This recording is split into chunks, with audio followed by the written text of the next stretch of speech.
emotions with people that are around you. You know, whether you're Hello, everyone. Welcome to Tampa Bay Sports Talk. Welcome to NFL Draft Night. on draft day are What's up, Eric? that we see you and Hope everybody's ready. Danny Shelton picks you up. So, are there any plans to do I'm gonna take this some down. type of virtual hug, or is there going to be like some type of weird TikTok dance you do? I don't know. What's the commission plan? Well, Colleen, if I told you that, you may not watch tonight, and I know that won't be the case. So I think you're gonna have to tune in. I do have a new. I did make an Instagram. Rocket Man, what's up? I got Instagram. Very excited, and I really make a point to them that while we're not in Las Vegas, we're not in front of a large crowd. We really have the ability here now to have an influence on our communities.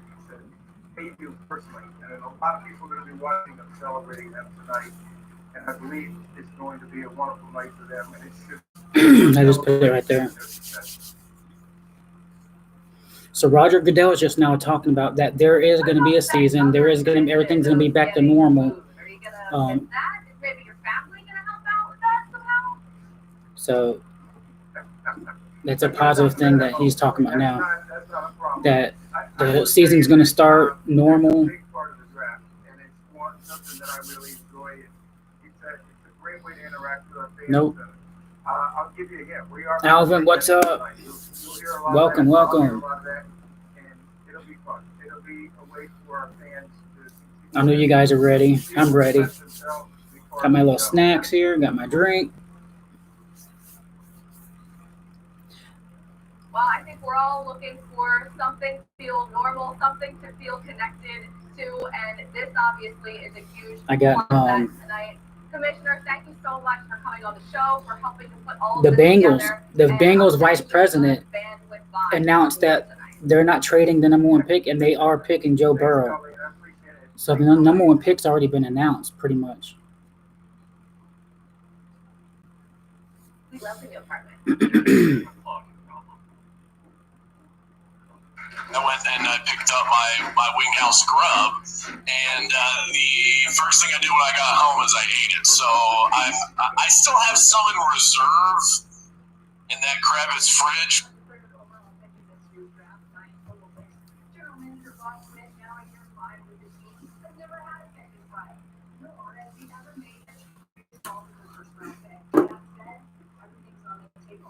But there is rumors now talking about Chase Young. Florida man, what's up? Gamer, what's up? Thanks for coming. You guys excited? Ready?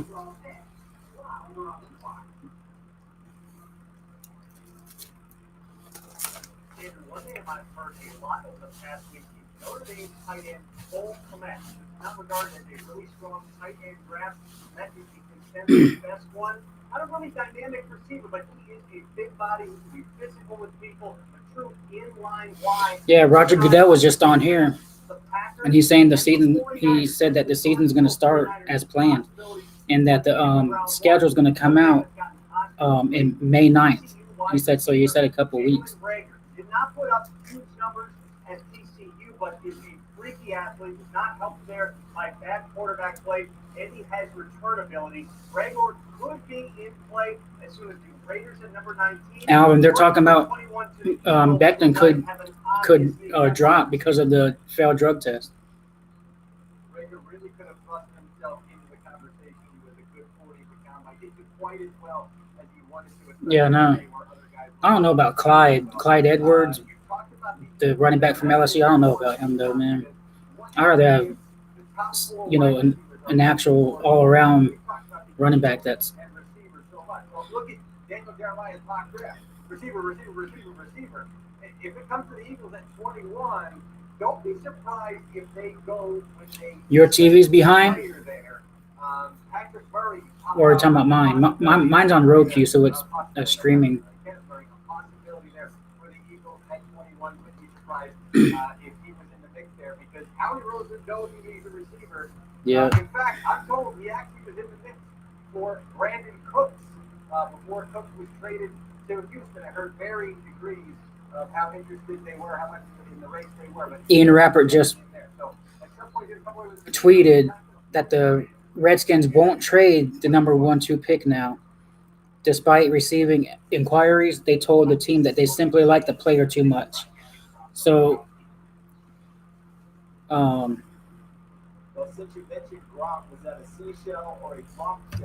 expect the Redskins to take Chase Young.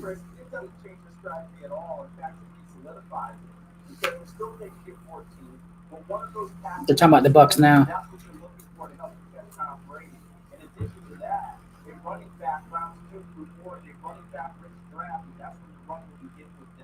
That was someone to look to add. And you've got to add defenders for this team, especially on the back end for Todd Lindsay's pressure package.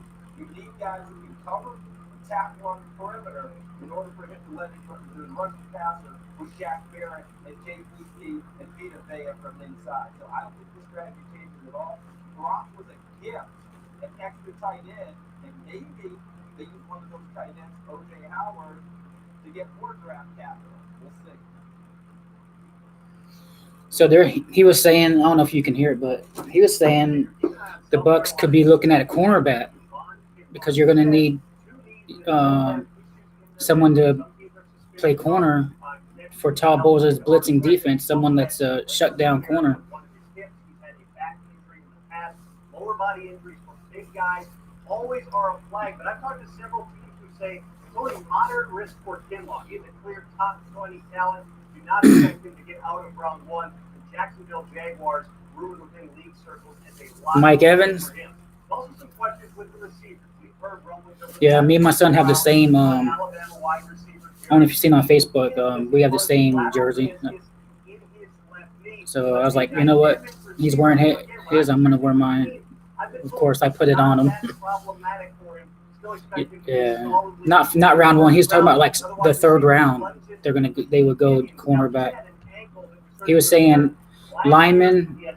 He said lineman for the Bucs at 14, and a running back in the second round. Talked about Kinlaw. I agree with you that the Jaguars are amongst the teams that are okay with his medical. There are some that aren't, but the Jags are one of the ones that are okay with it. I believe the Eagles are as well. As another guy that if he slides there to 21 and receivers go. They're saying the Bucs would be happy with any of the elite offensive tackles, but Georgia's Andrew Thomas would be the favorite of many in the organization.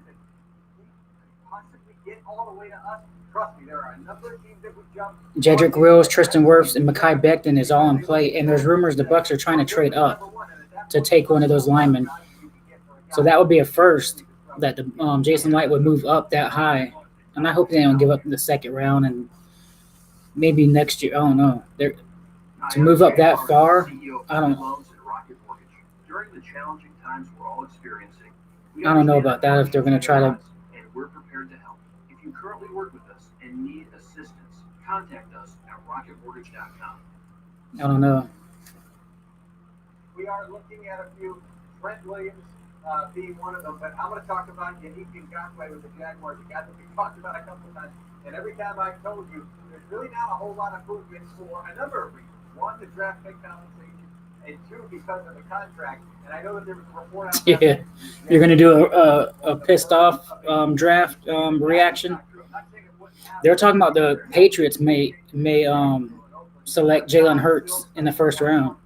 That's what they were talking about earlier, a little bit ago. And also, what the contract would be. Remember, this is a Raiders team that wouldn't pay for this back, what, $21 million per year. Why would they then turn around and pay Yannick Ngakoue something in the same realm? Wouldn't imagine that would happen. So that is someone's locked in anything to the draft. Mike Walsh can keep an eye on another Jaguars player, running back Leonard. Can the Jaguars give sufficient value for a player who certainly does not seem to be? So how you guys doing today? How y'all having a good day and stuff? And ready for this shit? Trent Williams did not play all of last season. Did not want to be back with the Redskins. Also had Got 20 more minutes. Where he has voiced critical opinions about Washington's medical staff. It is apparent as Washington is fielding offers from multiple teams on Williams that something is probably going to happen, if not today, then certainly before the second round of the draft begins tomorrow. Yeah, he was saying in the third round, the Bucs would look for a corner in the third round. The second round pick that they had on the table at the trade deadline a year ago and decided not to move Williams, potentially can get a third-round pick, maybe a fourth-rounder. Also consider this. We are now past the point at which any of these veteran players could undergo a physical to complete a trade. So what happens if you do this trade, somebody else makes the pick they traded, and then the player fails the physical? You're going to have contingencies in these trades. They're talking about the Jaguars, Next year, if that makes sense. Leonard Fournette and someone, that defensive end, Ngwankwe or whatever, We start with the getting Bengals. traded. Mike Brown became the de facto GM in 1991. Since then, he has drafted 258 players, 16 of them making a Pro Bowl, which pencils out to about 6%. For perspective, think of 10% being the market GM would like to hit at. Brown has had 32 first-round picks in his tenure, but they haven't drafted a QB in the first since 2003 when they took Carson Palmer. Palmer was one of Fournette ain't coming to the Bucs. They're gonna draft their running back. Two, Akili Smith, who was taken third overall in 1999. David Klinger, taken sixth overall in ESPN. 1992.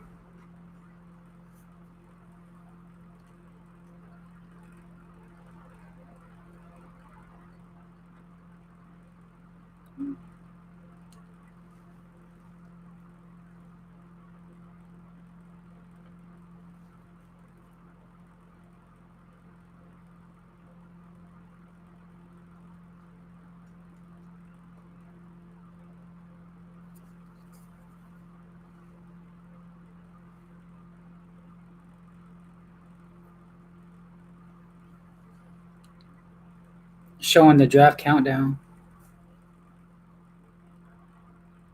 With the Detroit Lions, we could see Derek Brown come off the board at that point in time. Yeah, DJ, it's going to be the They're talking about Derek Brown right now at home. Who I'm going to talk about, and that's Isaiah Simmons from Clemson. This is my son. This is my son's TV. I took it off his wall and brought it in here. Likes to call positionless players in the NFL and how much he values them. He's the guy who can Yeah, no, I seen that gamer about O.J. Howard. And how many times do you see a 238-pound linebacker be able to walk out on a slot and make plays in space like that, and then go back 15, 20 yards in the middle of the field with the quarterback and range to the I just hope I don't get play like this. copyrighted or anything from this showing this. I hope And so. I'm very interested to see who is the one who's going to step up and go ahead and pick it. All right, guys, thanks very much. So obviously we are in an uncertain time in this country as we deal with the pandemic that has swept across us for 6 or 7 or 8 weeks now. What we're trying to do is find a way to keep going on and move forward. And who better than a Grammy Award winner? She's sung in a couple of Super Bowls, the national anthem, as well as America's Beautiful, Jennifer Hudson, to help us get through this, asking us to lean on each other. Now, guys, I know this is a tough time, but we want to take the time right now to slow down and give thanks, huge thank yous to all those that are on the front line. We love you, we appreciate you, and we are praying for you. Oh, sometimes in our lives, we all have pain, we all have sorrow.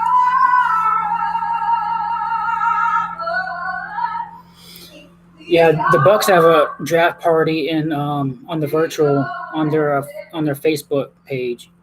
But I tried going to it, but it keeps on saying you got to download the app, and I have the app, so it's not working for me. It ain't.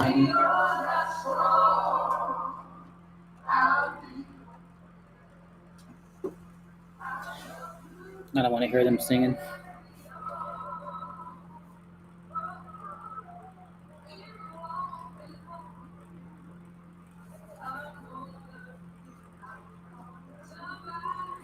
Now my son's sleeping. We have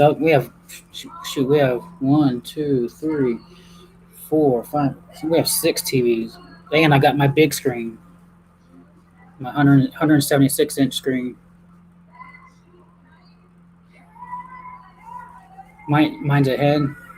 It's probably the Wi-Fi in where you live. What's up, Scott? What's up, hey?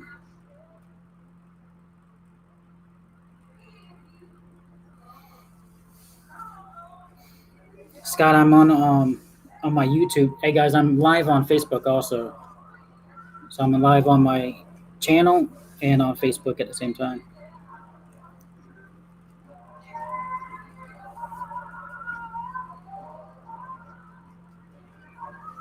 What's up, everybody? On Facebook.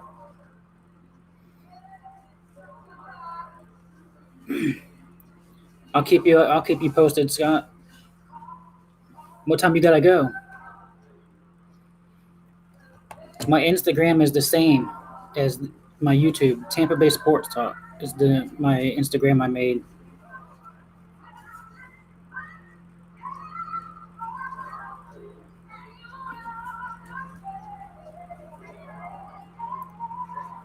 Hell yeah, Alvin.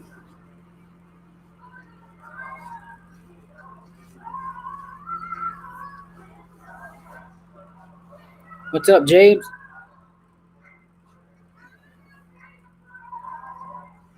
Oh, the Bucs should pick by then because I think it's gonna be a lot faster. I think it's gonna be a lot faster than a normal draft. I'm not sure how much time they're gonna have for this, but I know they already pretty much announced the first two picks that the Bengals are. The vice president came on Twitter. He announced on Twitter that they are picking Joe Burrow at number 1, and then the Redskins said they're not trading out. That they're going to keep their number 2 pick, which is going to be Chase Young.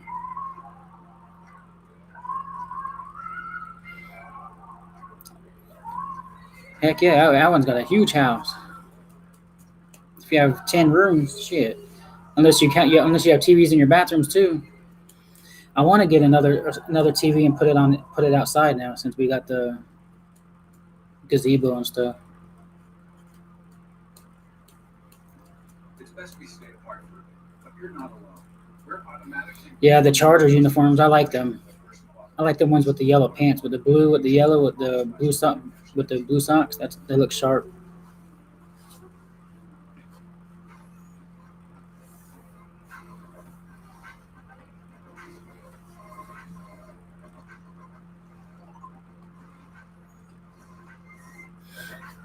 Hey guys, share. Click the link on for the live and share it on your pages and stuff, and try to get more people in here. We got 13 minutes. I got 176 people that subscribe. Hopefully, I can get a lot of people in here to chat and talk and watch us.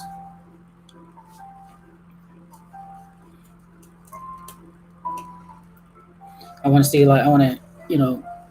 everyone's reactions when our teams pick our players.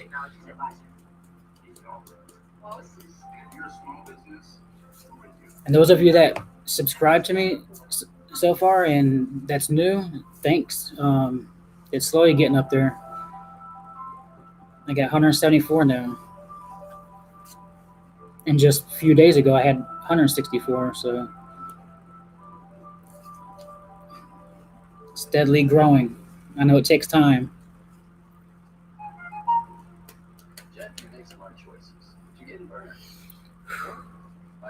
12 more minutes and the Bengals are on the clock.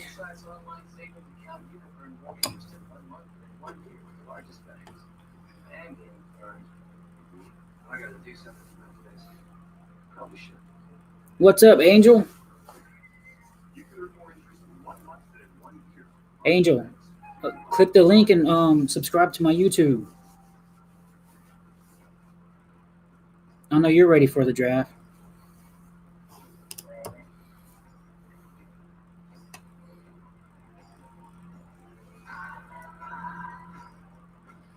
Not much. I'm live on Facebook and I'm live on my YouTube channel, Tampa Bay Sports Talk. I have 176 right now, so I'm getting up there.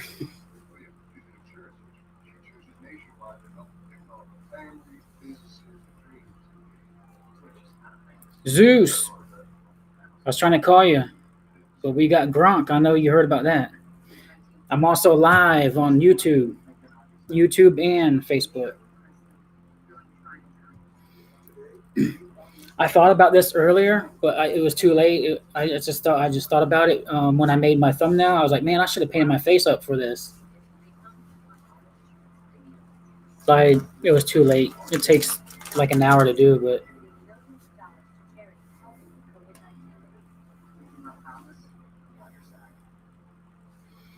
Antoine, what's up?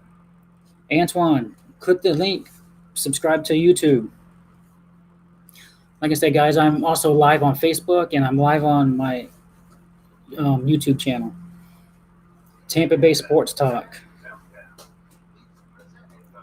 Antoine, aren't you a Cowboys fan? I could swear you told me you're a Cowboys fan. I remember that. Welcome back. Just about 12 minutes away from the start of the 2020 NFL Draft. We saw that monitor there. We've got units with 60 players who expect to get their names called over the next few days. As we told you, we also have 32 teams, head coaches, general managers. Yeah, I'd be surprised. Everybody ready to roll there to make. You never know. If those 4 guys, if they don't trade up and those 4 guys are gone, I see them, you know, they could go defense or I don't know about running back, but you never know. In Cincinnati, the celebration has already begun. This organization sees this as a monumental moment as they welcome a new member of their family. They believe that Joe Burrow is going to change Bengals football for the next. See, they're talking about the Bengals right now. See, they already announced Joe Burrow is going to the Bengals. That they're already welcomed them to the family and stuff.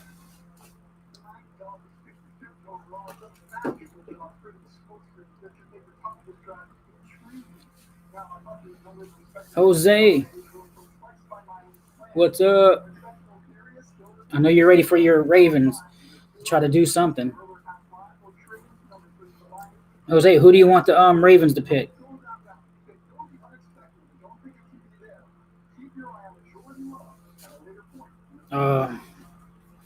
I can't right now, Garrick. I'm using my phone for live for Facebook. The Bucs is 14th. The Bucs got the 14th pick. Dustin, what's up? Dustin, go subscribe to my YouTube. Romel, I'm live on Facebook and on YouTube. But Romel, Jason Light was talking about they're not going to trade O.J. Howard unless they got some, you know, unless they got a lot for him, a big offer or something. But he said that he wants to keep Howard with Gronkowski.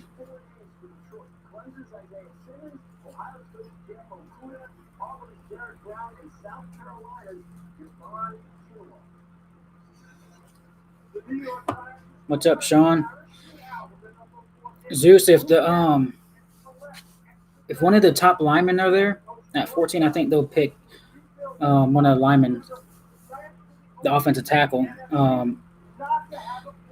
Andrew Thomas or Mekhi Becton. They keep on saying Mekhi Becton could drop that far because he failed a drug test. Yeah, Cameron Brate.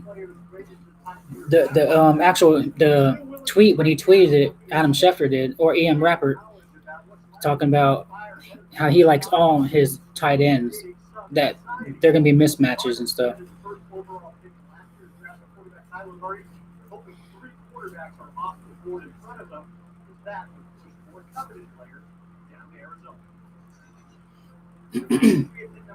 They're saying if 3 quarterbacks are drafted in the top 10, that could push all these other top players down past the top 10.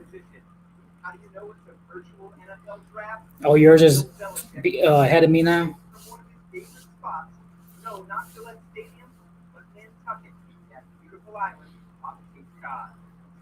Cortavas, what's up? Mike, thanks very much. And we know it's a fast-moving landscape with the pictures behind. Mike Reese, our Sunday Pictures reporter. Zeus, who do you want?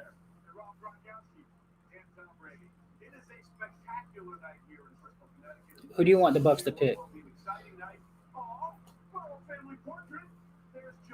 There's Joe Burrow.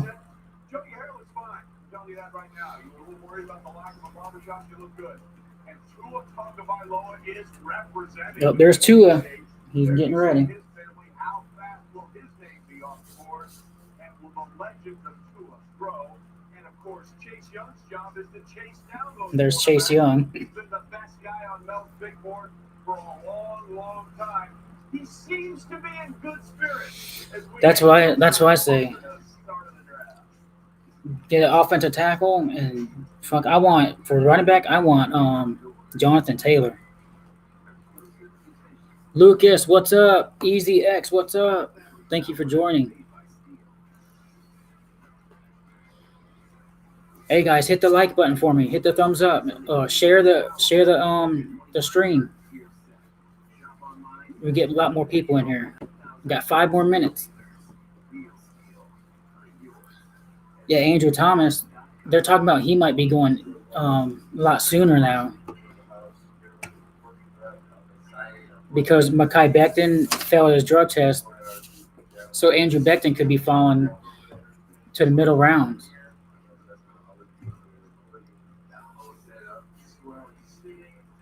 But if Becton's there, I'd take him because if it's just marijuana, when he failed a marijuana test, that ain't nothing. That's going to be legal. And the NFL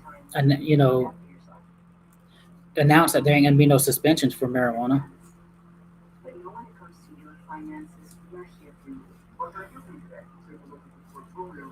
We just chat if you have one question. Our JP Morgan advisors are working from home to help guide you through this. For more than 200 years, we've helped clients navigate this. I'm going to try to see if I can set this up better.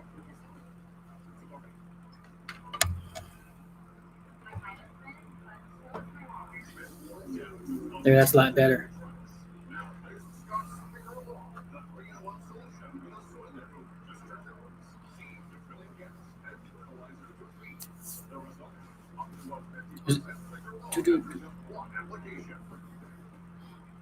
Zeus, is Tony with you watching?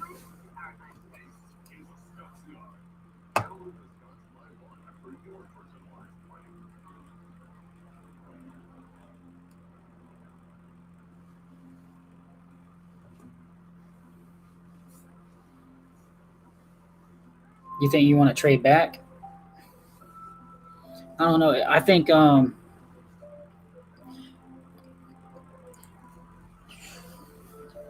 more minutes. I think if the offensive linemen, if those tackles are gone before the Bucks, then I think we trade back. But you never know. We can get another wide receiver. You never know what direction they would go. But there was on the radio, they're talking about it on Twitter, talking about the Bucks are trying to trade up to get one of those, to secure one of those top 4 linemen. But I just think maybe they'll give up too much for him.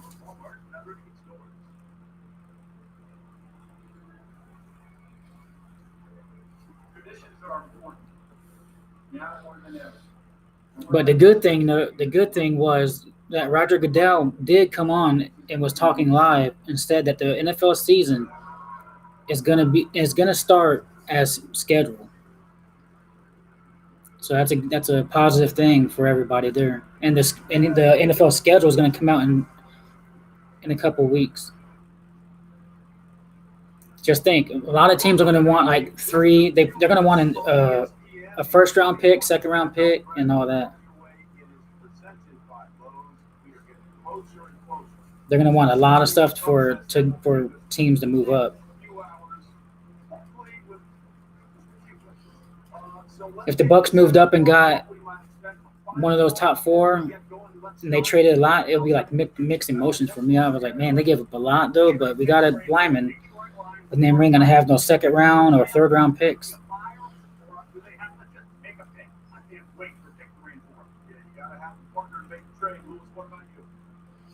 Yes, he's talking about picks 3 and 4. Is a lot of teams are trying to trade up to 3 and 4.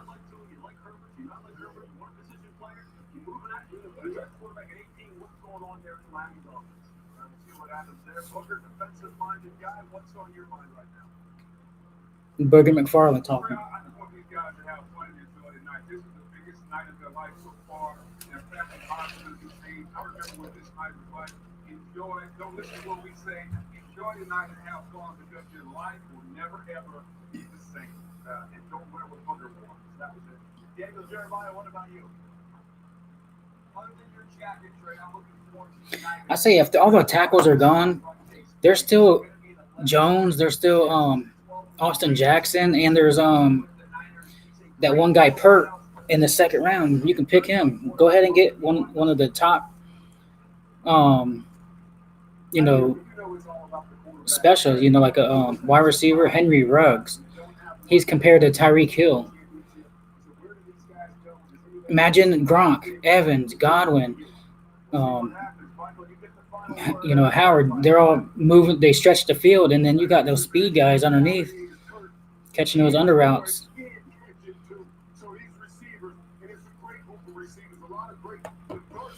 All right, Cortavas, thanks for coming in. It's 8 o'clock. All right, guys, great job. We appreciate that. Look, every year. Hey, Cortavas, be safe. See you later, man. They believe this will be the year their team will make the right selection that will turn the tide and give their franchise and that fan base the hope they deserve. The hope we've been missing is a big part of the last couple of months in this country, and we're hoping tonight we will get that message. If it's time, here we go. I'm getting nervous, man. Zeus, you watching it? Or are you watching it here? Or both?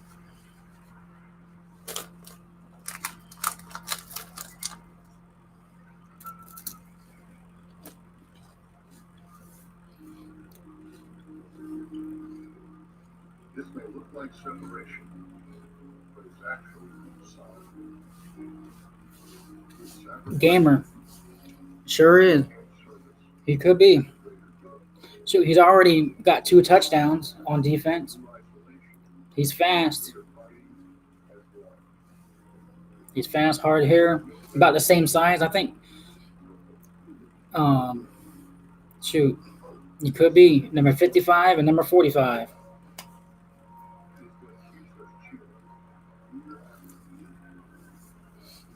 Or you can watch it on TV too. That's sad about Kobe though.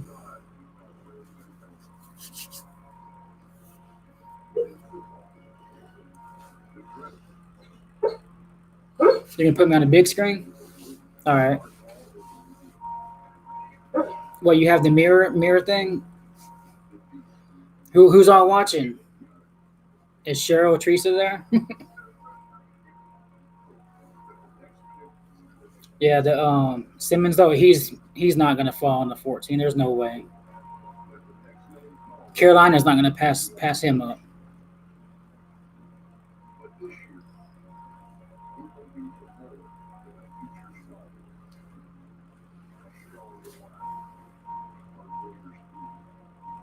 Yeah, I was sad. I was like, man, that was my favorite player. Besides Michael Jordan.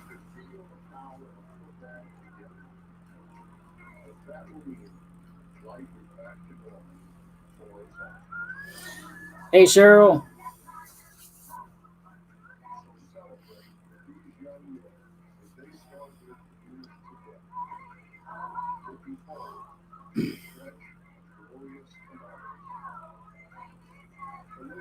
Lance, you ready?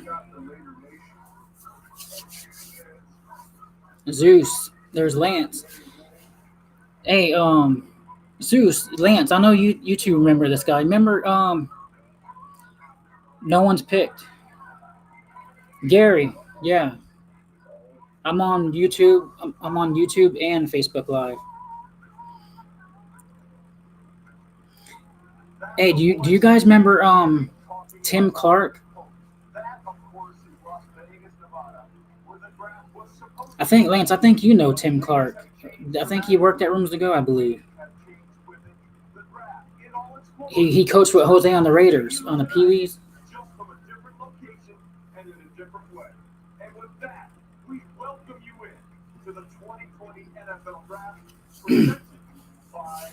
Easy X Gamer, you guys ready? Eric, Lucas, you guys there? Rocket Man, Romel. Yeah, he added me too. I was like, who the hell is Tim Clark? And I was like, oh shit, that's Steve from Jerry Springer that we used to call him. Trying to keep up with everybody. I got Facebook Live and my channel.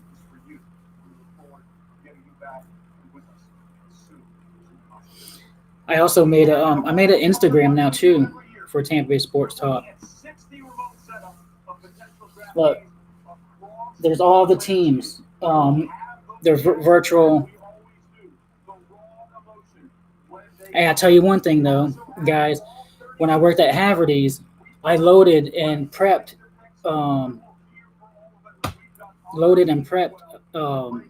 Bruce Arians furniture. Yeah, Tyler. Yeah, big tall guy, bald-headed guy. Yeah, he's on Facebook now. He said he's living the dream.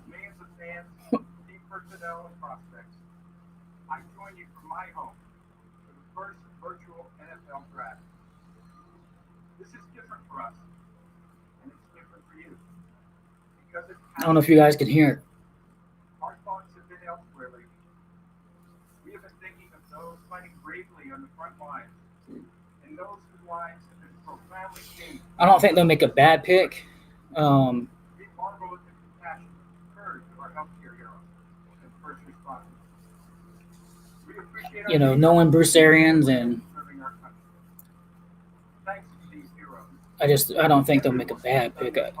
They may shock us by moving up. That's the only thing I can think of, is giving up a lot of our second and third round picks to move up. As we celebrate Yeah, I know. the NFL, we hope the draft will provide a great everyday challenge. On Twitter, they wanted to make videos. All the fans wanted to make videos booing him because it's a tradition when he came on stage to boo him. Cameron Brate. Yeah, someone's gonna.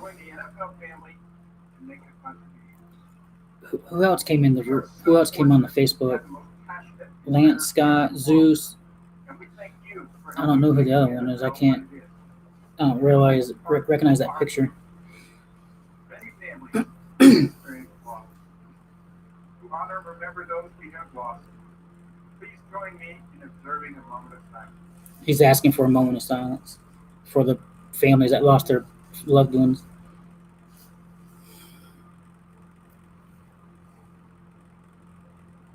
Thank you. To perform the national anthem, we welcome from his home, with help from his daughter Georgia. They're doing a national anthem. Award winner and New Orleans Saints fan, Harry Connick Jr. Harry Connick Jr.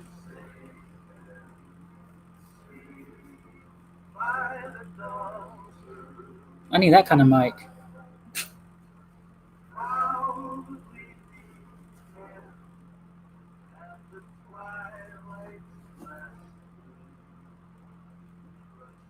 Yeah, it's probably it's probably pre-recorded. But now Goodell was on earlier to talk about the season, and you can hear the TV. All right.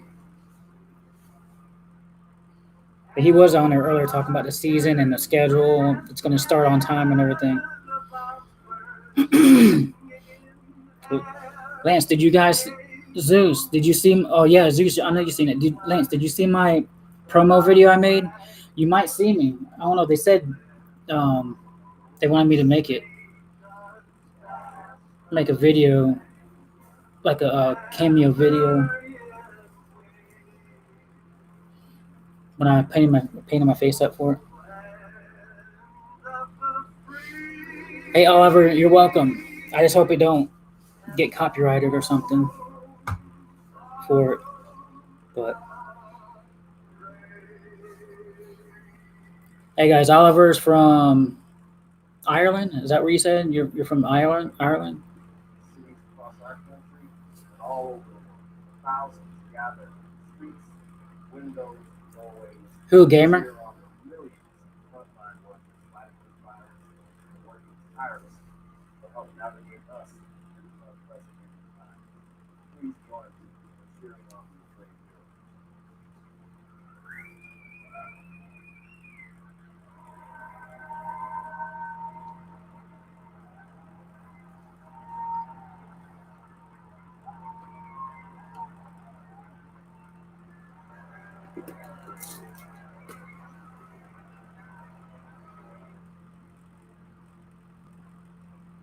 I was trying to see move so y'all can see it. So is this. And so are these. But no matter the square footage, they all represent something more. If you guys wondering who this is right here that signed this helmet, because I know someone mentioned it before. That's Rondé Barber's autograph, inscripted with the Super Bowl champs, Super Bowl 37, and Shelton Quarles. I don't know if you guys can see it, but it's Rondé Barber, Super Bowl, Shelton Quarles in the silver. I got a bunch of autographs on this. What I do is help the homeowners. Was that adjustable banner? Good choice, Steve. Don't forget you're not assisting him. Everyone said. They might, I don't know. They asked me to, a few weeks, when I made that one, my video, when I had my painted, my face was painted up and stuff, they asked me to do that for the draft, but I don't know when or when they're going to do it. If they do it, I don't know. How about this? Okay, we'll stop. Just kidding. We're not gonna I'll stop. turn it up a little bit. Not sorry, Reese's. Here's the thing about managing multiple clouds for your business. When you've got public clouds and private clouds and hybrid clouds. Hey, who, damn, I don't know who that is. But now, there's the Dell Technologies cloud. Powered by VMware. A single hub for a consistent operating. Gary, is that you in here? No, that's not your picture.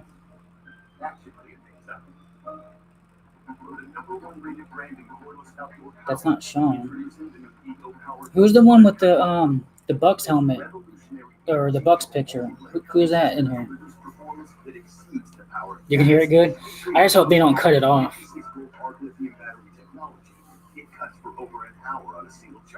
What time is it there, Oliver? What time is it where you live at? It's got to be like late, right? Gary, is that your picture then? Is that you're the one with the Bucks picture? With the he's like looking down. Introducing Head and Shoulders Stylers. Styling products that are both strong on style and kind on the scalp. Damn. Hey guys, I got on my YouTube channel live stream. I got a guy in Oliver. His name's Oliver. He's a Bucks fan from Ireland. It's 1:15 in the morning there. He stayed up to watch it because they can't stream it there. Yeah, it's like Brady looking down, I guess, in the dark. Yes, we are the pizza guys, and we're proud to say. But hey, Oliver, thanks for staying up.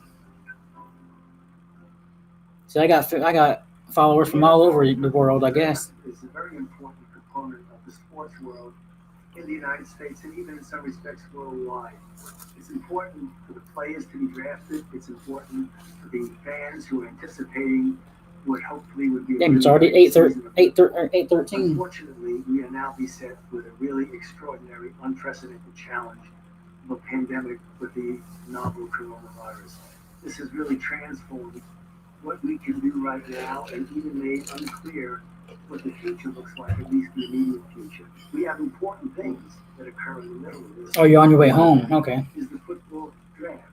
And I'm pleased to say Yeah, Kate Nolan, she's the damn New England Patriots reporter. She was on the.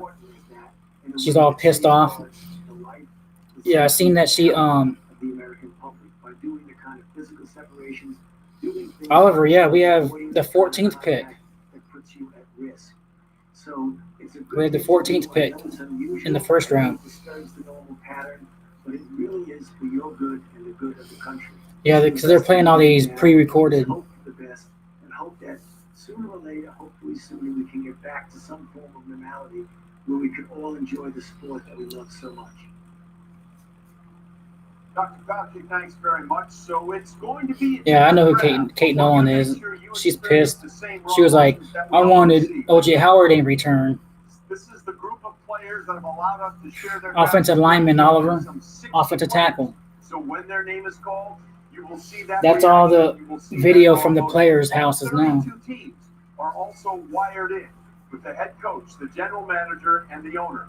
Any one of those three people can actually make the selection for their team.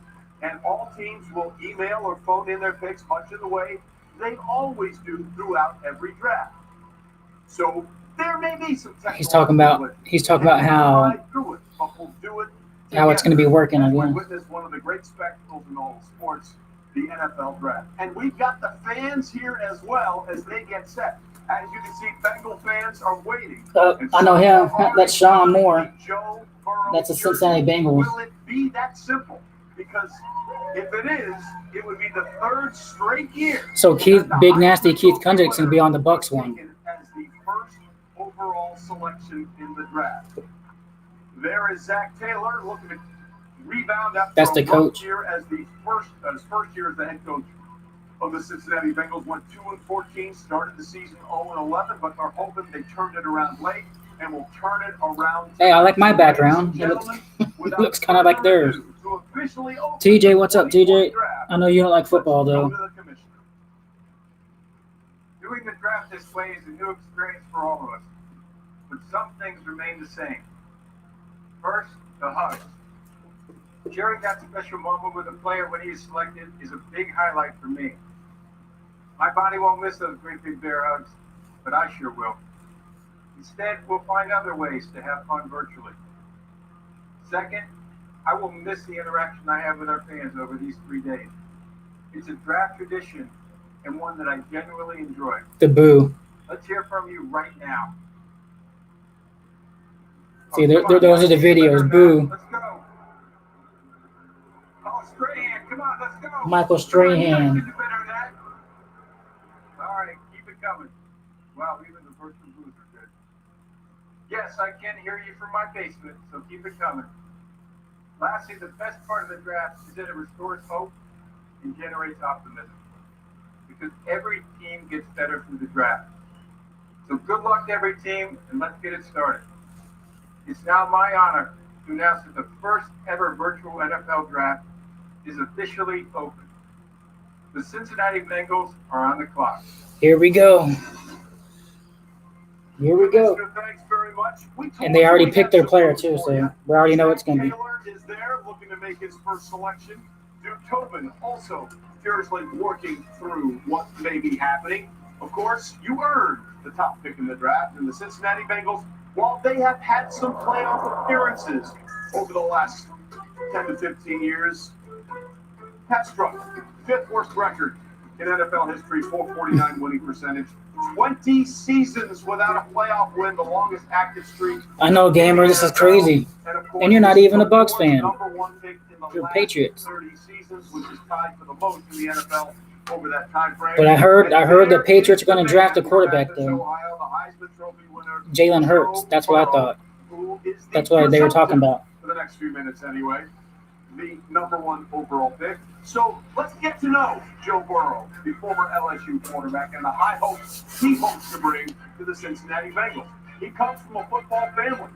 They all went to Nebraska. Nebraska chose to not pick up on Joe Burrow, even after he was a 2014 Mr. Football out of Athens High School in Southeast Ohio, and then, of course, went to Ohio State. Jordan's watching. He was Jordan. The next Alex Smith, but never really got going. Hey, this is going to be you in a couple years.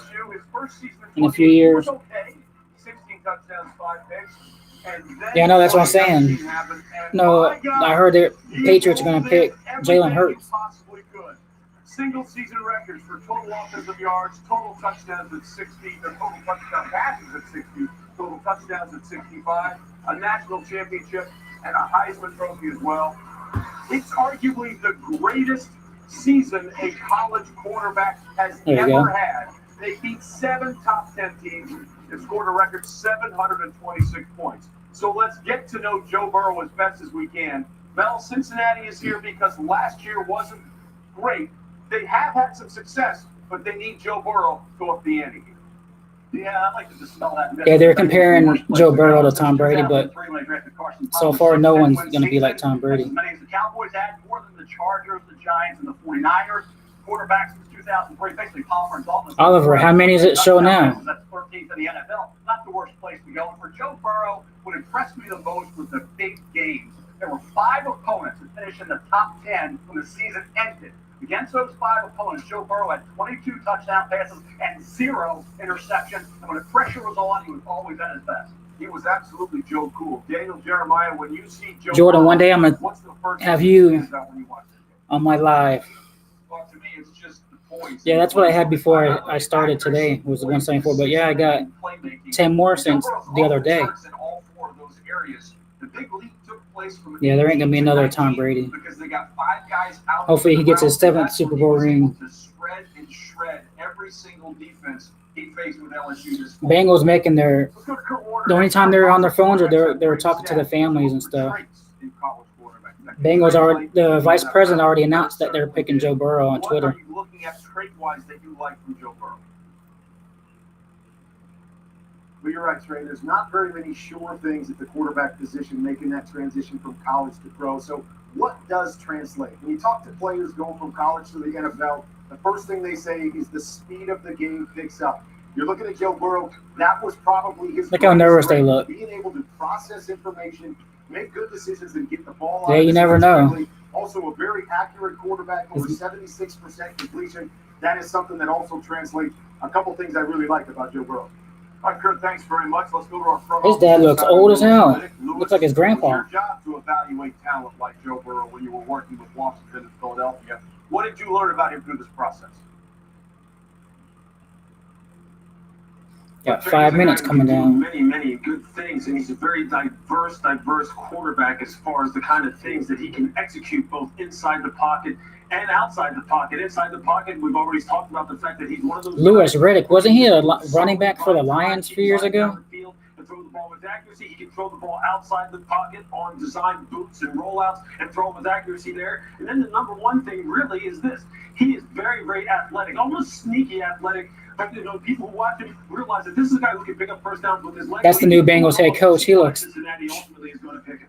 Listen, we've got all the. He don't even look like a coach. Michael Irvin, you talked about this earlier in our pregame show about above the shoulders. I want to read a quote to you about Joe Burrow. Yeah, Gamer, that was a rumor the Bucs are going to trade up, but you never know. They're not really known for trading up that high. But I wouldn't give up that many. Everyone has to have. I wouldn't give up that many picks to move up though. We need more. We need more than just one lineman. We need a running back. He has to be himself in order to win that locker room. But he has those 3 things that, as a young man, he's going in a grown man's locker room and trying to win that locker room. They want to know, your quarterback, can you score? You just talked about he had the touchdown record in the FBS. Michael Irvin's 3 Super Bowls. Can you win? It went 15-0, and he won the Heisman Trophy. And they want to know, can you lead? He led his team to a national championship. That should go a long way, Trey, when he walked in that Bengals locker room. Nah, Bengals ain't trading. To the leader of that team, franchise, and community. Michael, you're absolutely right. And Booker, you saw this unfold firsthand. I mean, let's be honest. When Joe went to Baton Rouge, Yeah, I know, Gary. skinny kid from His Southeast Ohio, junior year, he was wasn't all the good. way an He didn't play that outsider. good. And by the end of this past college football season, he could not have been more a Bayou Bengal. Saturday, I don't know about Saturday because it's my son's birthday party, but maybe it depends on what time it is. His ability to walk in the huddle and have the other 10 guys look at him and know that we have a guy that has supreme confidence, not cockiness, but just confidence. And Trey, I'll tell you a story. We were walking to midfield for the national championship game. It was me and Joe side by side against Clemson. He simply looked at me and gave me a wink. He's confident, not cocky, and Cincinnati's going to love him up there. Oh, you got to like that in your quarterback. So they're already talking about there, Cincinnati's He did win the Heisman Trophy in a landslide, most first place. going to take Burrow. Widest margin of victory we've ever seen.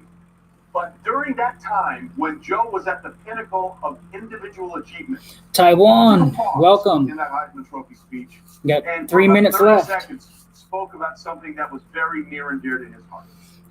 Eric, and another thing too that might be taking on so long is that the Wi-Fi may have cut out.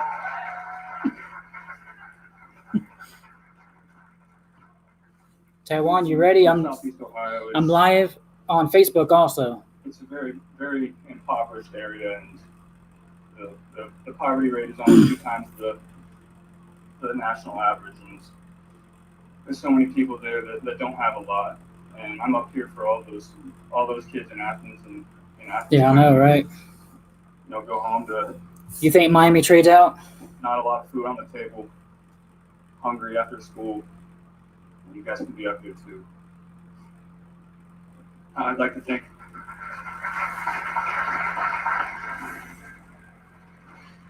And that has led to the Joe Burrow effect away from the field, including restaurants. They got the Burrow. Meals, The Burrow. Look at him celebrating with the fans after they came back after that win over Alabama, and then changing his jersey name to Burrow in classic Louisiana style. He was in every way the Lion King as he won that Heisman Trophy in a landslide and over 5. The only thing with going to the Bengals, he ain't gonna have no weapons. Even got a giraffe Like named after their him. offensive line is bad. Signed in Baton Rouge this week, thanking them for everything they've done, and of course self-deflecting as well, basically monitoring and saying, Yeah, he's from Las Vegas. He's gonna go to the Bucks and Raiders game. But ladies and gentlemen, the pick is in. The pick is in. Bengals have turned in their selection. Let us go to the commissioner. Okay, here we go. With the first pick in the 2020 draft, the Cincinnati Bengals select Joe Burrow, quarterback, LSU.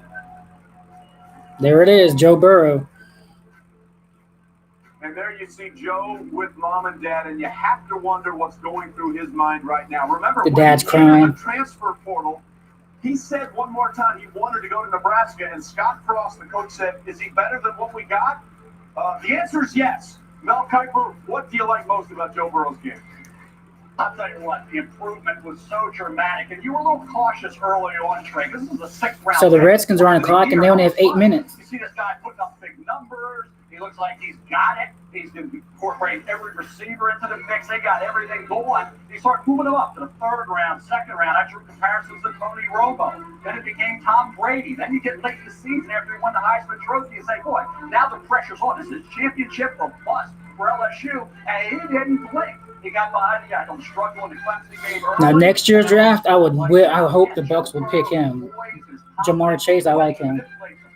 He just has that it factor. He has tremendous awareness. He slips, he dips, stays away from trouble, and then makes those accurate strikes down the field. So that's Jamar Chase, number best 1. season I can ever remember a college quarterback having. As I said, you talk about the elite competition he faced. 7 opponents that were combined 77 and 18. That's 77 and 11 if you take those losses LSU out of it. So this is a guy that every step of the way played above and beyond what anybody could have expected based on what we saw 2 years ago. I think his improvement was not only dramatic, it was historic, and I don't think we'll ever see it again, Trey. Well, I've never seen a guy. Most people talk about this, Mel, as far as him being a one-year wonder. But if you go back to 2018, you started to see. Yeah, that's what I'm saying. The more and more comfortable. And then in 2019, Bengals, Joe Brady they don't have an comes offensive down there, line. And he opens up the door and he says, "You know what, Joe? I'm going to put 5 out wide. And I'm going to allow you to see the field." And Joe Burrow grew up right before our own very eyes. And I think the Cincinnati Bengals are getting a player that if they will take some of the same concepts that Joe Brady brought down the LSU. So for my mock draft, I'm right. In Cincinnati, you will see the same thing from Joe Burrow, a quarterback that can lead your football team from a talent standpoint, and he will make sure that you guys go where you want to go, which is to the promised land. Hey, look, a lot of people have asked me why. So he was already wearing the shirt. It wasn't just the system. He got there late before that 18 season, didn't get a chance to get comfortable, and he had a little rust. He hadn't played a lot of football in 3 years. But what we saw this year was outstanding. So that would be fun to watch. You got Burrow and Baker. You got a twice a year now for a long time. Baker Mayfield and Joe Burrow. And he drops this ball beautifully in the bucket. How about working in the middle of the field? Anticipation and ball Yeah, placement. Redskins are on the clock. And then the toughness. We've all talked about that toughness with Joe Burrow. No, I don't think they have jerseys for them. Take the big hit and deliver a strike right on the money. I'm sure now, once the team picks them, I'm sure they'll send it to them like they did, like in the mail and stuff like that. Beautiful ball placement. If you want to nitpick him, he played with an all-star cast of receivers, so every now and then he got away with a throw like this one. He might not necessarily get away with at the next level, but Lewis, outside of just pure top-shelf arm strength, I love everything about Joe Burrow. Hell yeah. It just showed the coach talking to him. In many, many different things when you're talking about playing the quarterback position. First and foremost, when you want to look at him compared to some guys who are playing in the league right now as far as traits, we already talked about the pocket mechanics. Look at him move up in the pocket here, keep his eyes down. Who's that? Who's that? That's the Bucs quarterback. Justin Jefferson come across the middle of the field. Tom Brady, again, has made a living doing this. Who's that? That was Gronk. He doesn't have to be a great athlete, but he's so smooth in the pocket. No one. Now, outside the pocket, he's got I'm live on my YouTube channel also. Outside the tackle box and just throw a dart down the right sideline there and just put it on the money. Jared Goff under Sean McVay, someone who was featured outside the pocket. Look at this throw right here to Brandon Cooks. Gamer, what are you talking about? It's lagging? And then his recognition and athleticism to be able to recognize, hey, all the defenders' backs are to me on the second level. They're running down the field man to man. I'm going to take off. I'm going to burn you with my athleticism. Ryan Tannehill does the same thing. He carried the Tennessee Titans in this manner all year long in 2019. When he sees the defenders turn their back, he's going to take off and run with the football. This is what makes Joe Burrow the total package. This is why you go number one overall. Yeah, listen, it's hard to go against anything that we saw from Joe Burrow this past season. So he is truly the Tiger King. So let us go for more on that. He goes from a Bayou Bengal to a Cincinnati Bengal. Our Susie Calmer standing with Joe Burrow. Well, we all knew this was Redskins coming. pick is in. And he's less powerful. Joe, you were in Nashville last year for the draft. I had said to you then, you're going to be number one overall in 2020. What would you have said? I would have told you were crazy. I knew I was going to have a really good season because I knew, we had really good players coming back. I had great coaches, and we were going to work really, really hard to do it. But he's the fifth player in NFL history it's crazy to me, but it's a dream come to win the Heisman National Championship and number one overall in the same Going year. into last season, he had a 6-round grade on you, but then you won the Heisman, a national title. You're number one overall. How do you process that? Well, I wasn't very good my junior year. It's pretty simple. I worked really hard to get better. All my guys worked really hard to get better. We just gelled as a team this year. Now, what if he's really not that good, and it was the team around him that made him look good? I worked really, really hard to improve. Tell us what the area code represents on your shirt. 740 is No, that wasn't me. Athens County area. I wanted to get something to, represent my home area, my hometown, and he made this for me. It's been great. I just want to show as much appreciation to this area as I can. Joe, congratulations. Number one overall. Thank you. Thank you. I appreciate it. Chase Young, Redskins. Joe, thanks very much. Congratulations. He's on the phone. Washington is now on the clock, and you're looking at Chase Young, presumptive to be the pick there, the best defensive end in this board, the best player, quite frankly, in this draft, based on total talent, if you look at Mel Kiper's big board. So let's tell you a little bit about Chase Young and the things that he's been able to do at Ohio State. A long list of great defensive ends over the years have come out of Ohio State. Chase Yeah, I Young know. was born in They had good Upper receivers, Marlboro, too. Maryland. Here's the entire list of Ohio State defensive ends that have had multi-years with double-digit sack seasons. Mike Vrabel and Chase Young. That's the entire list. That's why a lot of people... All these guys are like, man, you better give me some money. ...on the man they call the Predator because of those long dreadlocks he likes to wear. There's Ron Rivera, the new head coach of the Washington Redskins, and Kyle Smith, the VP of Player Personnel. Nice sectional cap, by the way. So we believe the pick is in. Let's see what Washington is Here we going go. to do. Once more, let's go to Roger Goodell. It might be his grandpa, because his dad was next to him, I think. The 2020 NFL Draft, Washington Redskins select Chase Young. Chase Young. defensive end, Ohio State. Congratulations, Chase.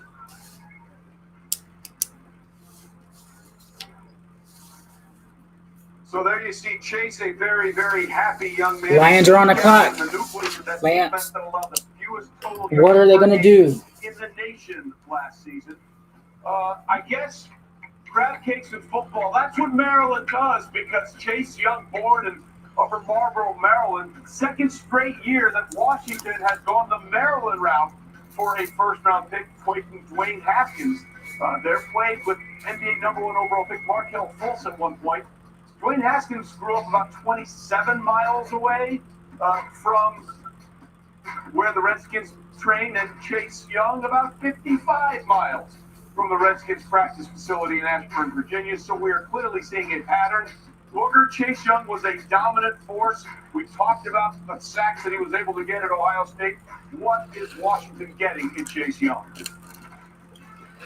Well, quite simply, Trey, they're getting the best player in this entire draft. He can affect the game, not only on first and second down, setting the edge, playing the run, but he can also be a dominant pass rusher on third down. You want to overset it as an offensive tackle, I have the agility to come inside, and he learned that at Ohio State from one of the best defensive line coaches in America, Larry Johnson. Got to give him a lot of love for what he's done the last few years with the Bosa brothers and now Chase Young.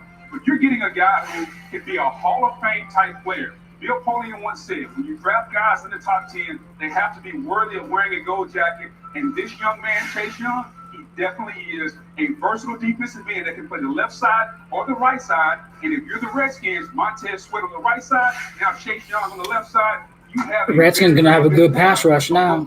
They got Montez Sweat and now him. I think you look at that division with Dak Prescott, with Carson Wentz, and an emerging Daniel Jones. Now you get the outside pass rush. Hopefully Sweat comes on. You know Chase Young's going to be a factor. He is the Easy. master of the strip Are sack. you delayed? We're already on the third pick.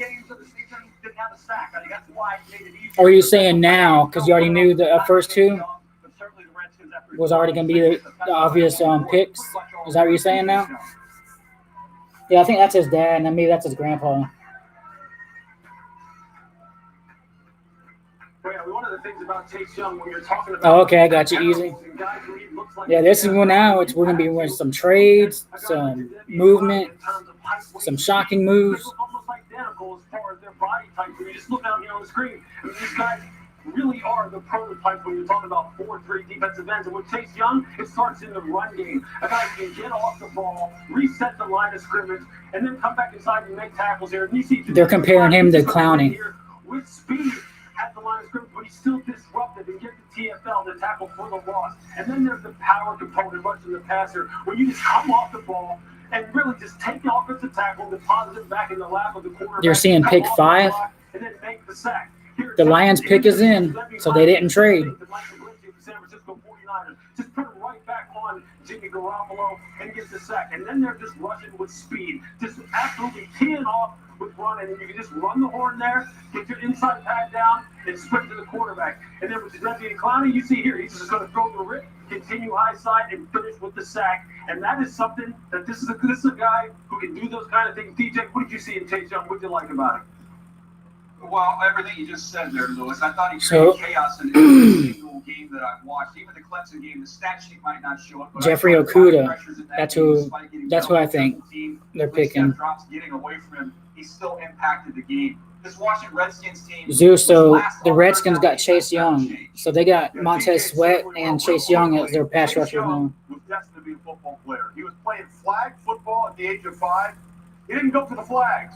He kept tackling the players. Detroit and getting is their flags. their pick is in. The other parents They didn't complained trade and it. said it isn't fair.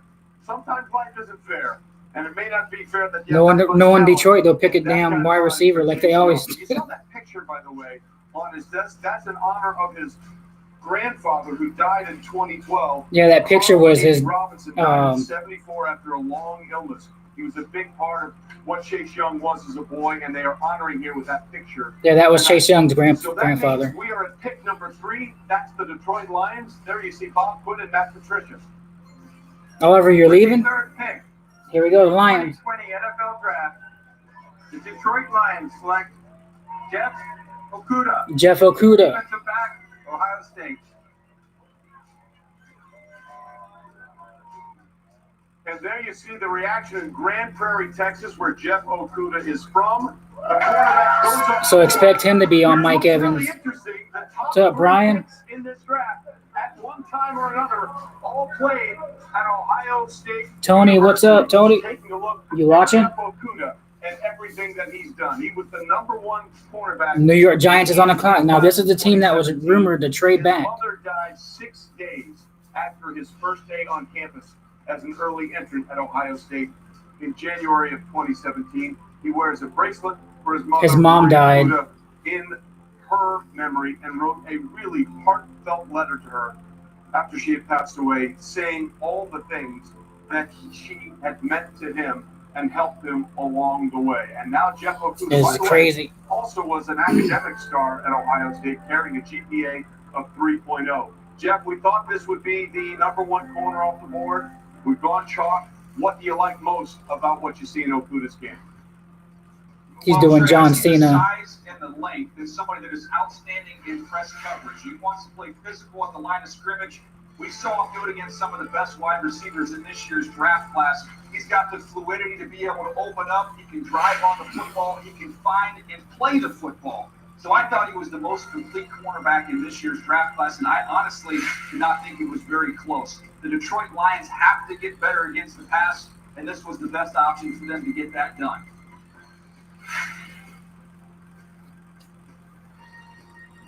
Mel, what do you like about it?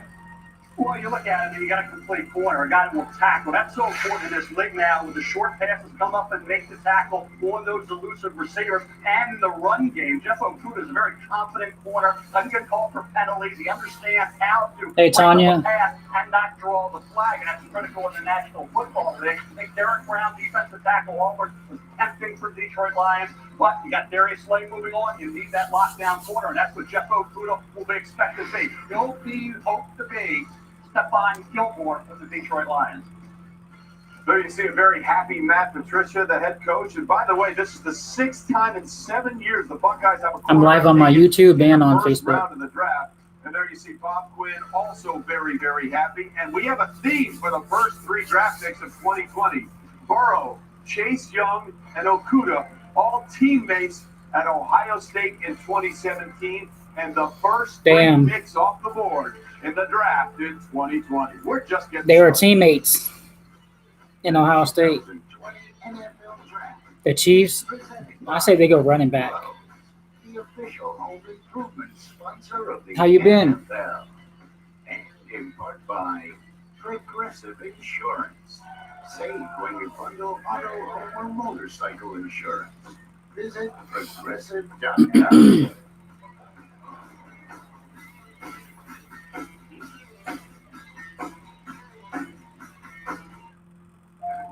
So the Giants are on the clock now.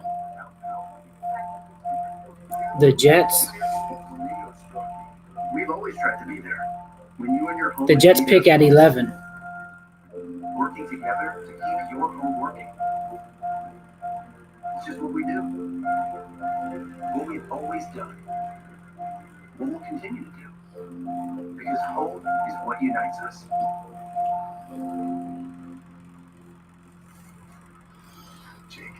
You think the Giants are going to trade this pick? So far, they're still on the clock. I know what these people love and what you do. But what your nose the child. You know what's at stake? You're scaring him. Good. He should be scared. I'm scared. Gamer, who are you talking about?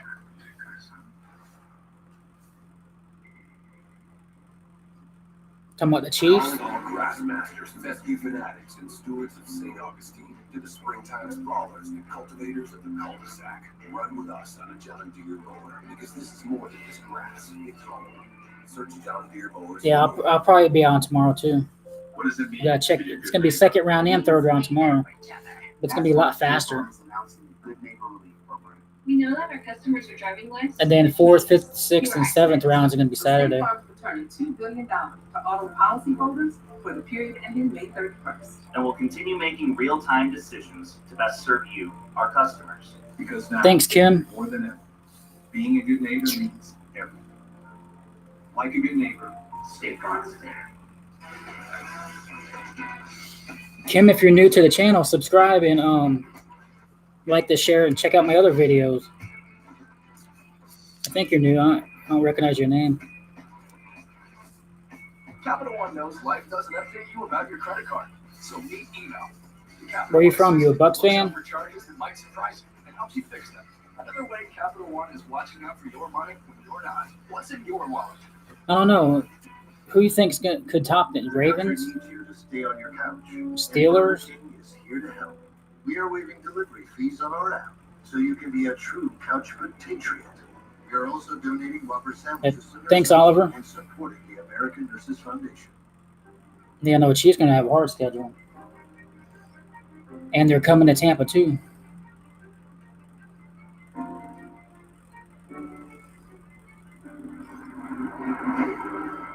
Thanks, Kim.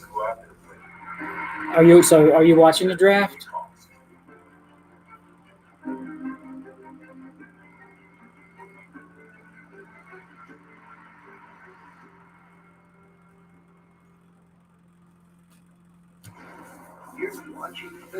All right, we're under 2 minutes for the Giants. They ain't traded it. Here in New York, has been So is this where New York takes Tristan Wirfs or feel it, and it keeps us home. Working on the front Jedrick Wills, but knowing when this together keeps us strong. It's what you're not doing. or do they take Becton? Just by staying home helps us save lives. So keep it up. We just want to thank all of you, our families and loved ones. Thank you too. Please know that we are cheering you on too. We are stronger together.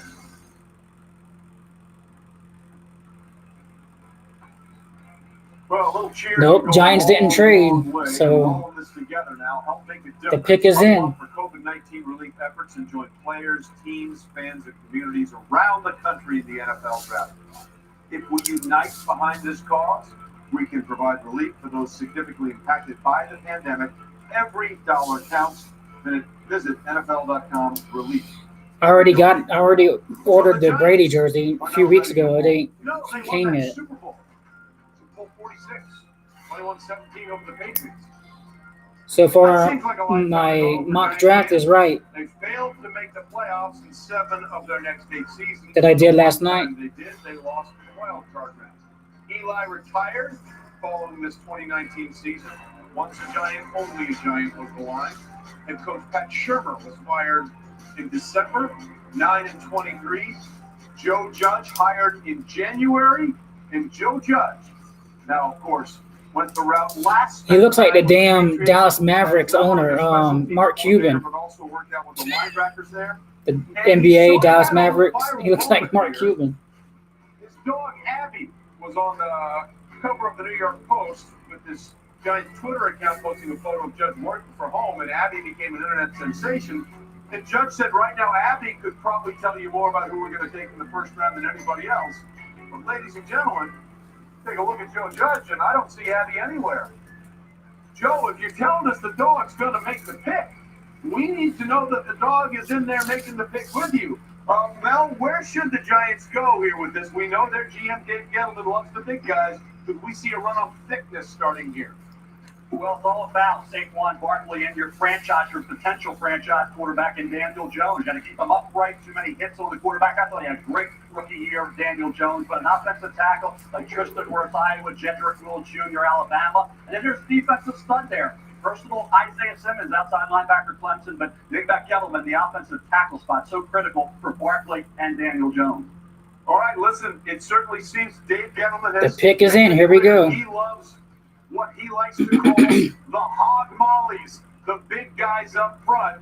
Isaiah Simmons is still there. Dabo Swinney has called him a beautiful football player. What will the Giants do? The pick is in. Let's go to the commish. Oh shit, is it?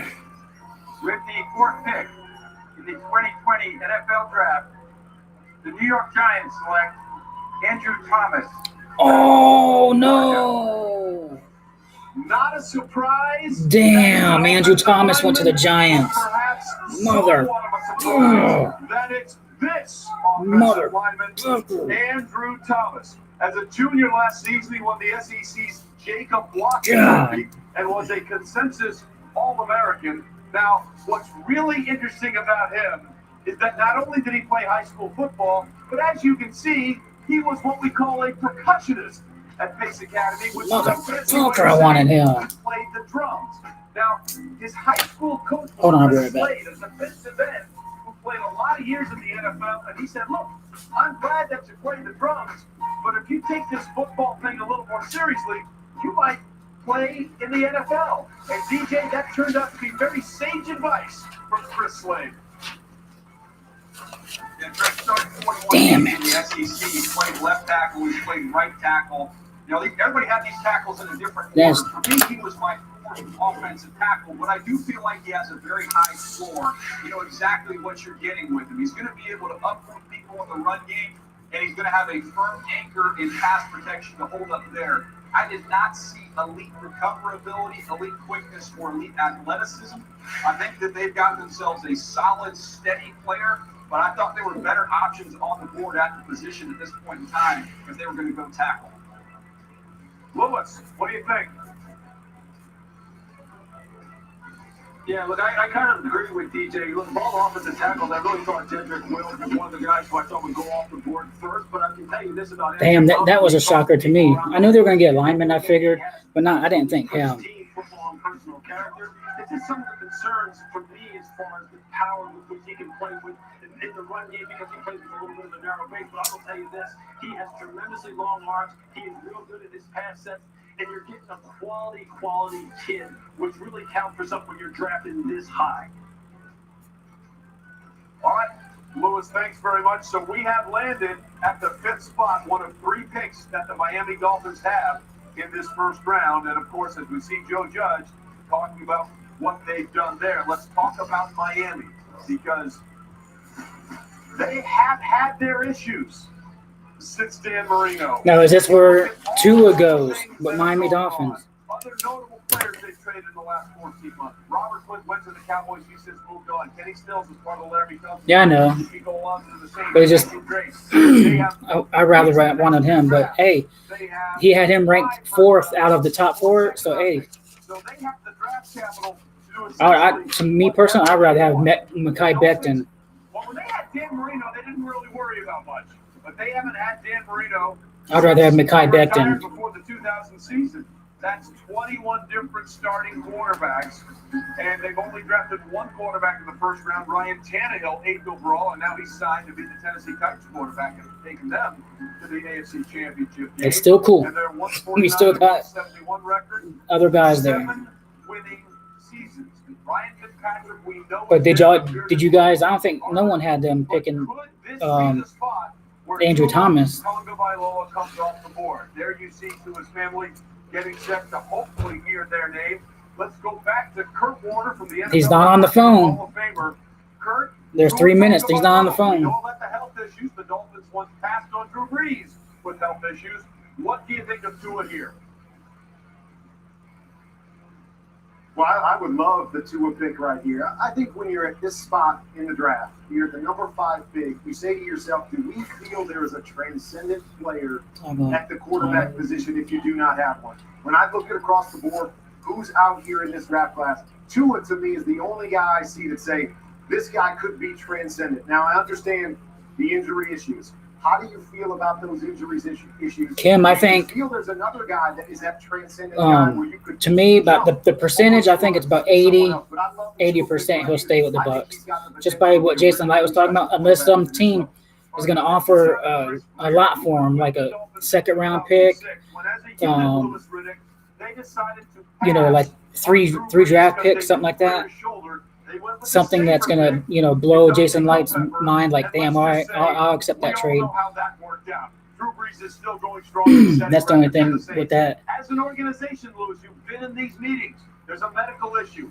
But shoot, you got O.J. Howard and Gronk and Cameron Brate.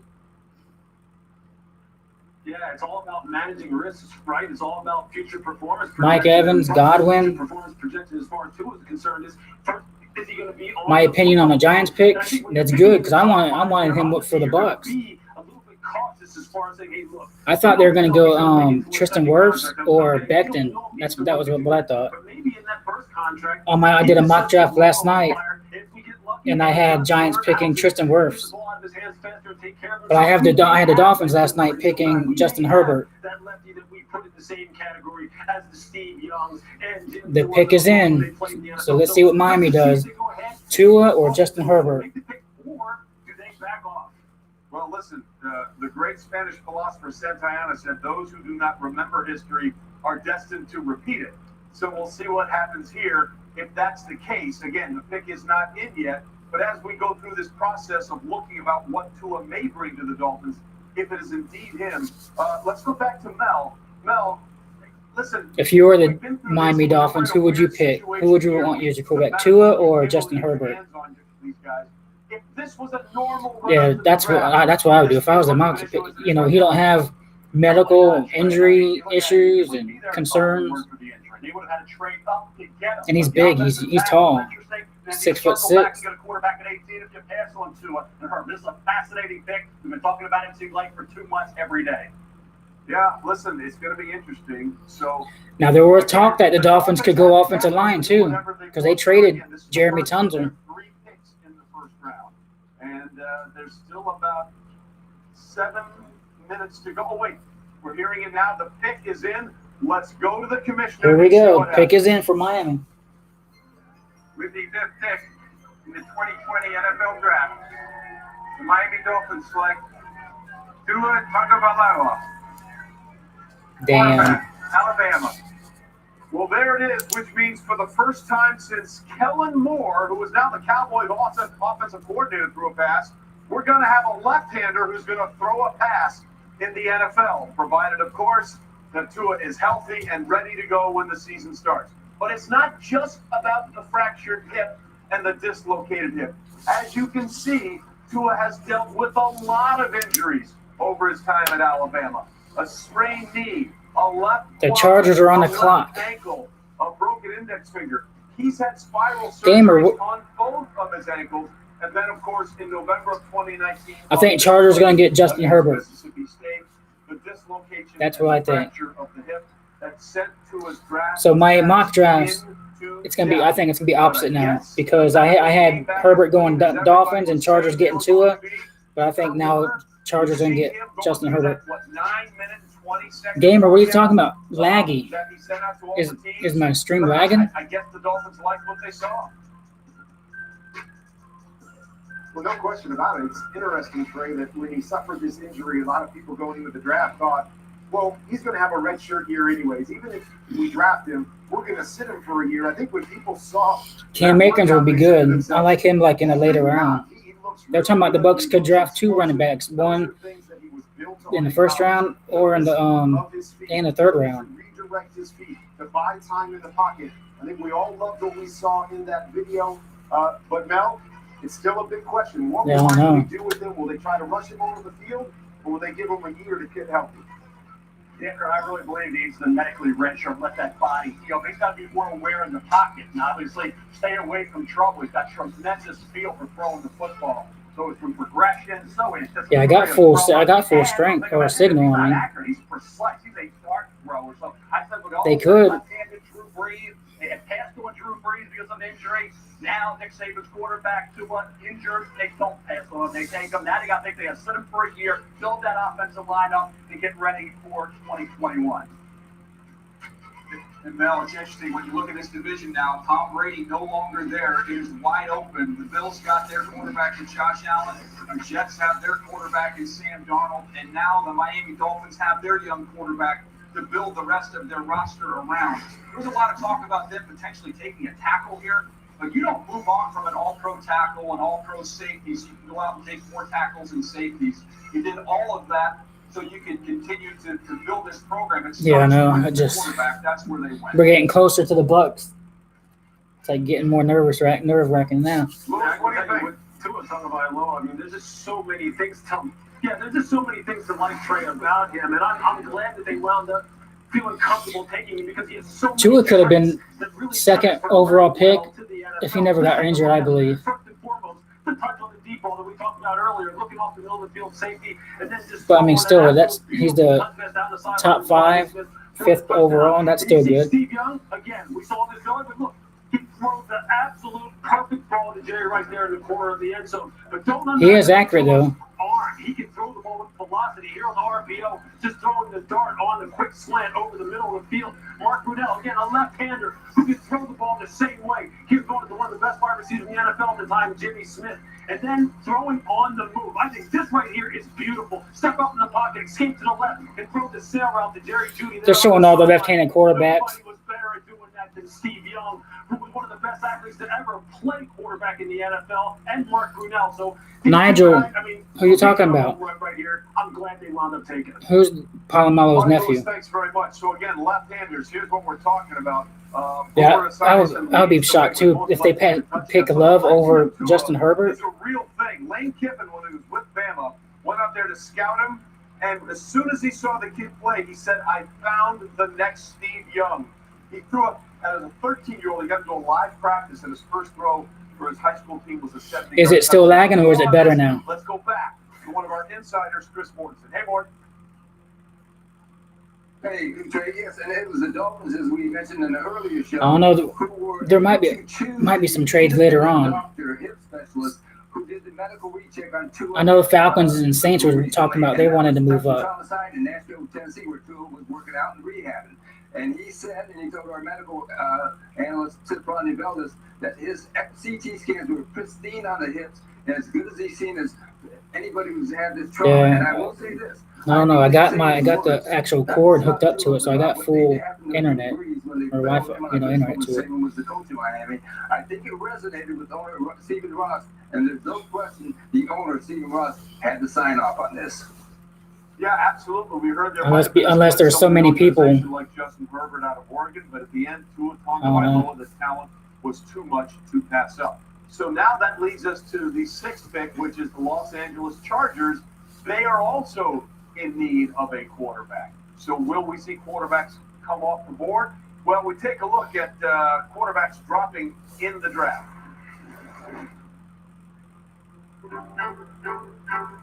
Aaron Rodgers.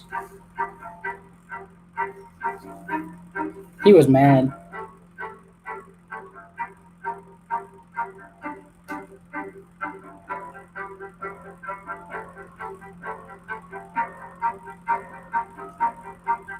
Geno Smith, he wasn't good at all.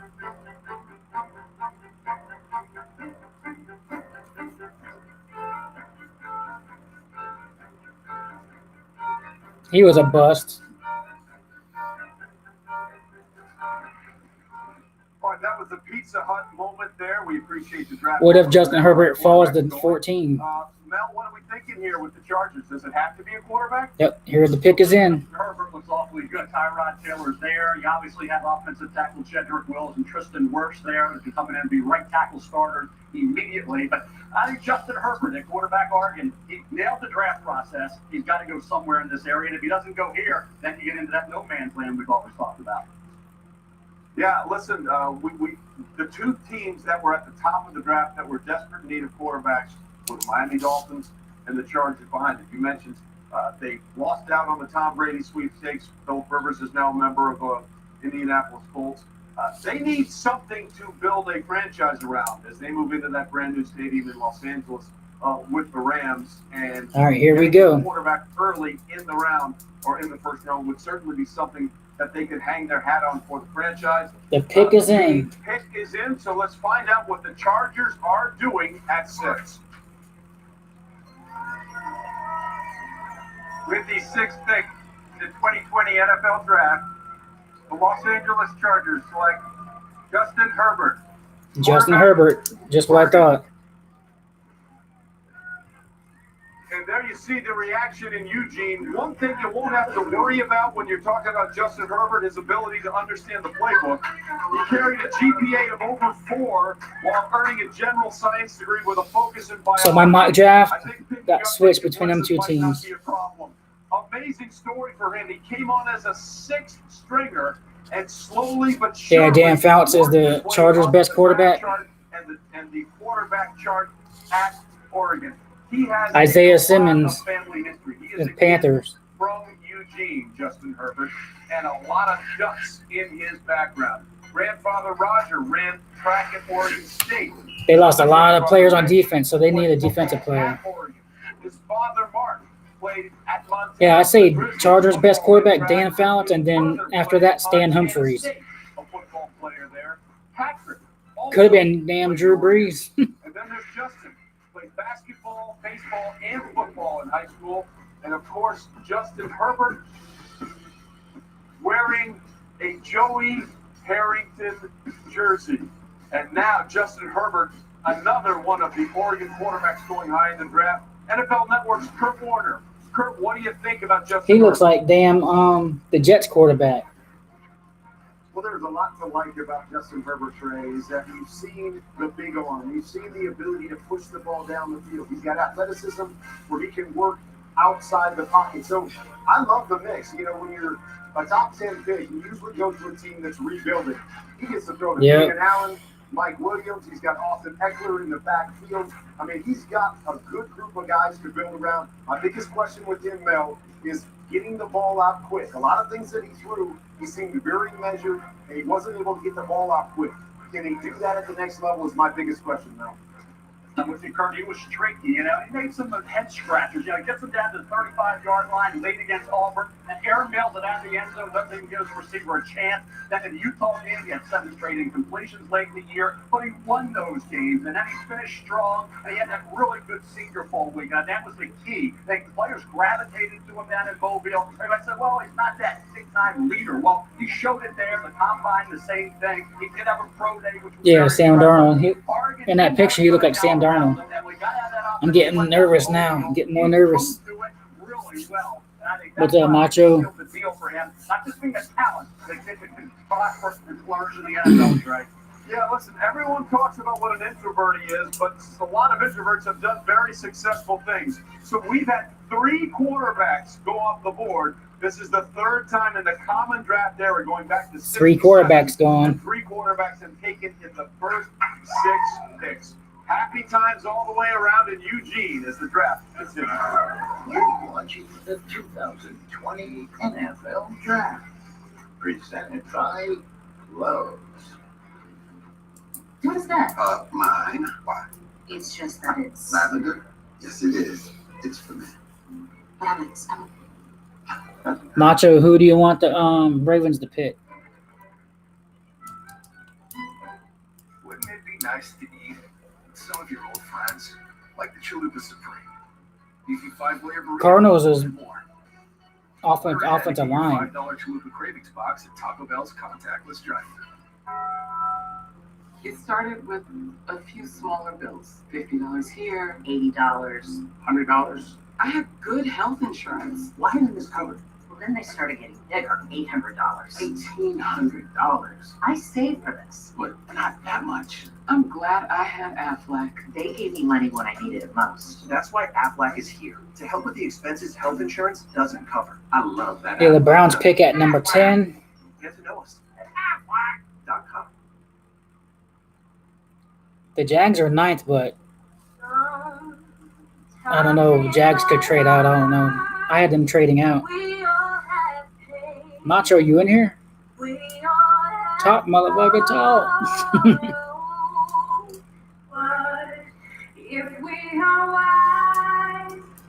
Yeah, Jets, Cardinals.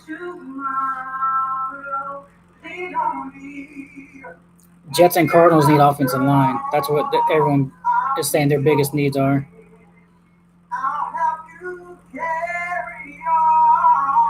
I hope if the Panthers go defense, the Cards ain't going wide receiver. If Panthers go defense, then you got Jaguars, Browns, Jets, Raiders, 49ers. Now, if the Jets, 49ers, and Raiders go wide receiver, I hope Becton falls. If Becton's there and they don't get him, I'm like, what the hell? I guess they feel comfortable about their offensive line. Zeus, you're back. The Panthers pick is in. It's probably going to be Isaiah Simmons, the linebacker from Clemson.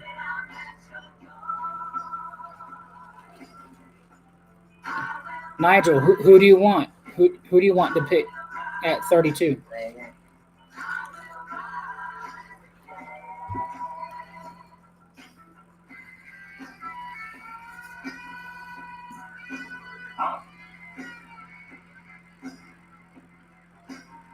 Sounds great. Yep.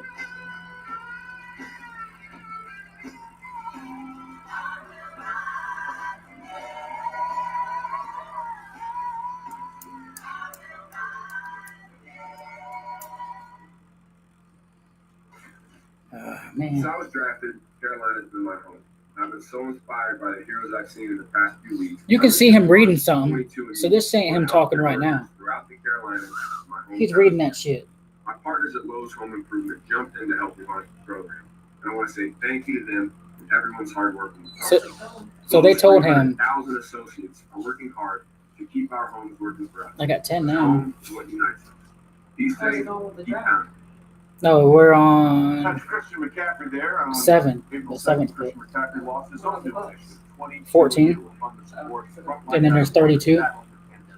Glad you're with us for what is a really fun draft, the You first hungry virtual yet? draft. And here we are in the Bud Light Seltzer virtual huddle. Teams have merged and come together. We have our regular gang of Lewis, Sal Craven. and Mel Kiper Jr. from Who the hell is that? And delighted to be collaborating I'm not reading her. I don't think I never heard of this him. year, Daniel Jeremiah and Hall of Famers. Scott, welcome back. There is Matt Rule, the former Baylor head coach. All right. He rebuilt Temple when he was there. He rebuilt Baylor. I hope Panthers don't go Isaiah Simmons because that dude's a beast. I don't want to have to go against him twice a year. Signed Christian McCaffrey, who we just heard from. They lost all kind of defense though. Is out. He's in Seattle. Cam Newton, the quarterback, the number 1 pick in 2011. He's looking. Yeah, I didn't expect the Giants to pick Andrew Thomas. All right, here we go. The Panthers. The pick is in 7th overall. Let's find out. 7th overall pick. Commissioner Roger Goodell. Let's go, guys. So far, no trades. Panther fans. With the 7th pick in the 2020 NFL Draft, Carolina Panthers select Derek Brown. Derek Brown. Auburn. Well, there you see Derek Brown. His teammates. That's gonna One of his teammates, Marlon Davidson. that's gonna push these other guys down because Isaiah Simmons was supposed to go. Now you got the Cardinals, Jaguars, Browns, Jets. That's gonna push the other linemen down, I hope. That's why he called Baby Barack. His father, James. But he's huge. He's a huge defensive lineman, though. Is now working with the local police department. The Cardinals is on the clock. Could Cardinals go offensive line? You got Isaiah Simmons. Maybe he goes to the Cardinals. James Brown. Service moment presented by USAA. For Derek, mediocrity was just not acceptable.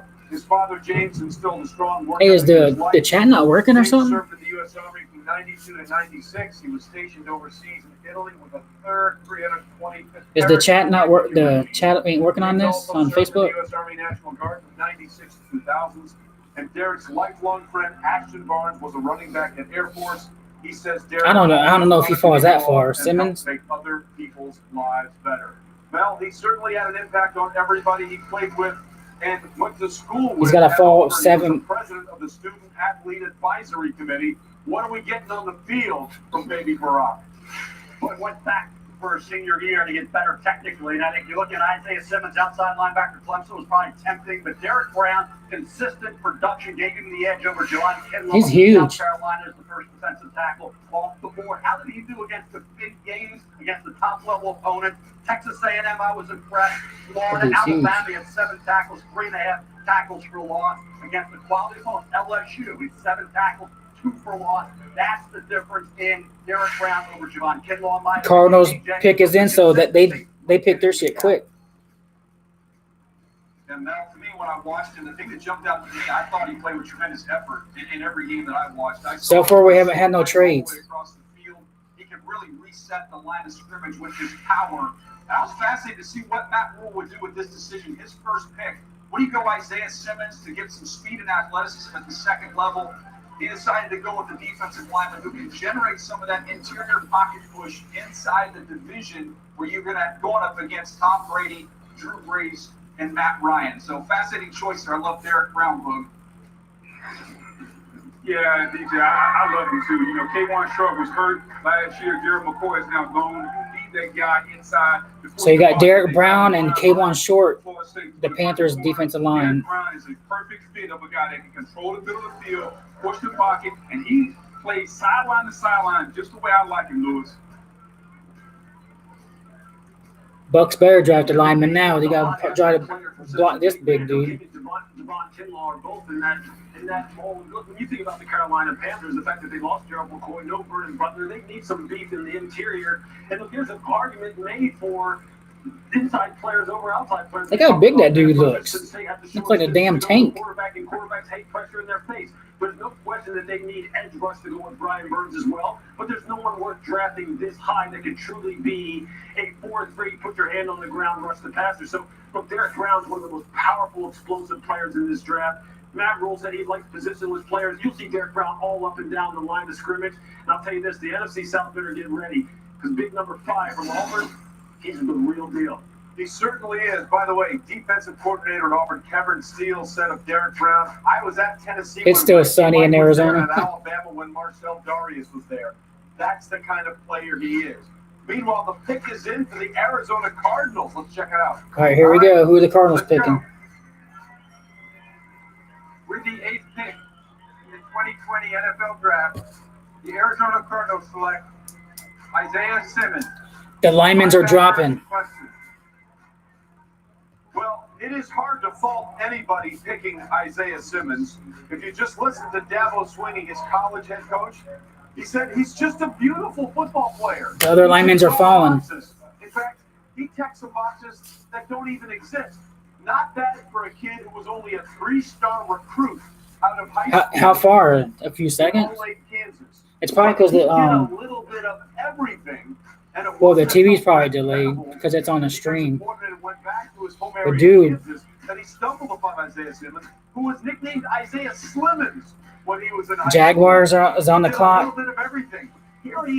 Jaguars, Browns, Jets, Raiders, 49ers. They don't need linemen. And the time he put in at the combine was absolutely spectacular. And we take don't say nothing then, because I don't want you to say it before I see it. Yeah, it's probably because of the stream I have it on Roku, so it's a stream. Inside linebacker, he plays safety. Daniel Jeremiah, he might. So you guys already, if y'all see it before me, then you're going to see my reaction before. You're going to already know, but you'll see my reaction. And you'll see him used in different ways on a week-by-week basis. And I think we're going to see Isaiah Simmons in that exact same way because he can do so many different things. One week he might be lined up and covering George Kittle. The next week you might use him as a spy on Russell Wilson. You can blitz him from off the edge. You can even play him in the deep middle third. This is the pick here with the Jaguars that I had the Atlanta Falcons trading up for.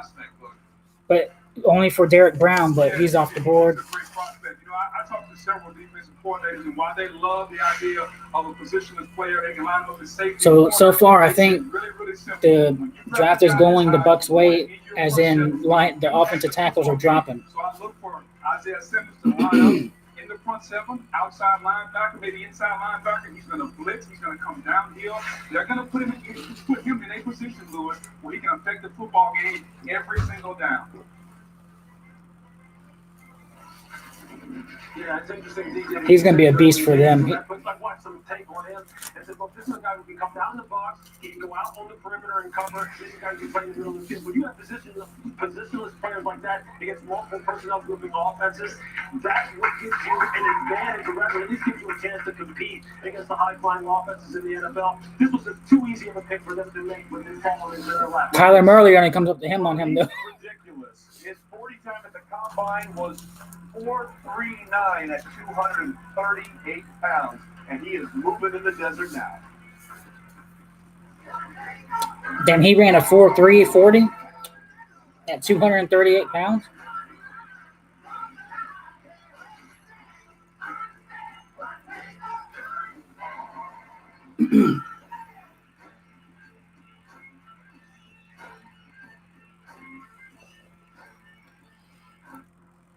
Hey Zeus, is the chat not working? I'm gonna close this out and redo it, I guess. The second ball fish for the man cave. I love those things. Take me to the river, drop me in the water. Secure mobile banking from Navy Federal Credit Union. Our members are the mission. What's the NFL's competitive edge? It's the Sleep Number 360 Smart Bed. Can it help me fall asleep faster? Yes. Yeah, I know. The linemen are dropping. Can it help keep me asleep? Absolutely. Intelligently senses your movements, automatically adjusts to keep you effortlessly comfortable. Will it help me raise my game? Yup. So you can really promise go to sleep? Not promise. True. So I can do no best for these guys? Yes, and those guys. Here we go. Sleep Number. This is not a bet. It's proven quality sleep from $9.99.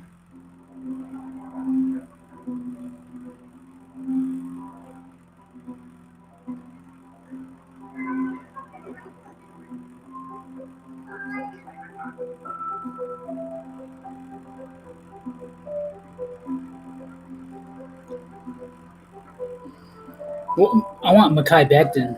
I don't care if he failed a damn test. Watch out, get down! You want to survive? Do exactly The dude is huge. Understand? What's starting to It's lost. It's not enough. Kids, you trust me? No. Good. Because you're too wrong. Get your Extraction, directed by Sam Parkway, Radar. What's up, everybody? Tony Gonzalez here. I urge you to stay at home, take care of your family, protect yourself. We're at the end of another day here in Cousins' household. We're going a little stir crazy in the house. I wanted to share what I've been up to. Staying home, staying strong, baby. Continue to spend time with my family as I'm doing right now. Oh, shit. Say hi. You miss your friends, you miss your family. Just pick up that phone, FaceTime, and call them. As an NFL community, one of the things we always do, we come up and come through so many times, and we're better for it. It's the time for all of us to come together as a world, not just America. It's all of us collectively, like a great team. I hope you're staying safe, protecting yourselves, protecting your families, protecting the whole world. And I know we're going to get And that this together. sucks. We're going to be all right, baby. We're going to be Saying all I right. can't rotate it now.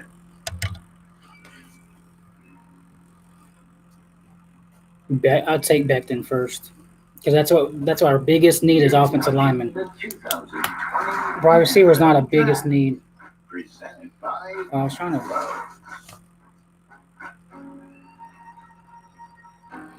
Damn it! Saying I can't do that. We're thinking about you. I can't thank you guys enough and gals for all your sacrifices. We appreciate it. Thank you, man. It's all love. Just know we depend on y'all. Y'all can help us get through this. Yep. We're gonna get through this sooner Coming or up. later. We're all going through this together. Yeah, I had to redo it because the chats wasn't showing up. What's up, Brandon? Well, look, we are. So the Jaguars didn't trade out either, so. Please help us make a difference now. Huddle up for COVID-19 relief efforts and join players, teams, fans, and communities around the country in the NFL Draft-a-thon. And let's give them those high hopes. Hey, Brandon, these linemen are going to drop. Relief for those affected. Visit NFL. So far, they're dropping. Donate now. Visit NFL.com. Raiders and 49ers are talking about wide receivers. Jerseys and more, all ship free. Also, the NFL is currently providing free complimentary access to NFL Game Pass. Sign up now and you can watch full game broadcasts from previous seasons, Super Bowl classics, old episodes. Damn, I wonder why it ain't working. Let me do that The now. all 22 coaches film. Go to Let me try something. NFL.com/Game Pass for more information. As we are moving at warp speed in the first round of this draft, and this is we thought something Yeah, it's that not might picking. happen Here we go. because of the virtual reality, and we are already in with the Jacksonville Jaguars pick at number 9. Let's go to the commissioner. Keep it up. Jags picked. With the 9th pick in the 2020 NFL Draft, the Jacksonville Jaguars select C.J. Henderson. C.J. Henderson. Florida. Well, there you see C.J. Henderson getting the phone call and realizing he is not going to go far away from where he played his college ball at the University of Florida. Damn. His hometown's in Miami. He played running back in high school. In fact, his high school coach said, I could have put him at guard. So we got 4 picks away. Jets, Raiders, and 49ers. We're gonna get one of these linemen. We got Tristan Wirfs, Jedrick Wills. He had that ankle injury early on, kind of pampered him a little Mekhi bit. Becton is still there. Cover corner. That's when he's going to make the money in the NFL. He's going to be asked to shut down receivers. Tackling. I feel good about it now. I feel good about it. But which one? In the NFL, you got to tackle on those receivers after the catch and support the run. And in coverage, 6 interceptions in his career, 22 pass breakups. Even this past season, Lewis, when he had the injury with the ankle, he still finished top on the team with 11 pass breakups. Lewis, his forte is coverage ability. That's what you're looking for in the NFL. No question about it. Look, the Jacksonville Jaguars no longer have Jalen Ramsey. No, you get one. You got. We're 3 picks away. He's the kind of guy who can match up with your best wide receiver, and he will shadow him all over the field. He did that this year. He followed Jamar Chase on just about every snap that he could when they played LSU, and he was the guy who's proficient playing both in press and in off. He has the feet. Well, the Browns pick is in. Shadow you at the line of scrimmage and then run with you downfield. He has the feet and the hips and the eyes to play from off and play all the different coverage packages that you want to play when you back off. He just needs to be more consistent at the catch point. Now the Browns could go Javon Kinlaw or a lineman. I hope they don't get a lineman. If they don't get a lineman, then we're going to get a choose out of those 3. Well, there you see happiness all the way around. And just so you know, obviously it makes a lot of sense because the Jaguars moved on from Jalen Ramsey last year. They clearly needed help with the cornerback position. His defensive coordinator in Florida, Todd Grantham, in 30 years of coaching both in the college and the NFL. I'm getting nervous now because we're right here. Cornerback I've ever seen. All right, now we're at the 10th pick. Introducing the Browns pick is St. Jude patient Fletcher Rollison. Fletcher was diagnosed with a rare brain tumor, and his family turned to St. Jude. This pick here is going to determine who Buck's going to pick, I think. Joins us from his home. Hello, NFL fans, and a special shout out to Browns Nation. That's cool. I'm so excited to help introduce the first-round draft pick for my hometown Cleveland Browns.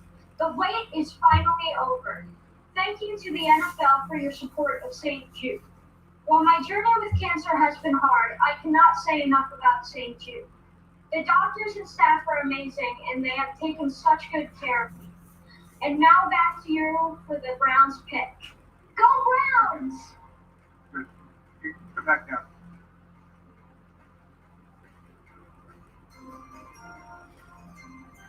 Thank you, Fletcher. We are so happy to see that you're home and doing well. We're very proud to support you and St. Jude in the fight and childhood Here we go. cancer. And we're all in your corner, Fletcher. I hope they don't pick a lineman. So I have the Browns pick.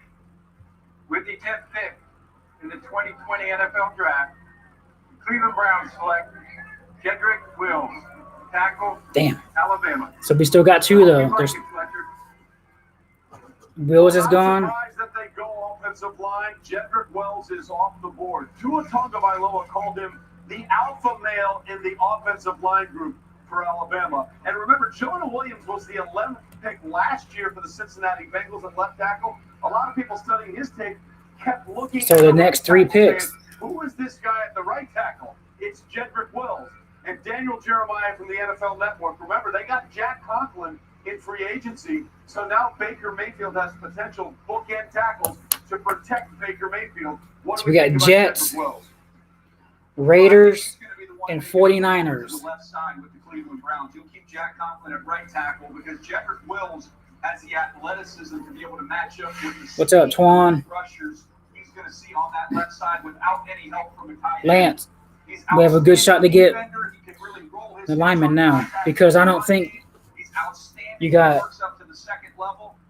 Browns did not Jets, draft Raiders, him, and but they 49ers. drafted him for what he could do as a pass protector to help I don't, maybe the Jets might go offensive line, but I don't see I think Raiders and 49ers going wide receiver Mel, I don't know where you are, but for me, because they already got good offensive linemen. as an NFL starter, Jedrick Wills was better equipped than any other tackle in this draft.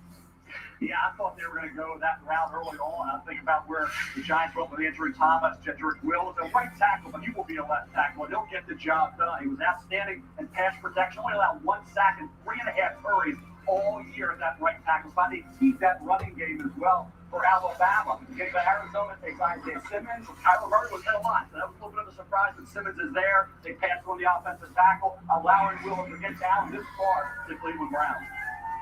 Well, thank you. He got his good feet from his mom who played college hoops, but no surprise that we have an offensive lineman from Alabama being drafted.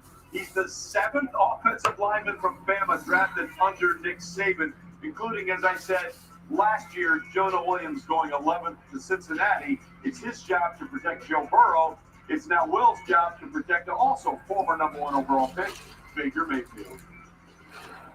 You're watching the 2020. I wonder if these players will be like, man, I want to go to the Browns or Bengals. In nearly 100 years, Lance, is the chat working? we've seen you go. Because I don't see y'all chatting, man. I don't know if it's working or not. Your heart, courage, and commitment has always inspired us. And now it's no different. So we're here with financial strength, stability, and experience you can depend on. In the online tools you need, because you have always set the highest standard and reached. There's talks there's mock drafts having Henry Ruggs going to the 49ers. Stylers do more. Strong on style, kind on scalp. Strong on style, and kind on scalp. Introducing Head and Shoulders Stylers. Styling products that are both strong on style and kind on the scalp. When new smartphones are expensive, the family has to share one.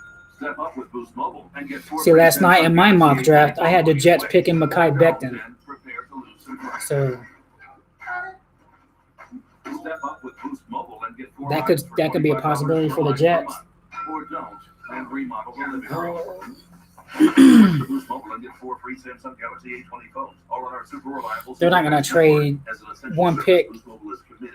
They're not going to trade just 2 spots up. They're good. That's like giving away a free pick. Here you go. Subway is still serving the subs you love. Delicious subs made fresh and easy to get for takeout or delivery. And now with our family takeout. Romel, you think we're going running back with the first pick at 14? Hey, check the Facebook.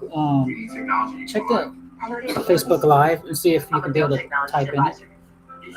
Because I don't know. If you're a small business, They were Lance and then. We want to help. so we'll be right here. Jaden, what are you doing? Answering your calls, Come here. providing support. Jaden. Standing by you. Come here, Jaden. Step of the way. Come here. Come here. Makes history. We are determined to Yeah, stay me on too. the air with unprecedented performances from across the country, and your vote decides who makes it into the top Bring 10. him. Bring him to The me. American Game Control. American Idol News. Come here, Jaden. ABC. Jaden. Oh man, I used to love stopping him Because they were typing in there. Then whenever I ended it and started a new one, and it was like 40 something messages. I was like, damn, I didn't even know. Come here. There's my little guy, my little buck. My little buck there. Look up there. See the light?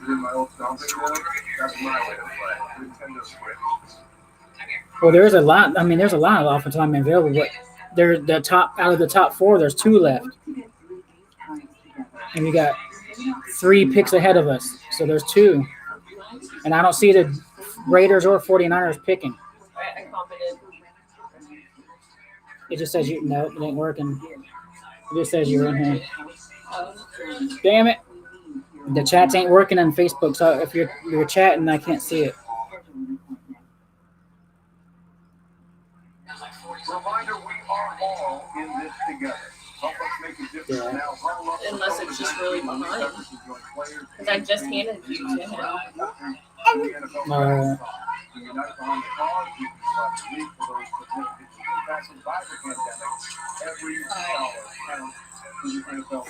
Daddy don't want you no more. Say bye.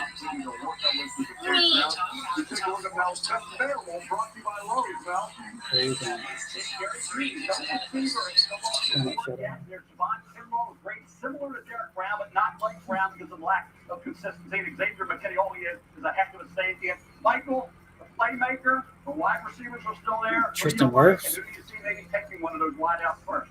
You still got Becton. You don't have Becton Well, out I'm there? glad we're getting to the best part of this draft, and I talked You got about it stuff all over earlier. his face. It's Yeah, the diversity we have the in these wafers. wide receivers, and I love Jerry Jeudy. He's such a great guy. You're so inside and plays in that slot. I love how he, what I call, gives you that stinky leg and takes it right back. How long is this? Till 11:30. He does everything. There's 32 teams. To Dez Bryant, a guy that can go up and get the ball, but he also can run the whole Run the vacuum in here. route tree, or do you just Your want your ass. sprint Your ass. speed? And that's off the third. This guy can run with anybody and everybody, trying to give you a Tyreek Hill kind of player. All right, listen. She don't really it's somewhat surprising, watch by the way, football. guys, we She just laughs at me. haven't had a trade yet. The last time we didn't have a trade in the top 10 picks, as we look at Henry Ruggs. Henry I'm glad to Ruggs. hear his name called. Last time we haven't had a trade this late in the first round was. What's up, Robbie? The first trade came You around. got your quarterback finally. Do you like it? You like Tua? See what happens. But Henry Ruggs, again, a speedster, and waiting for his name to be called, as is CeeDee Lamb, and again, also a big play waiting to happen. And then there's Jerry Jeudy. Don't say nothing, Eric. Don't say nothing. Once they start to go, it could be they go on a run. Will they go here with the Jets? Come on. With the 11th pick in the 2020 NFL Draft, the New York Jets select Mekhi Becton, tackle, Louisville. So the run on receivers is going to have to wait, but Mekhi Becton, ladies and gentlemen, human beings that large should not run as fast as Mekhi Becton did. At the combine, 364 pounds, ran the 40 in 5.1. According to ESPN stats information, that's the heaviest player ever to run a sub 5 140. And if you like people just abusing other humans, the Mekhi Becton tape is for you. Why is he so big? Well, his mother is a caterer who specializes in soul food. And as you can see, Mekhi specialized in what his mom specialized in. In fact, he can do a little bit of everything. He has incredible feet. He was an amazing So it looks like we may be getting Tristan Wirfs. player. Wirfs. And then we talked about the combine as you see him moving in the pivot. But that's the combine. You've got to see him run. It is absolutely incredible. Again, 6'7", 364 pounds, and he crossed the line at 5'1". Lewis, this is a guy who came to Louisville a little out of shape, but they worked on him, and then he's been working on people. Look at ever that shit, since. man. I wish we would have had him. Dude is just a monster. Yeah, look, he is a tremendous athlete for his size, as you've alluded to.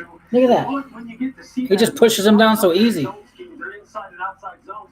This guy is 6'7", 350 pounds. Looks like he's about 290 pounds. Tremendous athleticism and quickness, and then the power. The power to just take defensive ends and just toss them on the ground. And if he gets up to the second Yes. level on linebackers, it's really all over, Booger. Well, without a doubt, to me, this is a great pick. We know how big he is. Reminds me a lot of Trent Brown with the way he's able to move at that side. But to me, this is all about Sam Darnold. You need a left tackle. You need to protect your franchise quarterback. And now, the New York Jets have a guy that they can put out there, and Sam Darnold can know his backside is protected. Look, I tell you what, I think they got the best tackle in the draft in Mekhi Becton, and somebody that when you watch how hard he's been working through this process, I know there was some concern about his weight. There's Joe Douglas there celebrating with the New York Jets with his family. I know there was some concern about his weight. I actually texted with his trainer yesterday and said, I need a proof of weight video. So he got him on the scale and showed me, weight 363 as of yesterday morning. So he's been able to control his weight. He's been working really hard even some of it in unconventional fashion, as you see right here. Go get you a big truck and start driving it. And that's what he does against everybody you watched him on tape for Louisville this fall. This is a giant of a man. This is Mount Beckman, who's been brought in to protect Sam Darnold. And I can promise you Le'Veon Bell's going to be a big fan as well. DJ, I want to read something to you that you talk about where he's come from. By his strength coach at Louisville. He said when we got him, he was about 390 pounds, and he couldn't make it through warm-ups. It was gross. We knew he had potential, but over The Raiders next pick 7 is in. months, Don't he say worked nothing, his guys. Don't leap say nothing. off, and now you see what he's become. He is an amazing story.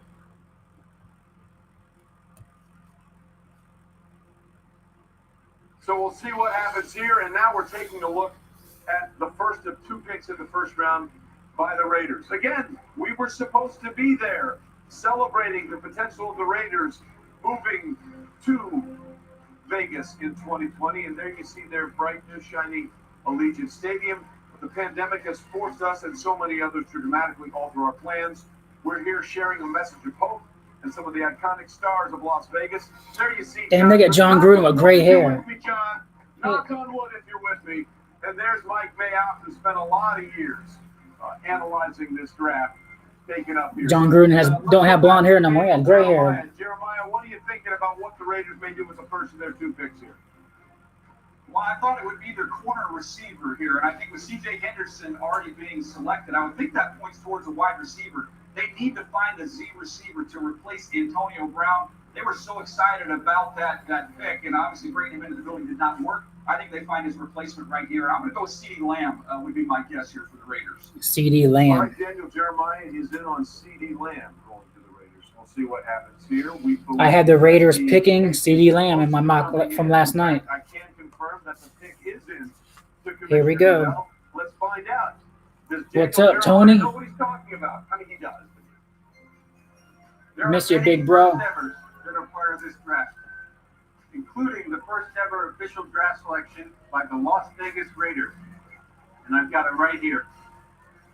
So with the 12th pick of the 2020 NFL Draft, the Las Vegas Raiders select Henry Ruggs, wide receiver, Alabama. Congratulations, Raiders. Congratulations. Henry Ruggs. Well, there you see Henry Ruggs. Daniel, you named the position, but not the player. Henry Ruggs is a fascinating football player. Well, Ruggs is gone. He had 98 catches at Alabama. 24 of them went for touchdowns. So he went before Jerry Jeudy, and Jeudy was ranked higher than him. He took it to the house. And when he celebrated, He ran a 4.240. you always saw him throw up 3 figures. That was first friend Roderick Scott. They played high school basketball together. And one weekend they were supposed to drive in the same car to a high school tournament. Ruggs was feeling under the weather, had the flu, didn't go. Told you Bucks wasn't getting Henry Ruggs. On the highway that trip. I knew one of these 2 teams here was going to get Henry Ruggs. And Henry Ruggs celebrates his honor throwing up that 3 every time you see him score a touchdown. John Gruden, very happy that he's got the burner that ran the 4.27, as is Mike Mayock. Hi, Mike. Make sure the He's dog is fast. taken care of. I would have loved him with the Bucks, but receiver's not our need, so that's why I Henry knew. Ruggs does playing basketball. It was absolutely a rim obliteration. He was jumping from everywhere to throw it down at Robert Lee High School. So you know he can play hoops. You know he can fly. His mom once unofficially was clocked at a 4.2340. He can absolutely scoot Michael Irvin, and he can take it to the house no matter where he gets the ball. Yeah, and we knew, Trey, that this was a possibility because of that 4.27 speed. And let's remember, What's up, now, Vish? the Raiders, what do they have to do? They have to face that thing they have in Kansas City with Tyreek Hill. So we got 49ers. What's up, Cortavis? Welcome back, bro. I don't know if you've been keeping up. Kansas City score. Now the Raiders will be able to come right back. We got the 49ers on the clock, and we still have Tristan Wirfs, the offensive tackle. Yeah, one thing about Ruggs, like we talking about that speed, he didn't have the drops, and I think the production wasn't up to the level of Jerry Jeudy. We're talking about 4 first-round receivers that Tua was throwing to. Ruggs, and obviously this year Jerry Jeudy, and then next year Jalen Waddle and Devontae Smith. So a lot of talent on one football. Love that speed. I'm sure John Gruden for the Raiders. Cliff Grant. I'd be happy with Tristan Wirfs, the lineman, because we need a lineman. And he was rated the ranked number 1 offensive lineman in the draft. The interesting thing about Henry Ruggs is this: he's just not a deep threat. What he really is, he's a catch and run threat. And they did a great job at Alabama of doing that, getting him the ball quick, and then letting him absolutely just slice through the defense and have those tremendous running catch type situations. He's a guy who can catch the ball out of the backfield. He's a guy who can play all 3 positions. So the Raiders got their Tyreek Hill. DJ, I think the number one thing that he really can do is he can also give you some reps on special teams if you needed him to. But getting drafted this high, I have a feeling he won't see very much action on that phase of the game. And look, we was talking to Mike Mayock this week. He talked about Josh Jacobs running for over 1,100 yards into crowded boxes last year. You put Henry Ruggs on this field, you're going to scare safeties out of there. You're going to have a lot more room for Josh Jacobs to run. And also at Darren Waller at tight end, he ran in the mid-4.4s. Now you've got Henry Ruggs who ran in the mid-4.2s. This Raider team got fast real quick. Can we all just take a moment to acknowledge what we're seeing here? Michael Irvin, I hope the Bucs secondary is going to be ready for him. They better get some pass rush on Derek Carr or Mariota. Michael, that's what you wore in the pre-draft meeting. This guy looks pissed. He's like, he's all pissed. Plays, touchdown. He's right at home with that. That's why he's wearing his robe. He's making a statement early, and the Raiders hope that he can make that statement late. What's up, Steve? Now, listen, I knew you would appreciate the robe, Michael. Just so you know, from 1985 to 2010, no Ultimate fan. Hey, you're going to be on your screen and now we've gotten 4 in the last 5 years. whenever the Texans pick. I'm going to make a pretty safe bet that we're going to get a 5th one in Jerry Jeudy coming off the board at sometime in this first round. But for more on all of this, let's check in with our fine ESPN insider, Adam Schefter. Hey, Adam. Cowboys ain't picked yet. Cowboys pick. This draft, and we have yet to see a single trade. Not one team has traded out of its draft slot. We had the Cowboys picked 17th. But no team ever made an offer for them. Miami didn't make an offer. The Chargers didn't make an offer. Same thing with the Giants at number 4. Hey, Tony, the dude that played for the Dallas Renegades, he got signed to the Chargers. The tight end, the big tall guy, Parham or something. The Chargers. Tom Brady's Bucs are moving up 1 slot. The Bucs just traded. In this draft, there's still a tackle on the board to get The Bucs just traded up. That would be a logical pick for Tampa Bay to make with Tampa Bay coming up to get that pick, and that's the trade. Tampa to 13. All right, The Bucs just traded up. Guys, let's talk about this here for a second because obviously Tampa Bay has plenty of weapons. They just signed Rob Gronkowski. He's going to be there ready to roll. So the Bucs have the 13th and the 14th pick. 47 sacks last year, Louis Riddick. Oh, shit. We got 2 picks in a row. But we've already seen a couple of tackles go off the board. It's understandable why they might get. Oh, shit. We got the 14th and the 13th pick. Yeah, look, there's no question about it. They have to make sure that, particularly at right tackle, that they take care of that position for Tom Brady. Look, We just traded up. for them on offense, except for maybe they could use Oh, shit. back as well. But they have the perimeter weapons. They have the guys who can attack the middle of the field. They're pretty set at guard. I wonder what the hell they traded. Take care of that right tackle position, and you would assume that they're going to try and solidify it here. All right, so who's the best one left, Mel? We've seen Becton go off the board. We've seen Wills go off the board. Somewhat surprisingly, we've seen Andrew Thomas. Is it Tristan Wirfs here for you, Mel? It would be Tristan Wirfs. Of course, the right tackle at Iowa, but he did play left tackle when Alaric Jackson was hurt. Oh, shit. Obviously, still needs a little work for his freakish talent that he is. So the Bucs have 2 picks in a row. I don't know. They probably traded the draft picks. Oh no, they swapped picks. So they don't have 2 picks in a row. They moved up 1. I wonder who the hell they moved. Now he needs to step up another notch to become a Pro Bowl caliber player protecting Tom Brady. By the way, That's- is that the most see from Bruce Arians right there. If they traded and gave up a second-round pick just to move up one spot when he was going to be there, that's stupid. Why would you trade something just to move up one spot? So again, is there anybody else? It was somewhat a surprise to see Jason Licht there, the general manager of the Tampa Bay Buccaneers, who, by the way, was part of the scouting department for New England when they. I was saying they had 2 picks in a row because it still showed that it was Tampa Bay in 14th and 13th.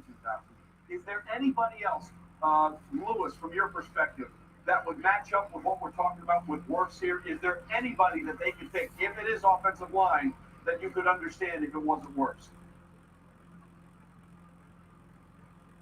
No, not really. I mean, he's the logical choice here because when you think about where you're picking at right here, look, there aren't any more slam dunks in the NFL and in the NFL draft anyway. But really, when you're picking where they're picking right now, you're really looking for the guy who's sticking out on your board. And Tristan Wirfs is one of those interchangeable guys as far as being able to go from the left side to the right side. He did it in the course of games, and there's no question that down here at this pick, this is the best player that's available for them at a position that they need.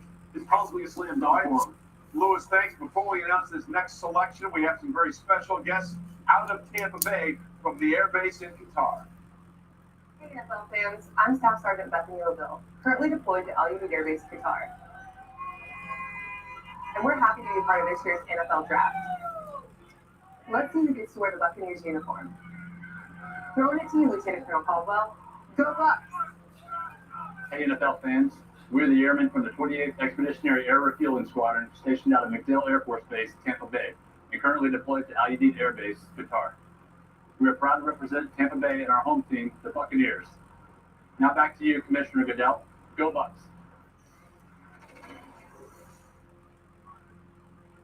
I wonder what they gave up for that, just to move up one spot.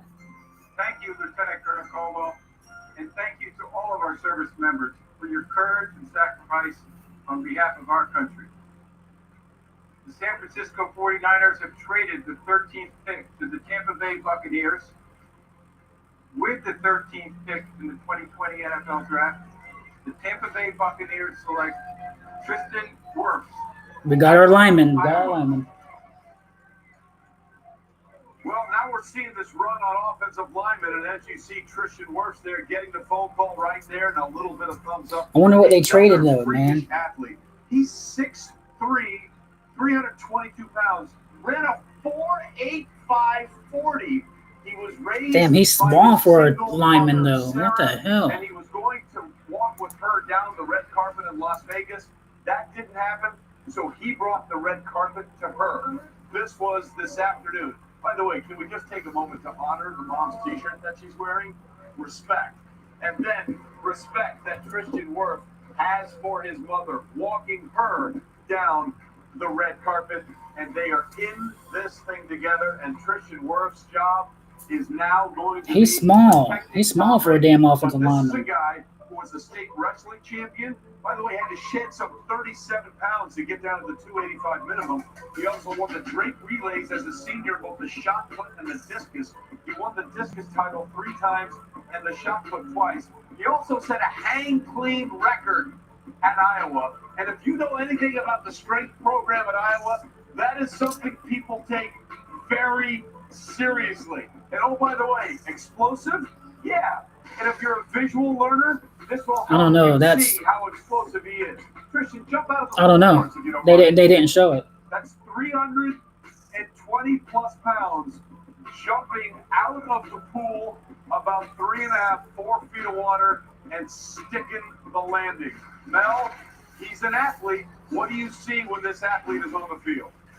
Well, I'll tell you what, he was impressive at right tackle. I say he held his own at left tackle. His size, he can manhandle people at the line of scrimmage. Talking about impressive when he plays with proper leverage. That's the key with work. Proper leverage. Sustaining at times is an issue. Pass protection, quick feet you look for, good technique. See the punch move. Balance at times is a little bit of an issue as well. They say Burt Ferentz pushes them up. Now in the NFL, you need to step it up as well if you're Tristan Wirfs and maximize all that awesome athletic and physical talent he brings to the table. Obviously, I didn't think he'd be there at this point.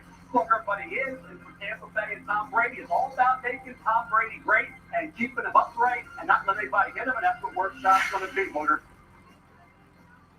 Without a doubt, Mel. When people talk about this guy being a great athlete for an offensive line, let me tell you, he's a great athlete for a football player. He ran faster than most tight ends did at the combine. And when you look at how the run game is built today, the zone scheme, you need athletes on the offensive line, whether it's guard or tackle. And also, you talk about Tom Brady. You're going to need that guy that has a strong punch. Welcome back, Rocket Man.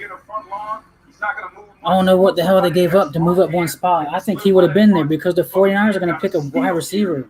Why waste a pick? 49ers wasn't going to pick him. Fifth Iowa offensive lineman be selected in the first round since 2004. There you see Tristan Wirfs. The draft nervousness is over for him, and Bruce Arians and Jason Light, hope they have their guy. Bruce is fired up as we continue the first round of the draft.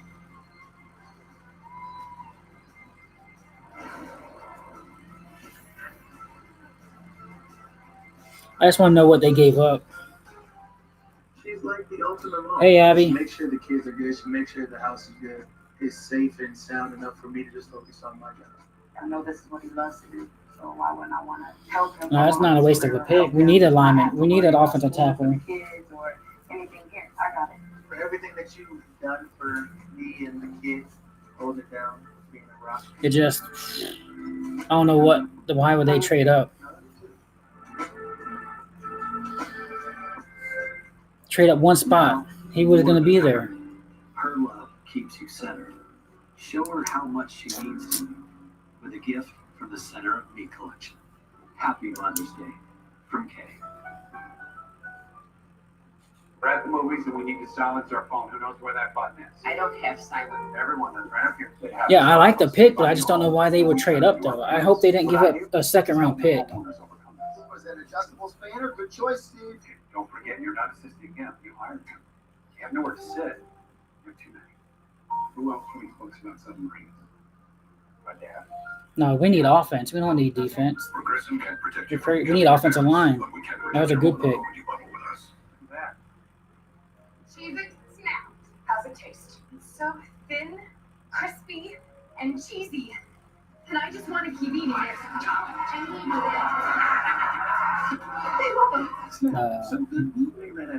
Defense is set. Defense is good. We need offensive line, and that's what we got.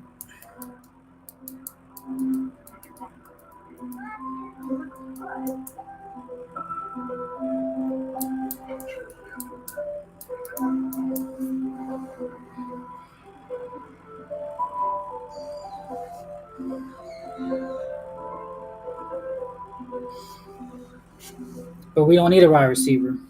We didn't need that. We don't need a wide receiver. We got enough receiving weapons. Going up.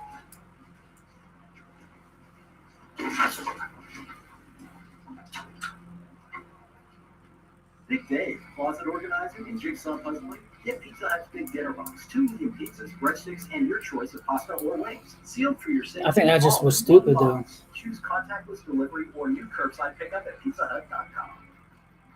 First up is this exquisite bowl of French onion dip. I'm going to start the bidding at $5.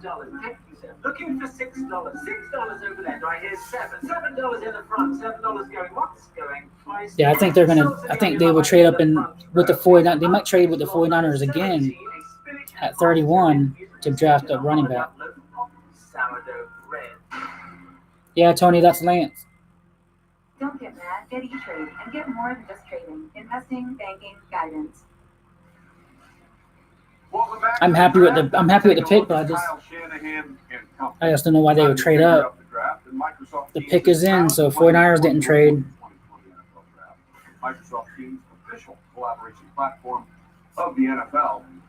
And I think they traded away a 4th-round pick, the comp pick they had. Very comfortable too if you were the defending NFC champs. Because the Bucs have extra draft picks. One of the big moves the San Francisco 49ers did last year was trade late in the season for Emmanuel Sanders, and of course he has moved on to New Orleans. And there was Oklahoma wide receiver CeeDee Lamb. Some consider him to be the best wide receiver. Oh shit, CeeDee Lamb to the 49ers? Henry Ruggs was the first to go. And now we're looking at Jerry Jeudy. Our own Todd McShay says Jerry Jeudy is the best route runner at a wide receiver he's seen in all of his years of studying film. So could San Francisco be looking here at a wide receiver to replace what they lost in Emmanuel Sanders? Let's go to Michael Irvin here. Michael, what do you think? Yeah, it could have been a damn kicker. Which one do you like better? But it's not a bad pick. We need a lineman, and he's a true right tackle. You talk about Jerry Jeudy. Remember, Jerry Jeudy does most of his work from the slot. He's about 60% in the slot. Look at John Lynch. 7 touchdowns. Get out of his 10 in that slot. It's all about His damn daughter looks just like him. right here in this spot, Trey. All right, we'll see what happens there. And again, you take a look at Kyle Shanahan and John Lynch. They're clearly enjoying this virtual draft, I think, more than most people are. But again, San Francisco It's still plays in sunny. the toughest division, arguably, in the NFL right now, the NFC West. As we said, they lost Emmanuel Sanders. There are some concerns about offensive All right, line John as Lynch, well. who you picking? But the pick is in. Let us see what San Francisco did. They moved one slot back so Tampa could move up. Where is San Francisco going? With the 14th pick in the 2020 NFL Draft, the San Francisco 49ers select Javon Kinlaw, defensive Oh, tackle, 49ers went South Carolina. defense. Well, perhaps another surprise, but Javon Kinlaw is one hell of a football player. His story is also amazing. But what you need to know about him is how he grew up. He split time between his mother and father in Goose Creek, South Carolina, as well as in Washington, D.C. And he spent some That's of a that shocker time there. homeless in the nation's capital, where he would ride the metro because either Watch the Falcons draft Judy or fucking harder than it was outside. another wide receiver. And he has been a remarkable story, talking about the things that he went through as a kid. Falcons need a damn corner. They lost Desmond Trufant. Walking over dead bodies to get to where he lived. Todd McShay said he showed up at the Senior Bowl, didn't even work out, and didn't even play, rather, just went through some drills and made a bunch of money. Look at his dad. There you see the reaction of his father. Javon Kinlaw is now a member of the San Francisco 49ers. His story is absolutely Man, look at that shit all torn to hell. His story is incredible, as is what we Now they need to get a new furniture. Without a doubt. You talk about the rich getting richer. He reminds me a lot of Richard Seymour. Long, big, and powerful. And the San Francisco 49ers are going to love it. Can he play with leverage? When you're a tall player, you got to be able to play with leverage, extend your arms, control the offensive lineman. He can do it with the best of them. Like one of the guys that I played with a long Chase time ago, Claypool Richard from Seymour, Notre doing Dame. the same thing. I think he'll be in the later rounds. Control the offensive lineman. They do it well. But this is now a passing league. Can you be a three-down player? Can you rush the passer? Javon Kinlaw showed outstanding pass rush ability and power, especially at the Senior Bowl. Just like Richard Seymour, long arms, long levers. He can do it inside. And dare I say, John Lynch, they traded away DeForest Buckner. Now they get to Javon Kinlaw now, and this defensive line is going to be dominant once again. Boom, talent-wise, 6'5", 324. Remember, he was 340 early on, managed his weight, got it down to 324. Played through So did they not give anything away then? this past year, first 5 It's showing the trade. All they did was swap positions. They don't show anything that they gave up. Kinlaw had that great start. Then he's adjusted, and he wasn't quite as much of a factor, but he's got incredibly long arms, huge hands, DJ. Physically, if you could draw up a defensive tackle, I don't know. Javon Kinlaw would be that guy. Yeah, it reminded me of Marcus Stroud when I watched him, Mel. And this is somebody, when you put on the Georgia game and the Alabama game, the best opponents they played. On Twitter, it just showed that those quality offensive lines. So that's what jumped what the out to trade me. for the Bucks did. It looked like it didn't show what the Bucks gave up. It just showed that it was an even swap. You get the 13th pick. You trade back to 14, get an extra pick, and you replace DeForest Buckner at the same position with a younger, cheaper player. Yeah, I know. I just seen it. I just read it, but it didn't show. It just showed the pick. So they swap picks. It's smart team building, and they're staying true to who they are, DJ. They're a So team that likes to play the Bucks moved back late in the later round just to move up one spot. So they didn't really lose nothing. They just moved back in the later round. And it wasn't just at the point of attack. It was chasing people down the field. I remember in that Alabama game, just seeing him run downfield and just put haymakers on running back. Look at that couch, Lance. That bitch fucking shredded. Look at that shit. Very well. Well, Dad is feeling it right now with a kid loss. And oh, by the way, sometimes things just work out perfectly. What's up, Randy? People actually wanted to go to San Francisco, saying they're just a wonderful group of guys, a talented group that works together. They work together for the same goal, not individual. So the Broncos pick is in. To win at the end of the day, that's something I want to be a part of. Well, guess what, Javon? You are a part of it. Javon Kinlaw, now a San Francisco 49er. We'll be back in 30 seconds after a quick word on Verizon. If we weren't able to stream anything, I think they'd be lost. We are all home right now. Hey guys, I'll be right back. More of the entertainment you want. Daily is usually watching a Yes, TV show. second and third rounds tomorrow. Then the rest of the draft is Saturday. Shows I need when I need them. Now, unlimited plans come with your favorite artists. You never know. Bucks could move up in the later round. And over 70 top channels and live TV with YouTube TV. They could have been like, hey, John, talking about John Lynch. Hey, trade us the 31 pick. If we swap picks with you now, Shop online today. let's work a deal later on. We want Jonathan Taylor. All right, glad you're with us as the first round of the 2020 draft rolls on. What's up, The Chad? Denver Broncos are sitting here at 15, and we've only had one. Hey, we got our wide lineman. receiver go off the board. John with the power flex right there. Give me all the Super This is the Broncos. I think Broncos get Judy or CD Lamb. So everybody can see. I had on my mock draft. I had Broncos taking Jerry Judy last night. And John Elway just did that. Then, of course, there's Vic Fangio waiting to go into his second So we'll see. season as the Broncos head coach. The pick is in for the Denver Broncos. Let's see AJ where the Denver AJ who? Broncos go. AJ Terrell. All right, here we go. With the 50th pick, the 2020 NFL Draft, the Denver Broncos select Jerry Judy. Well, I had that pick right on my mock draft last night. Congratulations, Jerry. And there you see Jerry Judy and family waiting to hear the official news, but it is done. Jerry Judy is a Denver Bronco. And again, according to Oh, it's my AJ Dillon. He's way later in the draft. he's ever seen. By the way, real quickly, you see that straight A's his senior year. I don't know if you see it, but this is last night. He was already going on to early admission at Alabama. He was Where's the Broncos? and he got his report card Right here. with a B+. He said, no, that's That was my wrong. mock last I got the night. A. The teacher went back So I had that one right. and calculated. Turns out it indeed was correct. Here's the Falcons. Let's see what the Falcons A does. straight A student, but he has dealt with some tragedy in his life. In November of 2016, Jerry Judy's 7-year-old sister Aaliyah passed away. Aaliyah was a miracle baby and had suffered health complications since birth. Following her death, Judy posted a photo of Aaliyah with an uplifting message. I love you, sis. You're in a better place now. I swear I'm going to make it for you and mommy. R.I.P. Aaliyah. Here is And that's daughter, sad. Journey Aaliyah, born on March 27th. And there you see it. Jerry Judy going to go work with John Elway, the quarterback there, Drew Lock, Cortland Sutton, the other wide receiver on the side of that ball. Michael Irvin, take us through what you like about Jerry Judy's tape. I love this pick, and I'm telling you, when you hear people talk about how great he is at running routes, that's because he transitions so well in and out of cuts. This guy is incredible at the line of scrimmage. That's the number one thing that he's going to have to work on, is getting off that ball and being able to get deep. He ran a 4.4 at the combine. And Trey, he gets his work done in the slot. I already told you, 60% of the time he was lined up in the slot, and he made 7 touchdowns out of 10. Now, when you line up Cortland Sutton on the outside and you put Jerry Judy in the slot, that is a disaster for any defense when you're trying to stop Drew Lock and the Denver Broncos. Great pick for the Denver Broncos right there, Trey.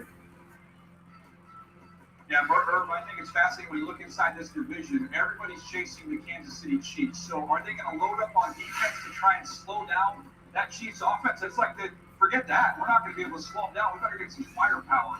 So the Chargers go out and get their quarterback of the future, Justin Herbert. We saw the Raiders go get Henry Ruggs. And then now you have the Denver Broncos go get his teammate in Jerry Judy. The AFC West is loading up on offense. Yeah, they certainly are. By the way, Alabama has 2 wide receivers in the first round now. It's just the 5th time in the common draft era since 1967 where one school had 2 wideouts go Yeah, I in the know. first round. John Elway is very happy right now.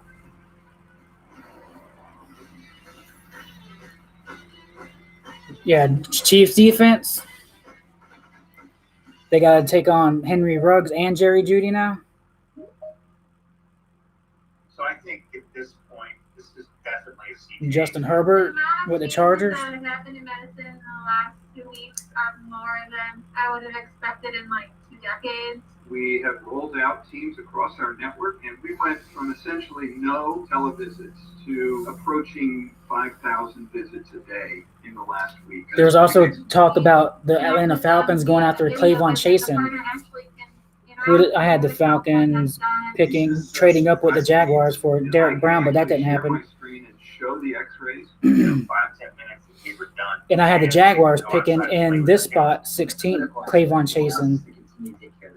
Really move some mountains in our network. And teams going to So I had part of that. Chasen coming I had Cleveland Chasen going pick 16.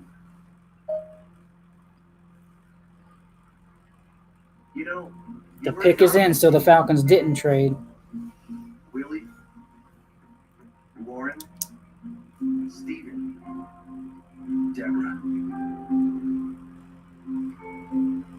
300,000 members of a team working hard to keep your home working for you. Because home is what unites us. That's crazy though. Tristan Wirth jumped out of the pool and landed on his feet, 3 foot high. When you like see a child like that, you don't expect them to take. That's crazy. 8 delicious nuggets for just $1. Your way. So far, who do you think the most improved team is so far?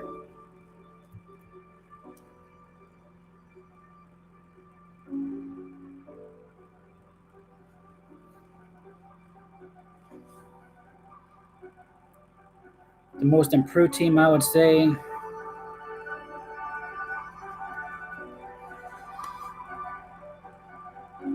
I'd say it's hard to really say. I just say the Washington Redskins, man. They got a good pass rush now. They got Montez Sweat on one side, and now you got Chase Young on the other side. That's gonna be a good pass rush for the Redskins now.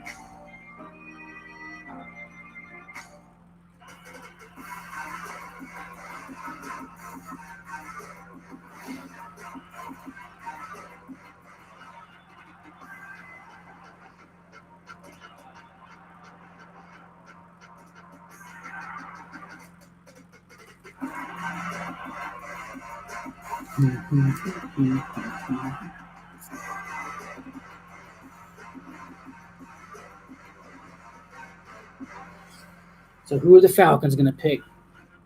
Welcome back to the draft. Roger Goodell doing his part. But he's got Burrow's jersey. Quarterbacks taken in this draft. He's got Tua's jersey. Over there, you have Joe Burrow and Justin Herbert as well. Meanwhile, let's take a look at Mel's best available, brought to you by Lowe's. Mel, what do we got? So you got Philadelphia, Minnesota, New Orleans, all looking receivers. There's CD YAC, yard after catch. He's phenomenal there. CD Lamb is. And you got the heck of a football player in Xavier McKinney. Justin Jefferson improved by leaps and bounds this past season. Chase Honet's an injury, plays an outstanding pass rusher. And Kenneth Murray, all this gives us sideline to sideline range. Great football player, Booker at Oklahoma. One of 2 outstanding inside linebackers along with LSU, Patrick Queen. Yeah, when you look at the Falcons, That's his opinion, though. Both of those teams need edge rush, and the second best edge rusher in this draft, by a lot of people, including myself included, was Caleb Chason. Yeah, I like the Bucks. You know, they improved their offensive line big time. Because remember, they signed the Colts offensive lineman too, Joe Haig. So you got Smith, Marpet, Haig at right guard. Now you drafted him. That's gonna be good. Look at these ugly ass uniforms. We know their head coach, Dan Quinn, is a guy who built his reputation off speed defenders. That's what got him the Atlanta head coaching job, the things he was able to do in Seattle as their defensive coordinator. So where will Dan, Arthur, and Thomas Dimitrov go as we reach the halfway point of the first round? All right, here we go. The pick is Do they in. get? Let's find out. Do they go to the safety? Here's your team. With the 16th pick in the 2020 NFL Draft, the Atlanta Falcons select A.J. Terrell. AJ Terrell. They had to go corner because they lost Trufant. Well, there you see AJ Terrell and family, and it gets emotional pretty quickly, ladies and gentlemen. And AJ Terrell announced his presence with authority in the 2018 College Football Championship game. He scored the first points of that game with a pick six. Now, Terrell, by the way, changed his major from business to sociology because he said, I like to size people up. I like to understand why they think the way they do. So the Cowboys are on the He clock. sized up people pretty well as a college player at Clemson. Well, yeah, he had some really strong games. Go back to the Alabama game, 2018 final game of the year, returned interception, 44 yards for a touchdown in that game. Talking about 8 tackles as well. Yeah, the old FUBU, what they said FUBU on it. Yeah, that shit's so ugly. Against LSU, where he had trouble there in coverage. I think you look at AJ Terrell, he has the length, he has the recovery speed. It's a little grabby. That's going to result in penalty flags in the NFL. AJ Terrell, next Vernon Hargraves. Looks like it's an issue, even though he does have outstanding speed. Has to become more of a wrap-up tackler. See, that would be a penalty right there in NFL. I see how he was held on to him the whole time. You can't do that in NFL. He just needs to be more consistent now. Look, this is a guy who really can't get up on the line. Watch him grab. Challenge you and press man covered. He has good route recognition. It's really the last third of the down is where I struggled with him as far as his ability to then go ahead and consistently finish. That's where he got into trouble in the national championship game against Jamar Chase. He struggled down the field playing. Yeah, he got burnt in the championship game, but against Jamar Chase, burned him every single time. All right, so AJ Terrell goes to the Atlanta Falcons, which means how about the Cowboys? The Dallas Cowboys are on the clock. Dallas Cowboys. And Jerry Jones. Jerry, very impressive setup for the She looks drunk. She owner, looks drunk. President and GM is there, but they're trying to reverse the trend. It's been a while. The Cowboys' last conference championship appearance was in 1995, and they went on to win Super Bowl 30. And these are the teams without a conference championship appearance since '96. And as you can see, Cowboys are the only one on that list. They're the proud owners of 5 Lombardi trophies. But wait a minute, let's go back to that cartoon. Who was that on the right? On a horse? Michael! Michael! Now, you don't look very comfortable there in cartoon form on the horse. Yeah, that's what I think. Are you okay with us putting you on the horse like that? Remember, I'm from Miami. I'm a city boy all the way. But I must admit, when I did get into Dallas, you start falling into the cowboy ways. I was starting wearing cowboy boots. So this next pick, no matter where he comes from, when he gets here, he will be like the Cowboys. He'll get in some boots and on a horse also. I do think we need to have a comment about the bowler hats that you and Dion wore after that last Super Bowl. That was a fact. Mike McCarthy. I will never forget. We showed you Jerry Jones. There's Mike McCarthy, maybe a little closer to him. As you can see, Mike McCarthy had the year away, obviously after being let go in Green Bay, but he was a very successful coach. They won Super Bowl 45. By the way, interestingly, in Dallas, 31-25 over the Pittsburgh Steelers. 9 playoff appearances in 13 seasons. Lewis, let's start with you. We look at the Dallas Cowboys. Obviously, I know we get Jonathan Taylor. That's what I want. That mega deal to go to the Dolphins. They have needs on the back end of that secondary. They may have some needs on the edge rush. But where do we see them going here? Because I think a lot of the corners that the Cowboys might have been looking at are now off the board. Yeah, you really think about it, in the middle of the field, someone who can play a little bit of safety, play a little bit of nickel and dime linebacker, someone comes to mind for me. And I'm looking at Xavier McKinney from Alabama. I think he would fit nicely in the middle of the field and give them some versatility as far as their defensive packages are concerned. He's a guy who plays with tremendous energy, tremendous tackler, good cover skills, very instinctive. I think he's the guy who would look perfect with that Dallas Cowboys star on his helmet. All right, look, he's sitting there for an interesting thing. Go ahead, John. Real quick, Trey, which when you look at this team right here, the Dallas Cowboys, and the decision that they have, is if they took CeeDee Lamb, they'd be taking him right out of the lap of a team in their division, with the Philadelphia Eagles having a huge need at wide receiver, a couple picks away. So that's another interesting storyline to keep an eye on with the Cowboys. I know they have those needs on defense, but CeeDee Lamb would be pretty tempting right here. Pick is in. CeeDee Lamb, as he's waiting to hear his name called. Daniel, that's a really interesting point, right? Because you want to build. She looks mad. But sometimes you can do things to make sure that you don't help an opponent, a guy you'll see twice, a team you'll see twice. And Mel, listen, from the value of the pick here in terms of where we are in the draft at 17, are you surprised Lamb is still there?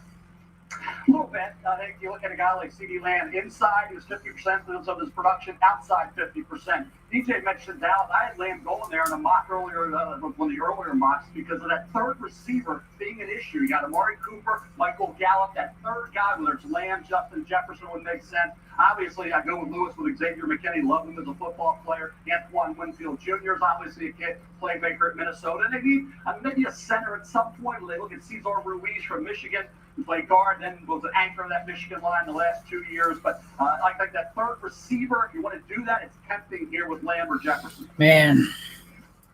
Well, it looks like they're having a good conversation.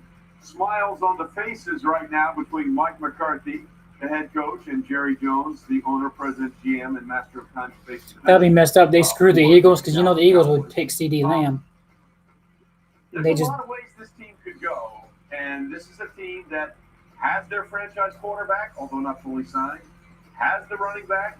That offensive line that we looked at from a few years ago is not the strength that it was, but the pick is in, and we don't have to guess anymore. Let's find out where they go. With the 17th pick in the 2020 NFL Draft, the Dallas Cowboys select C.D. Lamb. Damn. Oklahoma. They robbed the Eagles. Well, Dak Prescott just got another weapon to throw to, and C.D. Lamb is a weapon in every shape of the word. By the way, his first full name is Sedarian. He was trying out for fourth-grade football, and the coach couldn't say Sedarian, so I said, I'm just going to call you CD. By the way, he wears the number 32 chain in honor of his uncle, Chester Ramirez, who passed away on a business trip when he was in China a few years ago. I know the Eagles wanted CD him. Lamb is a big play waiting to happen, and there you see the reaction. I bet Eagles are like, CD man. Lamb is coming off the board here. So now the Eagles, I had the Eagles selecting Kenneth Murray, but they can go Justin Jefferson now. Yeah, see, this is a perfect pick for the Dallas Cowboys. I know they wanted Miami's back on the clock. but they know that I knew and talking to them that Lamb was the first. This is where a lot of people are thinking that the Dolphins could pick Jonathan Taylor. I hope that's not the case. To snatch him up. Let me tell you what's great about this, because they got Amari Cooper and they got the young guy outside, Williams outside.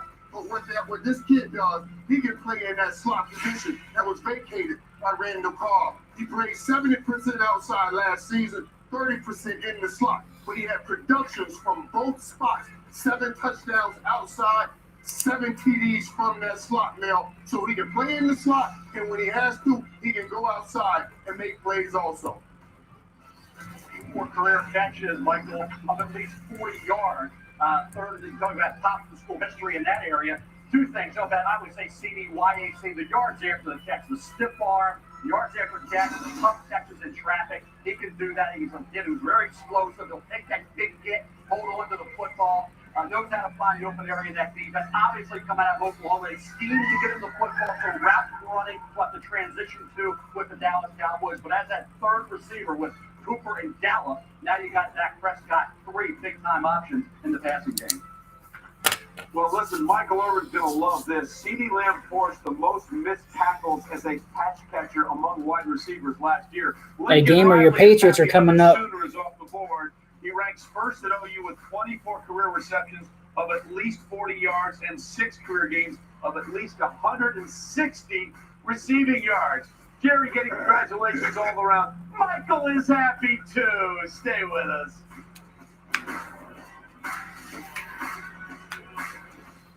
Hey, the Cowboys' offensive weapons now, and that's going to be good. You got Zeke and those damn 3 wide receivers now. What's up, Ray? When you've got public clouds and private clouds and hybrid clouds. I ain't seen you in the live today on YouTube. But now, But you like the pick? technology's cloud. You got Tristan Wirfs. That's what we need. VMware, a single hub for consistent operating What's up, experience Gary? across Lance? all your platforms. Welcome back. Welcome That back. should clear things up.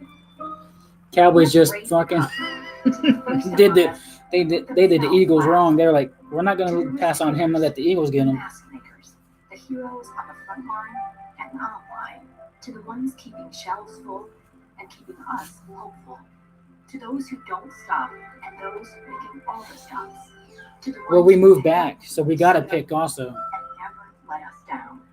From all of us at Duncan to all the heroes. But to me, it's stupid, though, because all we did was move up one spot, and he was already going to be there. The only thing is that maybe other teams are calling the 49ers to trade up, knowing the Bucs wanted them, so the Bucs made the move to trade. That's the only thing I can think of. But the Bucs also got another pick in return too. Make a difference in your team. Serving part-time in the Army National Guard. Second round. We're just in unprecedented times right now. It's a second round pick. The situation, like it is what it is, the mindset going into the draft. Yeah, that's the only thing that I can think of is there's other teams that was calling the 49ers to pick him.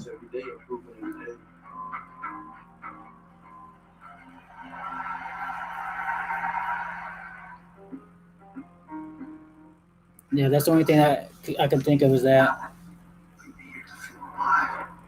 Maybe even to be alive. But hey, the Bucs had to do what they had to do to get that lineman, though. I'm happy about it. That's what we needed.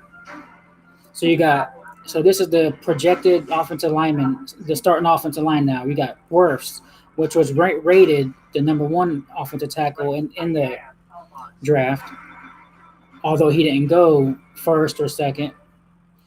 Wirfs starting right tackle. You got Joe Haig starting right guard. Then you got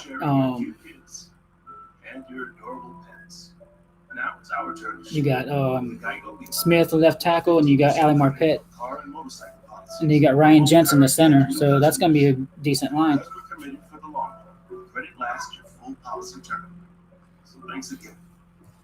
Yeah, I think like I said, I think there's teams calling the 49ers to trade up to pick that, so the Bucs had to do what they had to do to secure that pick. Watching the first 2 episodes, and we're going to bring them back. Episodes 3 and 4 coming this Sunday. They've got this whole promo card they want me to read. I'm just going to read you one sentence. Hey, the Bucs made trade back up in the first round. I mean, you don't really need to sell it any more than that. You're going to see all the crazy stuff Dennis Rodman did while winning championships with the Bulls. That's enough. Meanwhile, we are continuing here. What a night it's been. The Dolphins pick is in. Together in this virtual draft. Help us make a difference now. Huddle up for COVID-19 relief efforts and join players, teams, fans, and communities around the world in the NFL draft. If we unite, I hope it's not Jonathan Taylor, because there was talks that they were wanting Jonathan Taylor or a center. Every dollar counts. Visit NFL Relief. NFL.com, relief. Donate now. Look at Michael Irvin all happy. Bud Light, Seltzer Virtual Huddle. Delighted to be working through this evening with Mel Kiper Jr., Lewis Riddick, Booker McFarland, and our great friends in collaboration from the NFL Network. What trade? Daniel Jeremiah, you know him as Move the Sticks, and a couple of Hall of Famers, Kurt Warner, and What are you talking about? Irvin. All right, the Dolphins' second draft pick is in the first round. Let's find out. Oh, we do? Okay. All right, so we got some time to figure out here what they're going to do with the Miami Dolphins, the second overall pick in the first round. They took Tua Tagovailoa with the 5th overall pick. This is the pick they got when they traded away Minka Fitzpatrick to the Pittsburgh Steelers. So this is the pick, the Steelers. And look, the Steelers are very happy with that trade. Minka made a huge difference on defense, but the Dolphins are in rebuilding mode right now. Mel, as you look at what's available here to Miami, what makes sense to you? You got to take offensive tackle. You got to protect Tua whenever he's the starting quarterback, and that offensive line's a big issue. You got to believe, even if you have to reach a little tray, offensive tackle. All right, we'll see if that's the case. Brian Flores and son look very happy, as does Chris Greer. Now we can tell you officially the pick is in. Let's see if they do go up front. We got good news for Tua here. We got good news for Tua. He said got the good news for Tua. 18th pick So the lineman, in the 2020 NFL Draft. Jones, The Miami Dolphins select Austin Jackson. Austin Jackson. Tackle, USC. You know what just That's happened? who I had last night. Dell tipped the pick.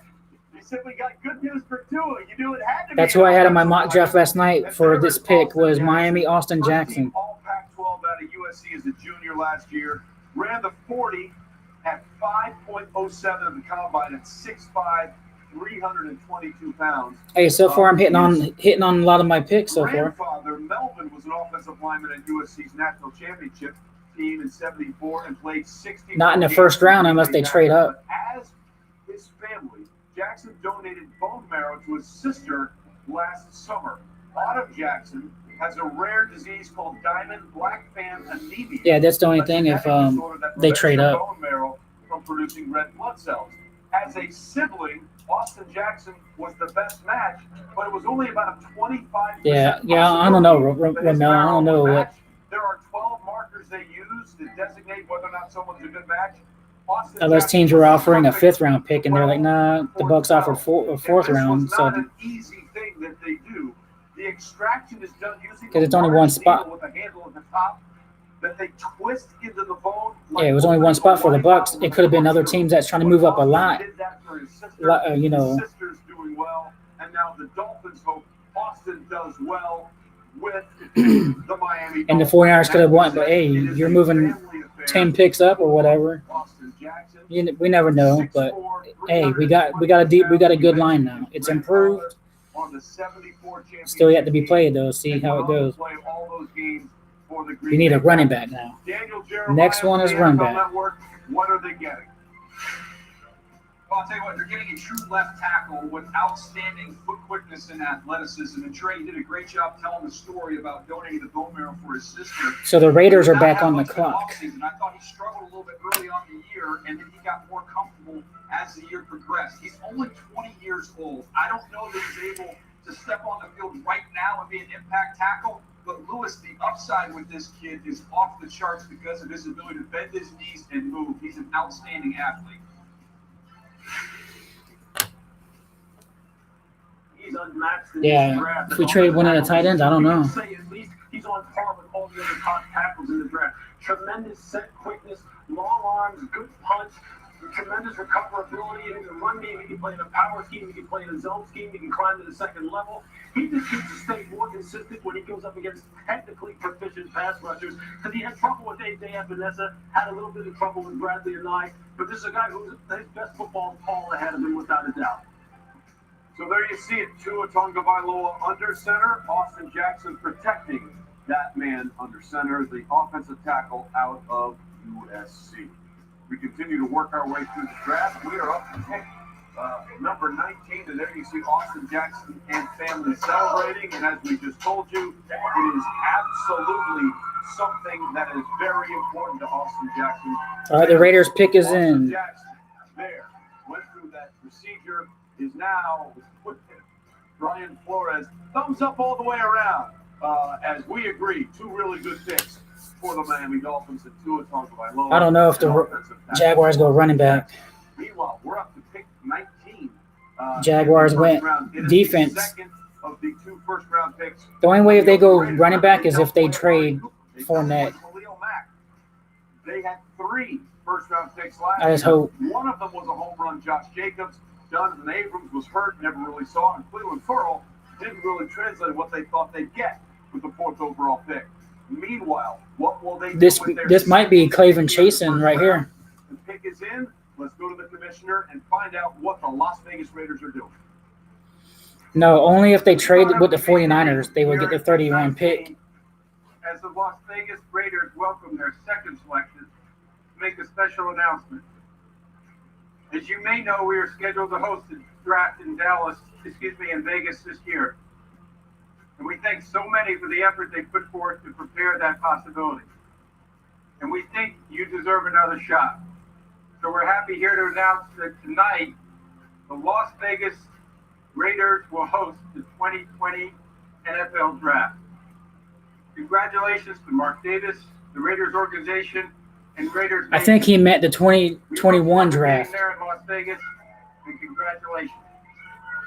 And now, with the 19th pick, That they're gonna host it next year. 20 NFL draft, the Las Vegas Raiders select Damon Arnett, defensive back, Ohio State. Damon Arnett.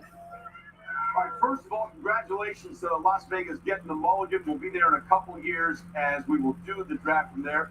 But this is a fascinating decision here on a lot of levels by Damon Arnett. And that's a shock there because he wasn't projected to be that high.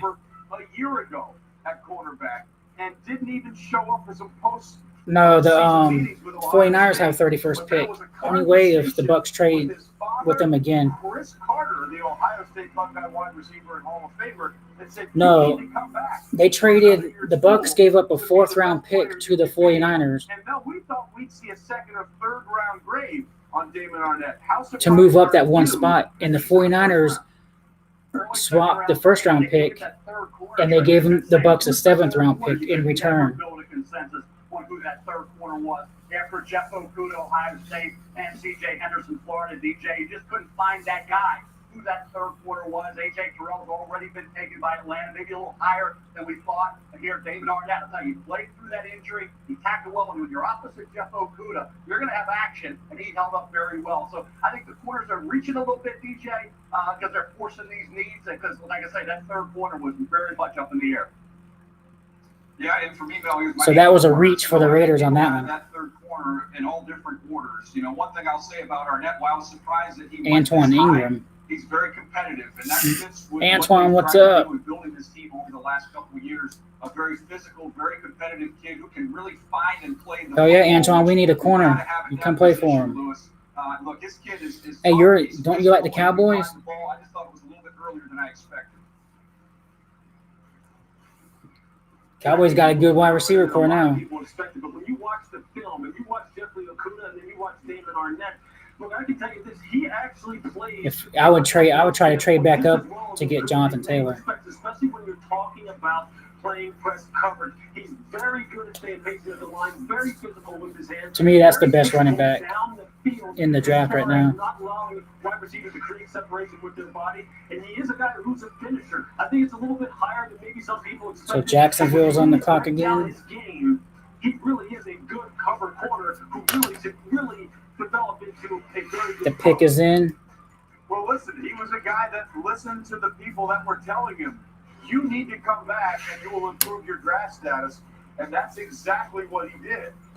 We thought it was going to be improving to a 2nd or 3rd round pick. Instead, he goes to the Raiders with the 19th overall pick. Yeah, I try to trade up. I mean, you don't, Second time in the last 4 drafts. why not? At this point, you got your lineman, and you want to get your running back. Just go ahead and do it. 3 back in 2017. Put your feet up, John. You're done for the night. You're watching the 2020 NFL Draft, presented by Lowe's. You know, you've already got a home team. Willie, Lauren, Steven, Deborah.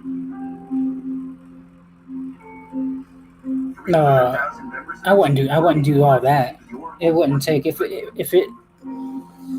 it took only a 4th-round pick to move up in the 1st round to 13, then you don't need to give up a 2nd and 3rd just for the 2 picks away from the 2nd round.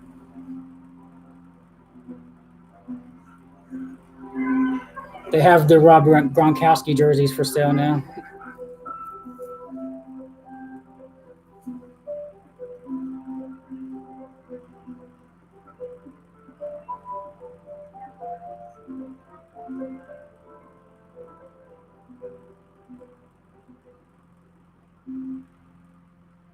Wouldn't it be nice to eat with some of your old friends, like the Chalupa Supreme, beef and 5-layer burrito, and more? Order ahead and get your $5 Chalupa Cravings box at Taco Bell's contactless drive-thru. Every financial plan needs a CFP professional. Confident financial plans, calming financial plans, complete financial plans. They're all possible with a CFP professional. Find yours at letsmakeaplan.org.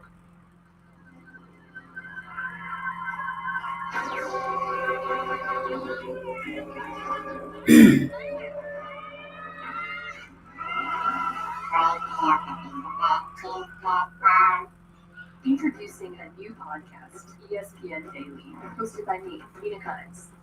Go deeper into the stories of the moment. Yeah, I wish. Access and insider perspective that only ESPN can give you. ESPN Daily. Listen wherever you get your podcasts. Congratulations. 42 years of age, emergency support goaltender. What a save!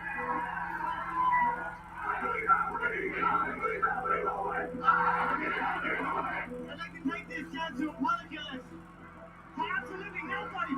Want to stay here opening day? I am confident I got goosebumps right now.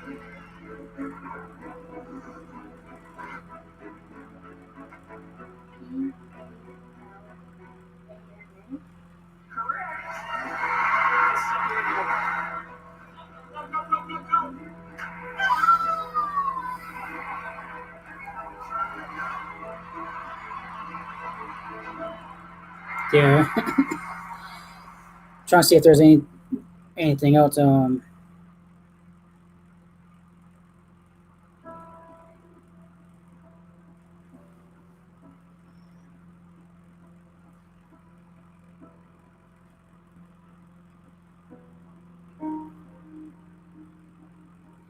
was trying to see if there's any like rumors on Twitter now.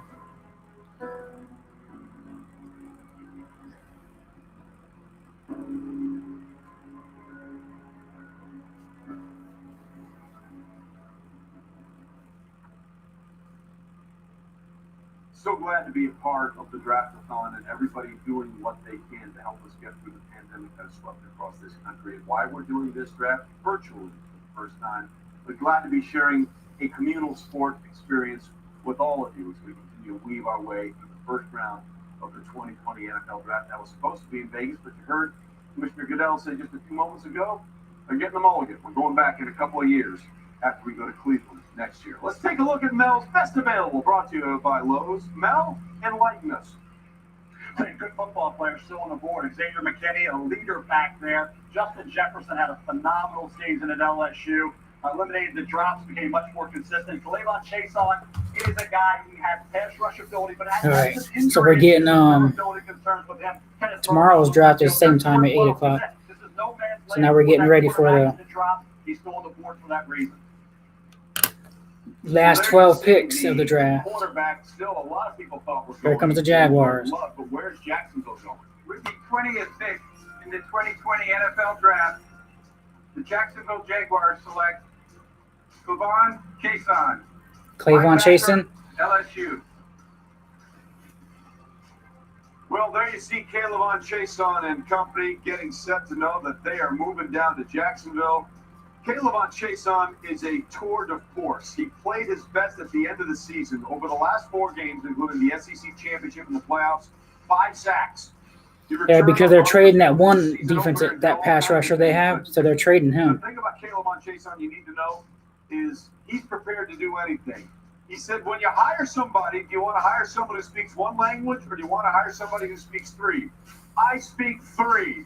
I do pass. So the rush. Eagles are on the I can clock. move into coverage and cover So anybody you want me to cover, and expect I can them to play go run. No offensive lineman has ever linebacker or wide receiver. Booker, I think we need to understand what an exceptional athlete this kid was. He didn't play No, the Patriots ain't gonna trade a pick to a sophomore trade. year because he wanted to focus on basketball. He got 6 offers before he ever played a snap of varsity football in high school. Without a doubt, Fred, you talk about a guy that provides scheme versatility. 3-4-4-3. He's at his best, though, when he puts his hand down. He has elite get off, coming off the edge, running twists, running stunts. In a 3-4, he could be an outside linebacker. In a 4-3, he can be a defensive end.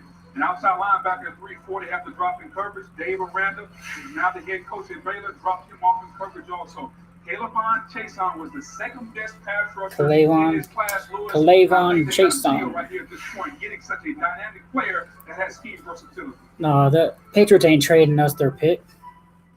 Yeah, who he is somebody who they can pair with Josh Allen. now and really give you some heat off the edge. You got to assume that Yannick Ngakoue. Patriots are gonna go quarterback. Watch. Watch. At some point, so they're planning for the future. And Chason, you're right. He's not a one-trick pony. He's not just somebody. Yeah, the Eagles need a wide receiver. In the run game, You got I think they really right now. They set themselves Justin Jefferson. That's the one I would think. Up-front group that can really get after the passer on the edges. Yeah, very athletic up front now for the Jacksonville Jaguars, Lewis. And I'd also add this kid getting number 18 is a big deal at LSU, as you guys know, because of his leadership and because of his character. And when I talked to the coaches down there, they said when he hurt his knee, when he was rehabbing, he did not miss a single meeting. He was plugged into that program, one of the best leaders they had on that unbelievable LSU squad.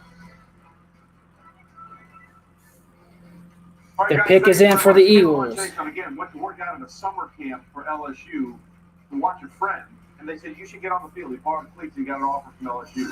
5 more games. Meanwhile, we have the Philadelphia Eagles sitting there with 22. You thought they might go wide receiver. We've seen some wide receivers go off the board as you look at Doug Peterson, the head coach, and Howie Roseman, the executive. I say Justin Jefferson. But here's why they need. But last night on my mock, I picked on Kenneth Murray. The last 4 games of 2019, these are the wide receivers that they were throwing to, including a former running back in Greg Ward. They used to pick on J.J. Arcega-Whiteside a year ago. That really didn't work out. They had all kinds of injuries. So, Lewis, as you look at the Eagles, It's got to be Justin Jefferson. depth on their wide receiver depth chart, it certainly seems like this would be a need that they need to fill. Yeah, it really is. They need somebody who can make plays down the field. Someone really, quite honestly, is a three-position player who plays the X, the Z, and the E. They also need some linebacker help. There's 2 linebackers on the board still right now. That be looking like Drew Brees. So you figure maybe they don't see the value of wide receiver here, although keep an eye on a guy like Brandon Ayuk from Arizona State. But the linebacker. Yeah, I know. Well, Tristan Wirfs was rated the top offensive tackle in the draft. Well, there you see Justin Jefferson. So he's on the phone, so I'm. Season at LSU. Michael Irvin, we talked a little bit about some of these receivers, and the big 3 are off the board, but we're talking What about the hell is he doing? draft class where there could be upwards of 15 to 20 and potentially have a first-round grade. This bitch right here got a piss. He don't want to get up. Justin Jefferson is another guy that plays Yeah, wide and he just got slot. picked. 90% of his plays came out of the slot. I'm writing it down now. Justin Jefferson going to the Eagles. I love watching him. He reminds me some of Keenan Allen, the kind of guy that you cannot stop no matter where he lines up. All right, we'll see what happens. Again, sometimes you have to let the board talk to you, and if you're the Philadelphia Eagles, you know you need to get some sort of wide receiver for your health in Carson Wentz, who's obviously had his own issues the last couple of years, but you just saw the Dallas Cowboys load up in that division, getting CeeDee Lamb to go with Amari Cooper and Michael Gallup. That steal of the draft. Else they've got going there. It's going to be a point-scoring league. We're talking about Dak Prescott last season, who threw for almost 5,000 yards, 4,900. Never really know. I would say Dallas getting CeeDee Lamb. No one could mock that. We've seen Howie Roseman make all kinds of trades when he feels like he needs to make a trade and go out and get players. And Doug Peterson obviously has a system that works for him. It's been with him and been with him when he was at Kansas City under Andy Reid. Translated that very nicely to what the Eagles have done here.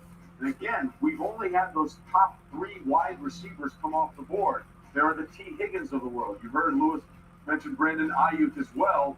And then we had Justin Jefferson. There are other players like Denzel Mims out of Baylor, Jalen Reagor out of TCU. All of these people are players that have first-round grades at wide receiver.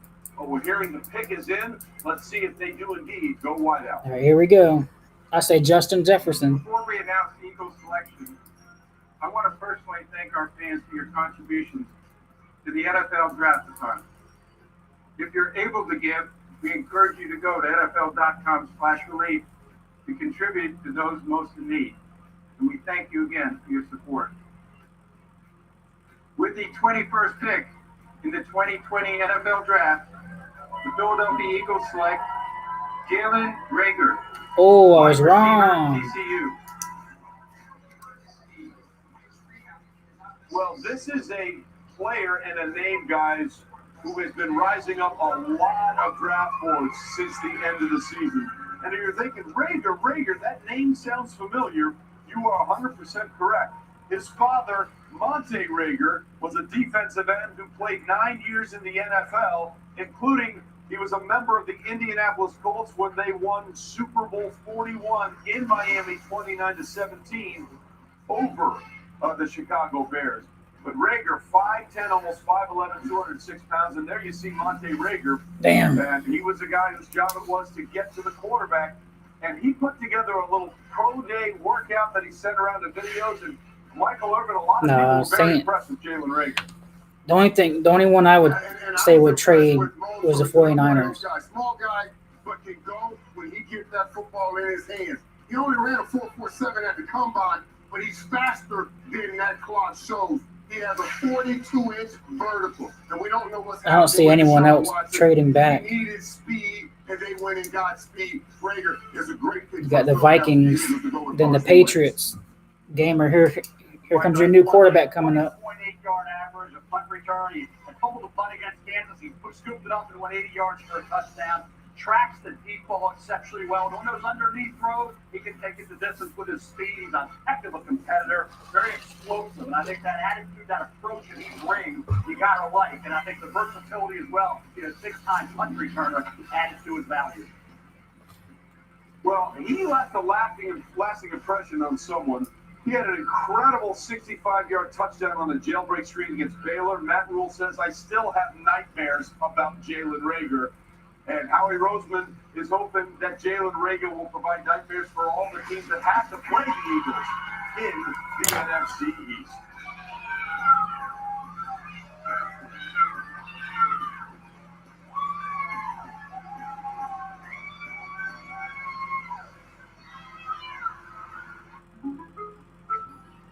Yo, Dad, come play some ball. You're my dad. No, not your dad. Because I'm your dad's son. I wasn't your dad. Would I be able to do this? What are you doing? I'm doing this. Make a switch. Uh-oh. Jake from State. Here's the deal. There's no replacing the real Chris Paul. Come on. Just like there's no replacing State Farm. I'm trying to be. You want the real deal? Like a good neighbor, State Farm is there. So what do you guys think so far? Yeah, I'll be going live tomorrow, probably, most likely. The Vikings pick is in, so they didn't trade out either.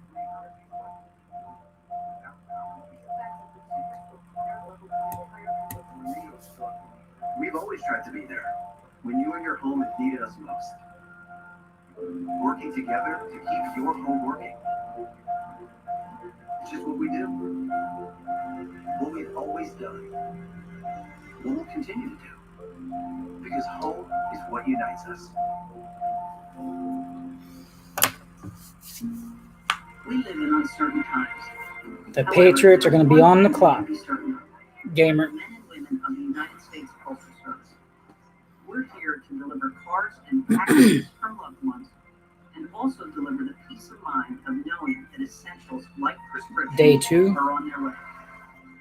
Every day, all across America, we deliver for you, and we always will.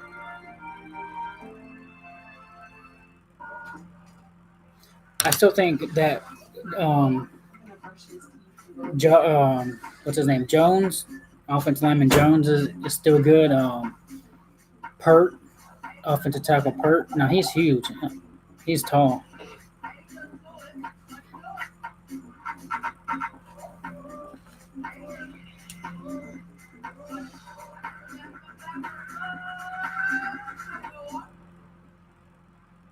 Shall we begin?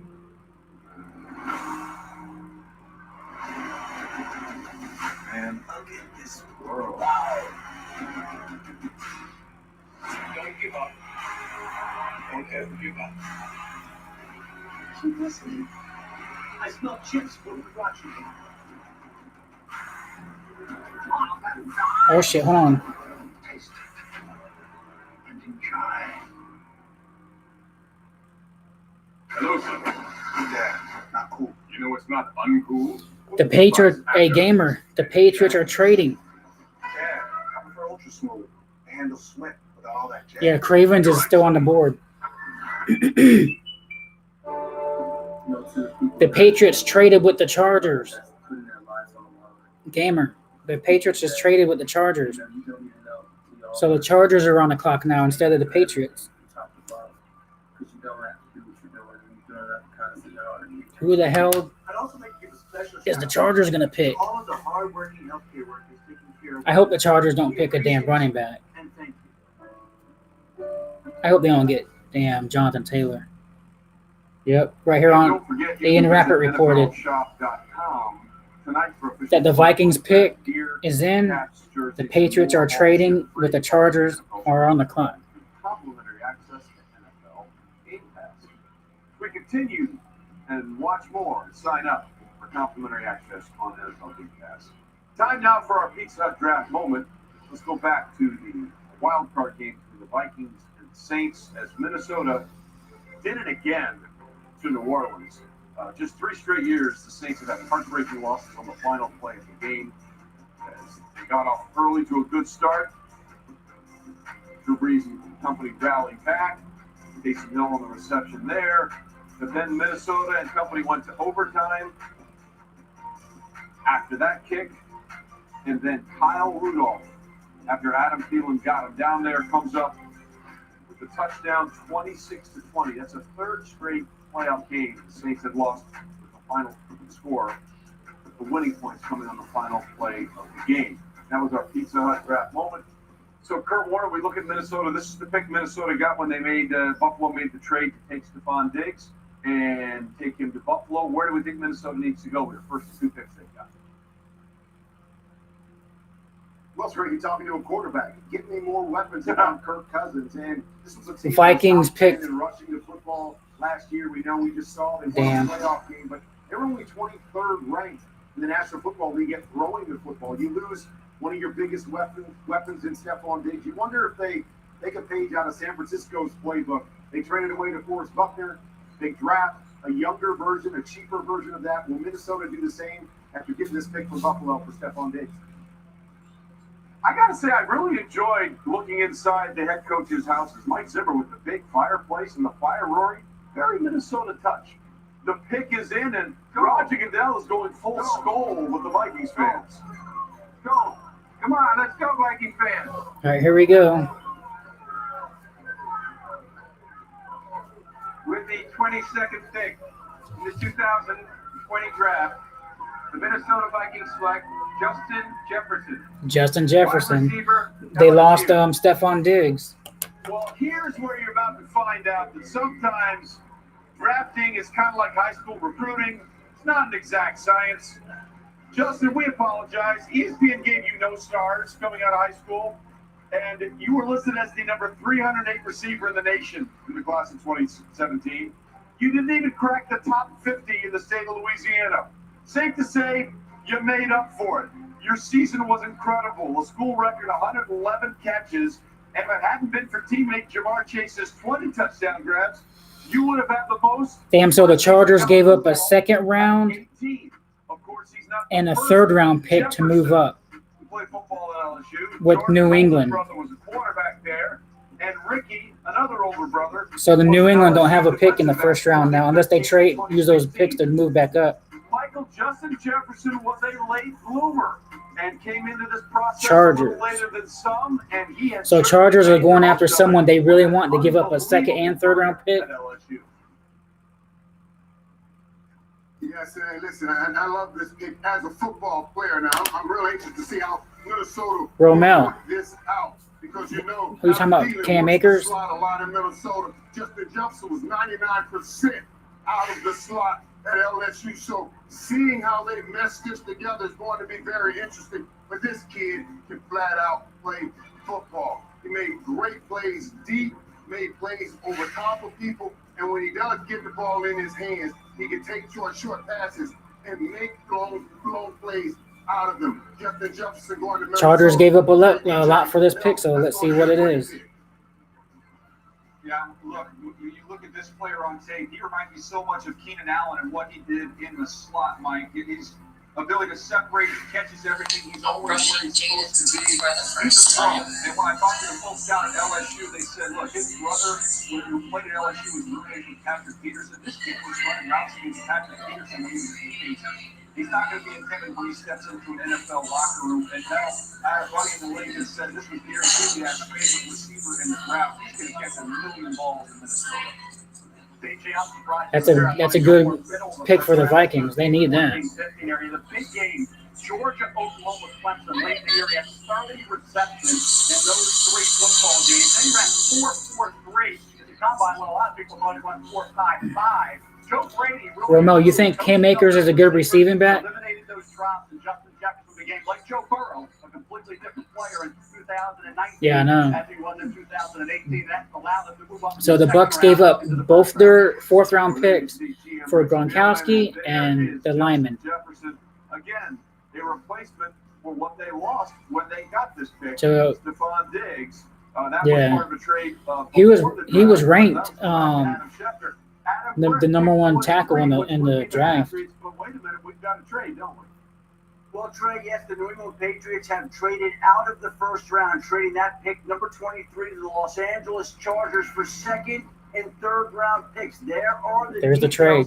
Of the exact trade. Keep in mind, New England had traded its 2nd round pick for Mohamed Sanu. So now the Patriots are left with 13 picks, and they can take the same player at 37 that they would have taken at 23. The Chargers, meanwhile, I think they're looking for defensive help. They got Justin Herbert. On the other side of the football, there's a couple of linebackers sitting there right now that would make a lot of sense for the Los Angeles Chargers at this point. Could be Kenneth Murray going. Adam, once the pick is in, let's find out what the Chargers are doing with their. He cut off Adam Schefter. No, okay. The pick is not yet in, but again, not surprising that the Patriots moved back.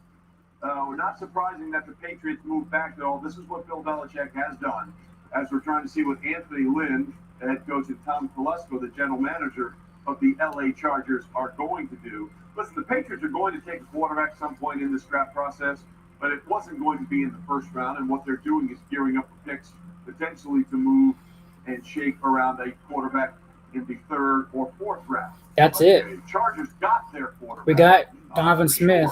In the first round. He hasn't missed a game his whole career. 6th overall out of Oregon. And I feel he's getting better. We have and maybe potentially have 4 quarterbacks going. Ali Marpet, left guard, centers Ryan Jensen, which his best year was last year. Now we got Joey Haig, right guard from the Colts we signed, and then now we drafted him. So that's going to be a good offensive line. Jordan Love still waiting to hear his name called.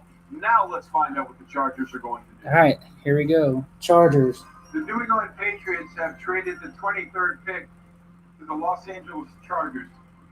With the 23rd pick in the 2020 NFL Draft, the Los Angeles Chargers select Kenneth Murray, linebacker, Oklahoma.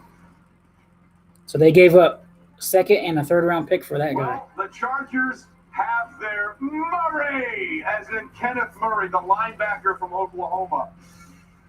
This kid is fascinating. First of all, one of his first sports that he played well was golf. So he'll do very well in the Los Angeles area. Lots of great golf courses. But he is a fascinating guy, and he was a kid that people saw right away. His uncle said, I called him meat, because at the age of 2, So the Saints are on the clock. a man right there, and he has been a man Yeah. on the field and a man off the field in so many ways. Lewis, take us through what the Chargers are getting in Kenneth Murray.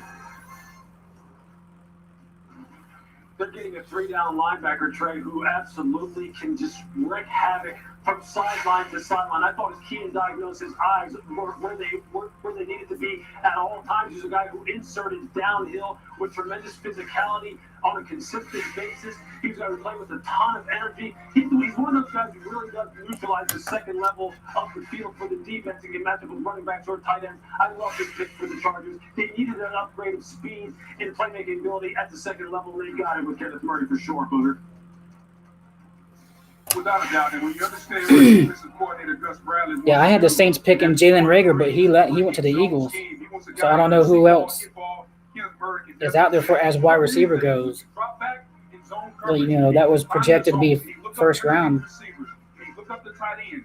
Gus Bradley is coaching great linebackers these days, coaching Derrick Brooks. He understands how to put that linebacker, whether it's a middle linebacker or a wheel linebacker, put him in the right position to make plays. This is a great. And then the Vikings are back on the clock at 25. Gotta be happy out in Los Angeles. Well, listen, Kenneth Murray learned CPR when he was 12, and he used it to help save a life from someone on the Oklahoma campus a year ago. Tom Telesco and company are very, very happy. Lincoln Riley sees another one of his former Sooners go off the board as Kenneth Murray is now headed to the track.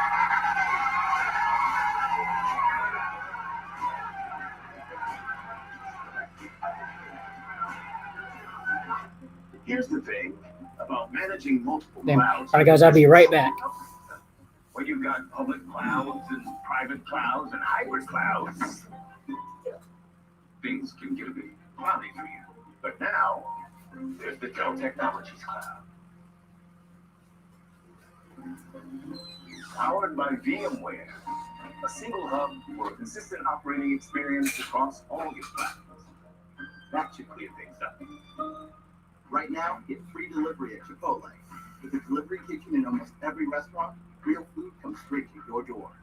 It's Chipotle, delivered fast, fresh, and personalized just for you.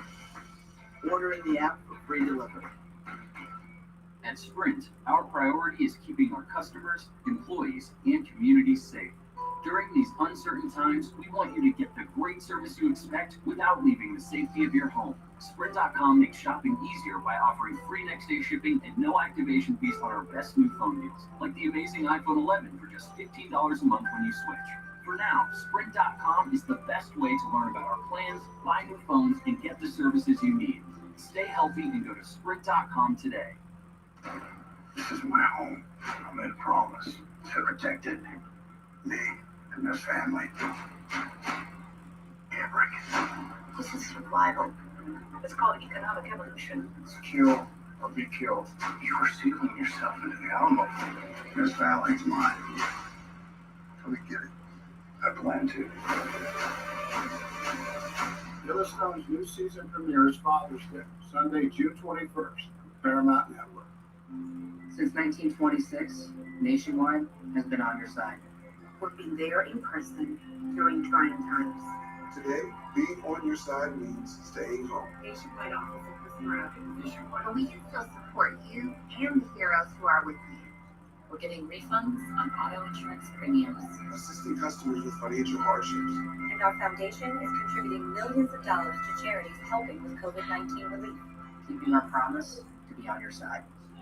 Before the road trips, cool mornings, a hot cast iron, short nights, a long cast. Start your camping season at the Outdoor Authority sale at Bass Pro Shops and Cabela's. Gear up and save on top brands like Ascend, Eclipse, and Reggae. Your adventure starts here. Shop online at BassPro.com and Cabela's.com. They're the Samoan culture. Your family name is Gold. That name is either going to make you or break you. So what's representing that name?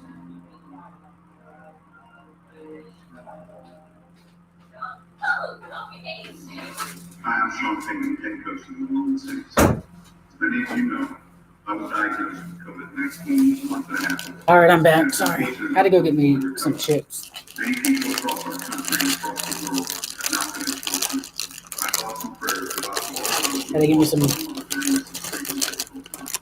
all of our first responders, healthcare providers, and essential workers. From the bottom of our hearts, thank you. You are the heroes who get our country through this.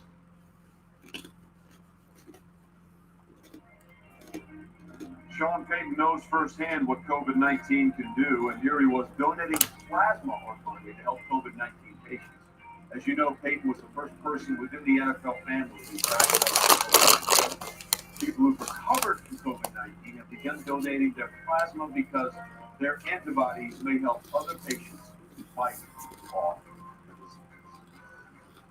And there's a sign outside. That's what I want. Get a running back. Frontliners and the first responders. So So we take a look at the New And then get a, Orleans Saints. There is the fully recovered Sean Payton. go defense. 24th selection in the first round. And, they've had so much heartbreak over the last 3 seasons. The last 3 postseasons, they've lost games on which the winning points in that game were scored on the final play of the game. They had some losses in the secondary. They did pick up Emmanuel Sanders, getting him over in free agency after he was let go by San Francisco. So where will the Saints go? What are we thinking about the possibilities here for them? Louis Riddick, what do They you could think? go Brandon Ayuk, I guess how you say it. I think they need Trev. playmaking ability at the second level of their defense at linebacker. So we see Kenneth Patrick Queen. Patrick Queen is there now. The linebackers weren't very productive in terms of tackles across the league, in terms of pass breakups, forced fumbles. They really struggled in this area. So could they use a playmaking linebacker who could roam sideline to sideline on that defense to go along with a very good defensive front and an improving secondary? Absolutely. This is a team that's ready to challenge. They can really just take the best player available, and Patrick Queen may be sitting there staring right at him. All right, the pick is in. Let's find out where New Orleans goes with the 24th pick in the first round of the 2020 draft. With the 24th pick in the 2020 NFL Draft, the New Orleans Saints select Cesar Ruiz. They picked the center? Michigan. So there you see the very emotional reaction from Cesar Ruiz. He said a few years ago he was born to play center, and while that is his preference, he would do whatever is needed. And he is going through this draft process with a very, very heavy heart. Who you don't see in the picture there, Cesar Ruiz, is his father, Cesar Edward Ruiz. 31 career starts in Michigan. He's dedicated his career to his father, who in December of 21 pulled over on the side of a road, Route 55 in South Jersey, who helped another car whose driver was trying to change a flat tire. He was then struck and killed by a driver who reportedly fled the scene of the accident. His father was 26. Gamer, what do you think about the Patriots trading out? I know they got extra picks now. It just sucks because your team ain't picking now. But Patriots seem like they never pick in the first round anyway. Of what makes the draft the draft. Dreams fulfilled and thinking so often about those who are not there to be with them in this time. Mel Kiper, simply as a player, what are the Saints getting in Cesar Ruiz? Versatility, Trey. You got a guy who started at guard, 5 starts at right guard early on, then the last 2 years anchoring that Michigan Wolverine line. Here's 36 games, 31 career starts, 26 at center, 5 at right guard. So you've got a guy who's a run blocker. He would head up, whirl and move. He can pull, he gets to the second level.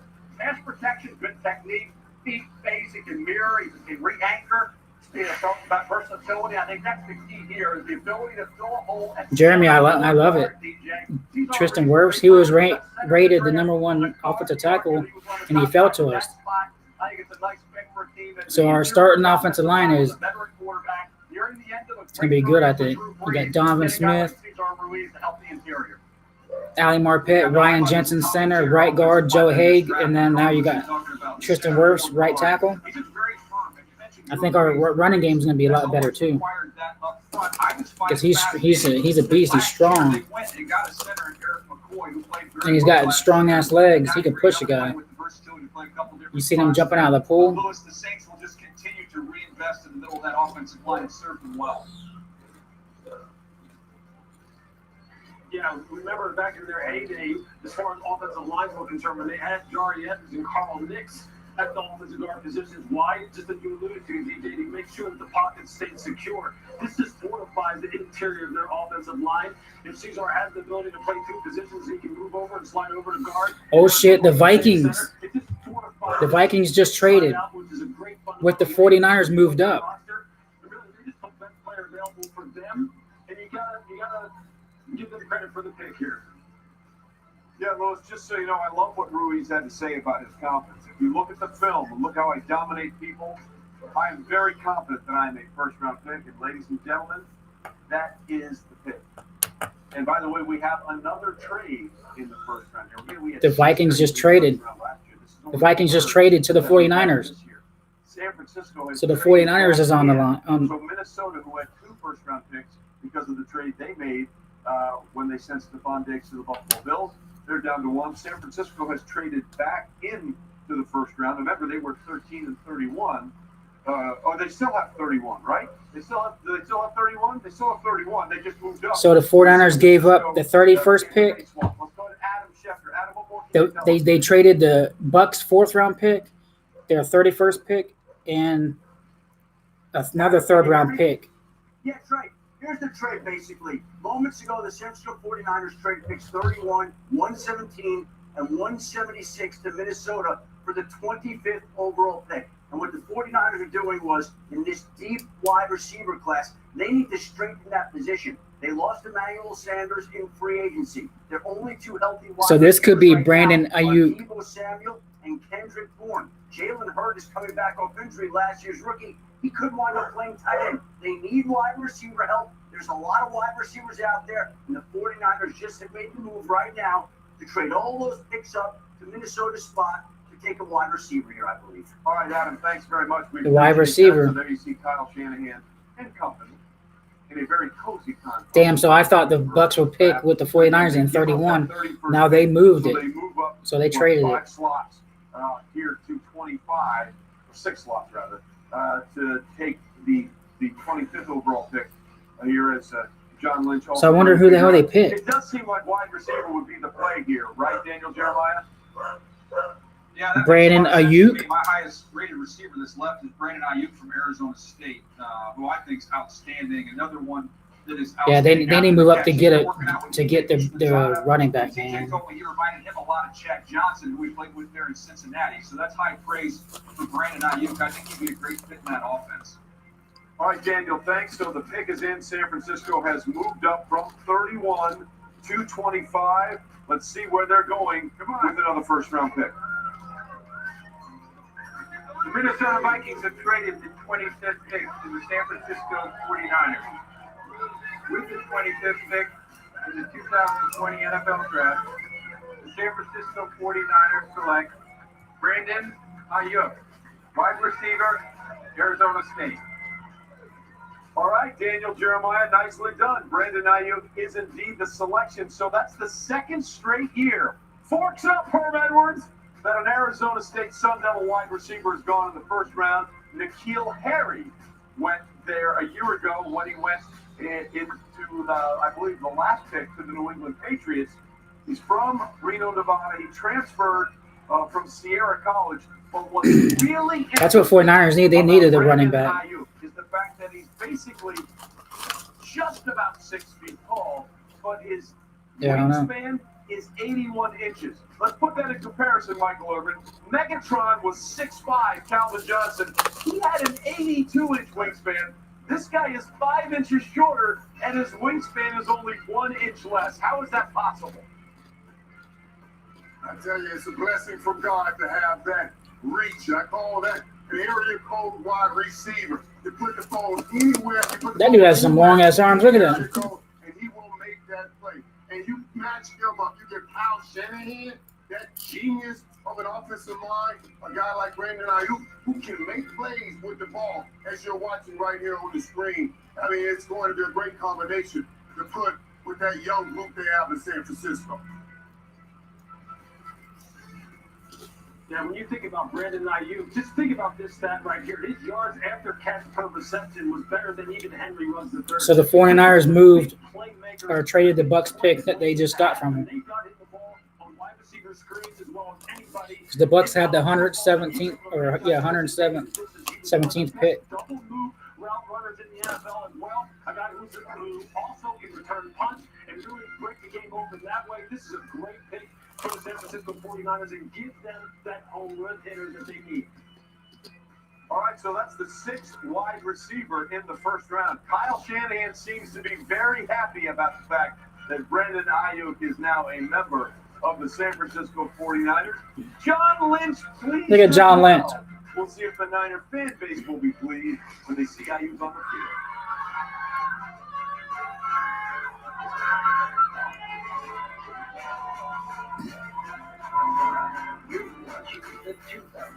Miami Dolphins is on the clock. Presented by Lowe's. All right, where are we? There you are. So we only got 7 more picks for the night. Yes. They're already selling the Tristan Wirfs jersey.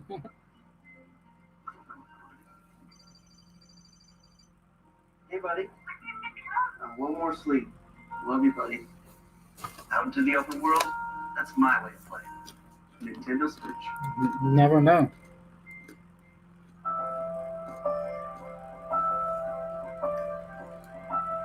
We hope you find our digital solutions helpful to bank safely from home. Deposit and check with your phone or tablet. Check balances. Pay bills. Transfer money and more. Send money to people you know and trust. Man. Stay safe. Yeah, you never, I don't know. Together, we'll get through this. Can't really predict any trades like that. I just thought maybe the Bucks would be the one trading up. Prepared to brace.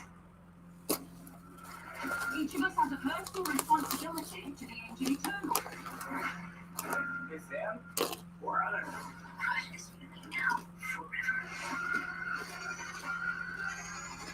You have to make sacrifices.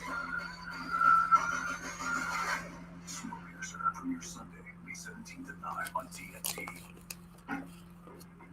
When you're home, there's nothing like enjoying a classic with a classic. Miller Lite, great taste and only 96 calories.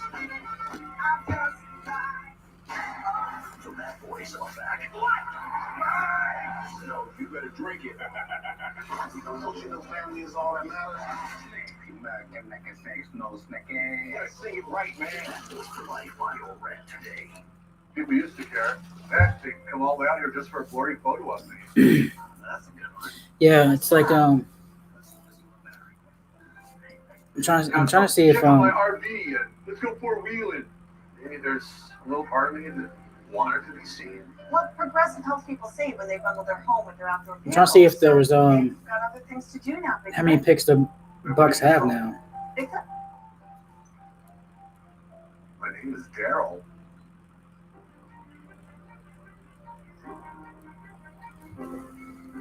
The Dolphins are talking with the Packers about trading back. So this pick here might be the Packers. It might be trading to the Packers.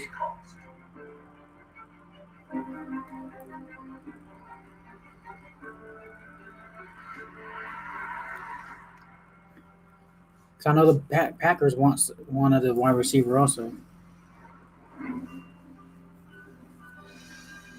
Hi, everybody. I'm Jimmy Kimmel. We miss entertaining you and ourselves in my hometown of Las Vegas. But of It course, could be Jordan Love. That was a rumor earlier today about Packers could be doing a Brett Favre, Aaron Rodgers. Get Jordan Love. So thank you for doing your part in the fight against COVID-19. And on behalf of all of us at Caesars Entertainment, we also want to send our deepest thanks to all the medical professionals and first responders We're keeping us all safe, keeping our community going. You are our heroes. We're going to get through this. When we do, rest assured, all of us, Las Vegas, be ready to perform for all of you. Yep, Green Bay traded. And there you see a live look of Vegas and Allegiant Stadium just off. They moved up and they traded a 4th-round pick. So the Packers just traded The announcement earlier tonight with the Miami Vegas Dolphins. will be the host of the 2022 draft. Again, it's 2021 in Cleveland, 2023 in Arrowhead. They had an empty year, and that will be Las Vegas in 2022. We are all in this together, folks. Help us make a difference now. Huddle up for COVID-19 relief efforts to join players, teams, fans, and communities around the country in the NFL Draft-a-thon. If we unite behind this cause, we can provide relief for those significantly impacted by the pandemic. Every dollar counts. Mel's Best Available, brought to you by Lowe's. Mel, what do you see?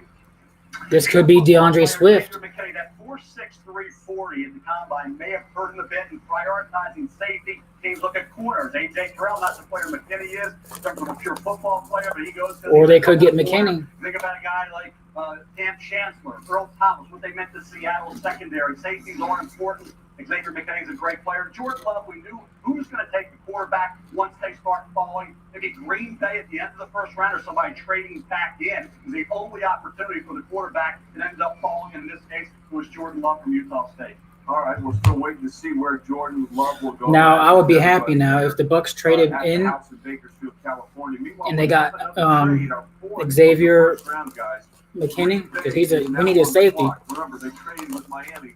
He'll be good. The slot that Miami had from the Larry Tunsil trade with Houston, as you see Matt LaFleur and Brian Gutekunst, the general manager of the Green Bay Packers. So the Packers, guys, they were in the NFC Championship game.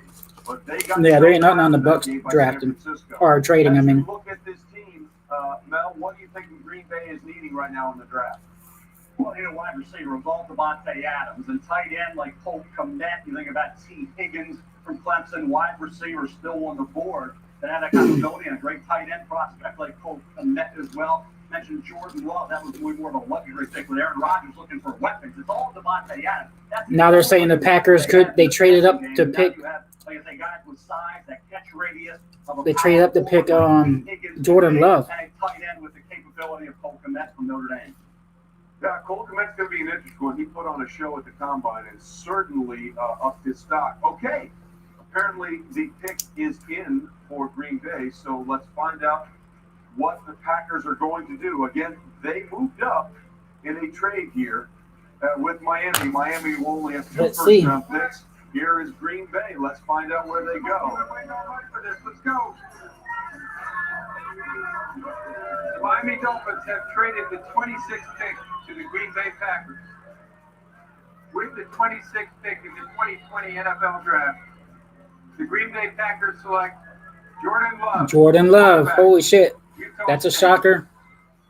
Okay, this is fascinating because I believe Aaron Rodgers is the same age as Brett Favre was in 2005 when they selected Aaron Rodgers in the first round, stunning Brett Favre. And you have to wonder how stunned Aaron Rodgers might be that a quarterback is going 26th overall when Aaron Rodgers went 24th overall in the 2005 draft.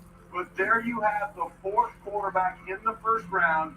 And this was a guy. He's not going to start. He's going to sit like 2 years and then do what Aaron Rodgers did with Brett Favre. 24 pounds, and he broke the records at Utah State. Let's go back to NFL Network's Kurt Warner, Hall of Fame quarterback. Kurt, hey, are you surprised by this move, first of all? Well, hey, yeah, I am surprised a little bit, Trey, is that obviously you have Aaron Rodgers. Going to play a few more years, but wants to win now and wants to have some weapons around him and give him the firepower to be successful. But as you mentioned before, this worked out pretty well for him when they went and got Aaron Rodgers. Brett Favre had a couple years left. So now they're just building for the future.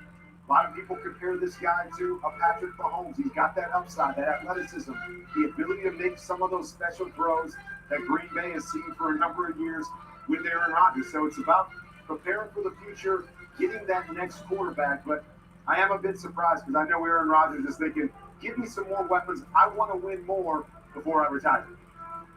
Yeah, it's philosophy. It's like, when think about a quarterback, it could be the heir apparent, or do you help Aaron Rodgers and get him weapons? And there's a lot of depth at wide receiver. You find those guys into the 4th, 5th round. But for George Love, he's a developmental quarterback. He needs time to learn in the transition. Obviously, coming off a rough year at Utah State, losing all those starters on the offensive line, losing the weapons around him, losing his offensive coordinator and his head coach. You go back 2 years ago, he looked like Grant Delpit's still there too. Potentially DJ, but too much. Xavier McKinney's still there. Losing all they did, he tried to do too much, but the arm talent you cannot coach.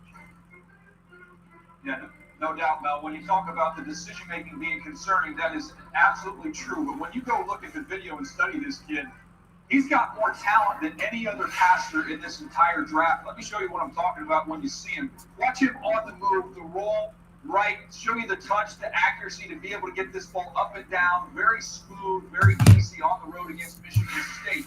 How about the ability to rip a skinny post in here? Can you fit a ball in a tight window? So we got Watch the Seattle. triangle of defenders, he's able to squeeze that one in with premier velocity. Now, can you read the full field? He doesn't do a lot of it, but you see glimpses of it, like here against LSU, working right to left. His feet don't even follow his eyes. He still is able to whip the ball out there to the flat very smoothly. And then it's the creativity to be able to buy some time and to be able to throw on the move. LSU, think about the difference in talent between Utah State and LSU. This kid has a lot of ability, but he's got to clean up the decision making. Yeah, again, he was phenomenal 2 years ago, but again, real quickly, Aaron Rodgers is 36. Brett Favre was 35. So basically the same age when this happened. But Jordan Love's story is fascinating on a lot of levels. And for more on that, let's check in with our Susie Collins. The Jordan Love story has been a wild card in this draft, and we're all surprised that Green Bay traded up to take Damn, this is crazy. Listen to this. You? It says former Packers head coach Mike McCarthy picks a wide receiver with the first round Would you have ever expected with the Cowboys. Aaron Rodgers doesn't get a first round wide receiver or running back for the 15th straight year, but the Packers pick his successor instead. So What do you think that's crazy. we can learn from Aaron Rodgers? I'm already know what I can learn about from Aaron Rodgers. I mean, that's one of the goats right there in the game, and I'm excited to be able to come back behind him and just learn as much as I can. You know, especially now, we are all so appreciative of the people on the front lines and the people who protect us, both your parents who are in law enforcement. Tonight, you fulfill your father's vision. How do you feel you've done that? I mean, just for all the work I put in to get here, the work that he got me here, I mean, really. So I definitely feel my father's vision. Jordan, congratulations. You're going to the Green Bay Packers. Yes, I am. Thank you.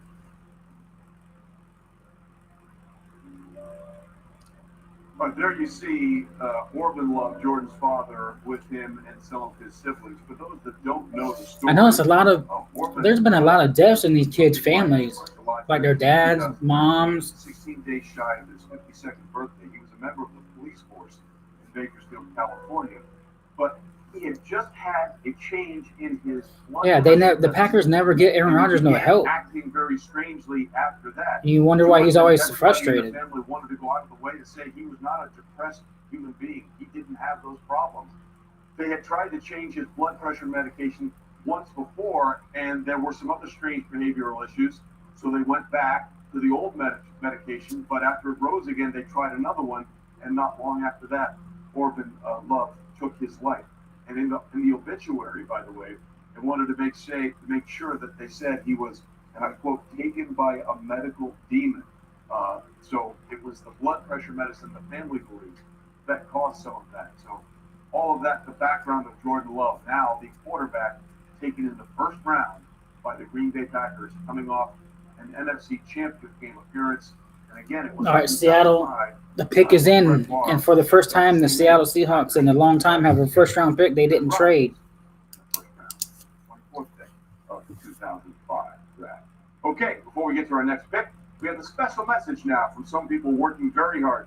Nope, no special message. Okay, we'll get to that a little bit later.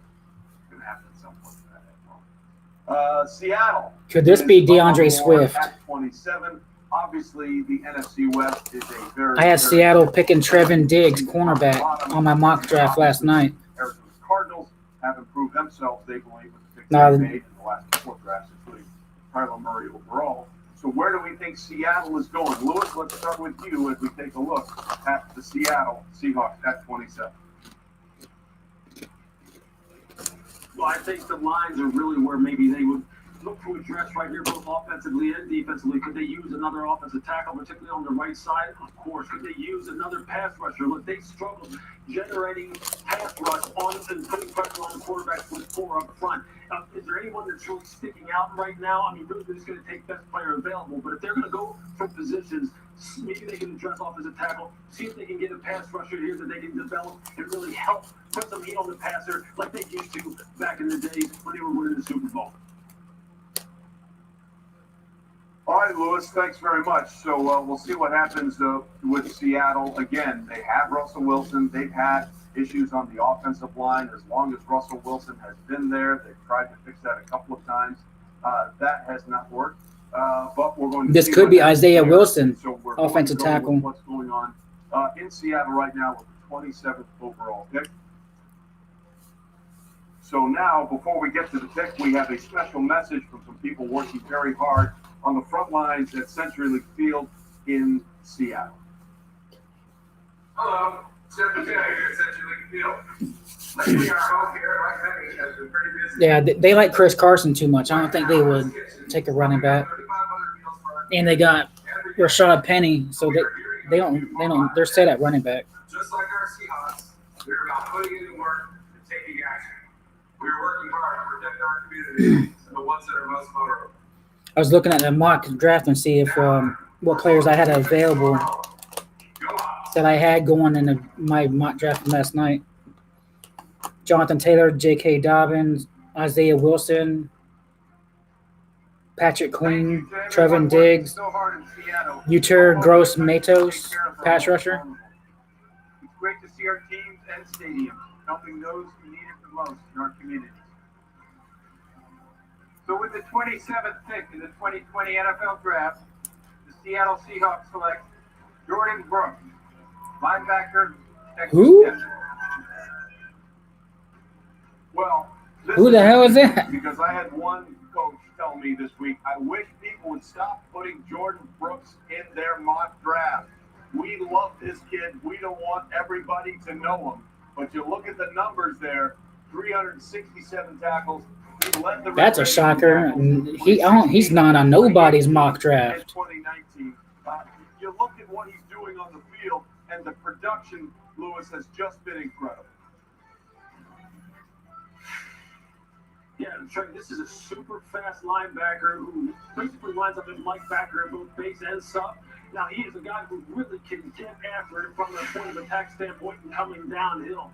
Now, he's a guy who in coverage, I think he's struggled with it a little bit as far as his zone coverage awareness and his man coverage exposure. You don't see him doing a lot of that. But when he is able to key and diagnose that you see right here, he can come and he will bring it and he will bring the wood and make some physical. Oh, shit. Tackles. Now, what did you see when you evaluated? Adam Schefter just reported the Packers are looking to trade Aaron Rodgers. That Red Raider defense, he was the best player. He jumped out at you, and I think you look at a 6 foot 200. Holy shit. Coming off a shoulder injury, runs at the combine 4.54. This kid can fly around the field. Now he's got the durability concern with the shoulder injuries. But when he's on the field, Aaron Rodgers could go to the Patriots. Against Texas, they rolled up over 600 yards. So Patriots just loaded up on fucking draft picks. go no later than the mid-second round, and there were a lot of teams that thought very highly of Jordan Brooks, DJ. Yeah, that 4.54 speed now shows up on tape. And just think about this pick for the division. When you have San Francisco, the Rams, and the Arizona Cardinals, they're going to force your linebackers to play out in space. But you don't get any more space than playing in Lubbock and playing in the Big 12. This guy's had his whole existence in space. Look, So it makes I'll show it sense to you. fit Adam inside the Schefter just division where they gotta play tweeted. those teams twice. Yeah, the NFC West is just unbelievable. Pete, very happy. A lot of room in Pete Carroll's virtual setup there in Kirkland, Washington. By trading up Very in the happy. draft, John Schneider is happy as well. trading up to draft Utah quarterback Jordan Love, the Green Bay Packers put 36-year-old Aaron Rodgers on the You're watching the 2020 NFL Draft, presented by Lowe's.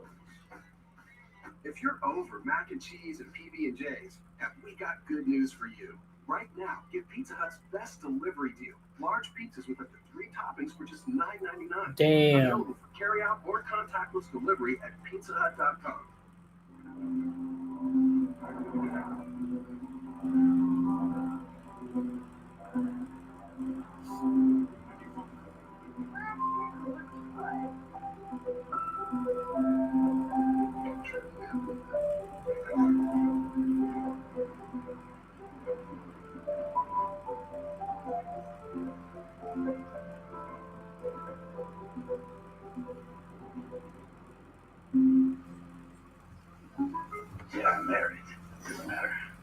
You do that for me?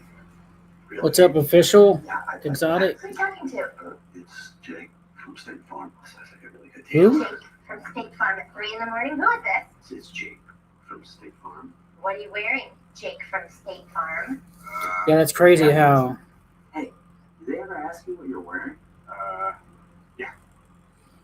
Red sweater, button-down shirt, like a good neighbor. Probably because I don't know, he's old. Styling was only about looks, but Head & Shoulder stylers do more. Strong on style, kind on scalp. Strong on style, and kind on scalp. Introducing Head & Shoulder stylers. Styling products that are both strong on style and kind on the scalp. Cheese it, snapped. How's it taste? It's so thin, crispy, and cheesy. And I just want to keep eating it. Snap. So good we ran out of cheese. When new smartphones are expensive, the family has to share one. Step up with Boost Mobile and get 4 free Samsung Galaxy A20 phones when you switch. Or don't and prepare to lose some furniture. Step up with Boost Mobile and get 4 lines for $25 per line per month. Or don't and remodel the living room. Switch to Boost Mobile and get 4 free Samsung Galaxy A20 phones, all on our super reliable, super fast network. As an essential service, Boost Mobile is committed to keeping you connected by remaining open. ESPN is your source for the latest news. This is definitely going to be a crazy season. Expert analysis. There's confidence that there is going to be baseball. This is going to be a complicated scenario. And the best storytelling in sports. All week on ESPN.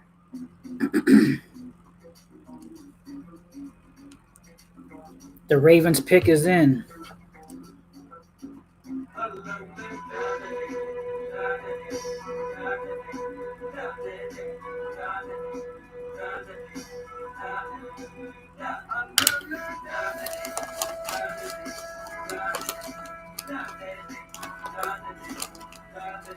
Can't believe I've been sitting here 4 hours. Holy shit. As jobs get cut, we are there. As plates go empty, we are there. As beds disappear, we are there. Thanks to your generosity, we are there with hope, kindness, and without discrimination. Today and always. Please consider giving what you can to help our most vulnerable.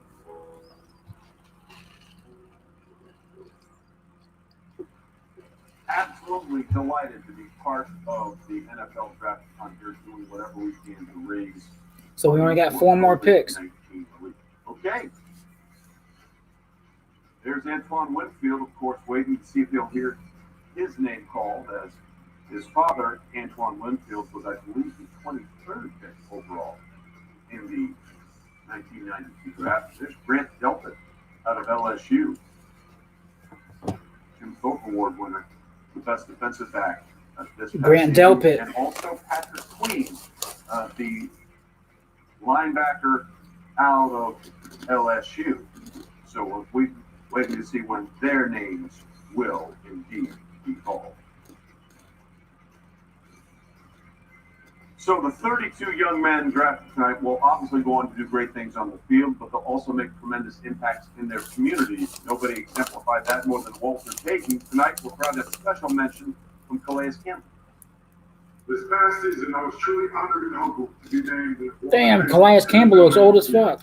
Very special to me. I want to send a special thank you to the NFL, Payton family nationwide, trying to big spotlight on all the players across the league who make a difference in their community. Now, I'm excited to be joining the Baltimore Ravens for the next chapter of my NFL career. In Baltimore, I'm excited to be a part of the family. Let's welcome our newest member to the Baltimore Ravens. We're ready to go, because let's get it.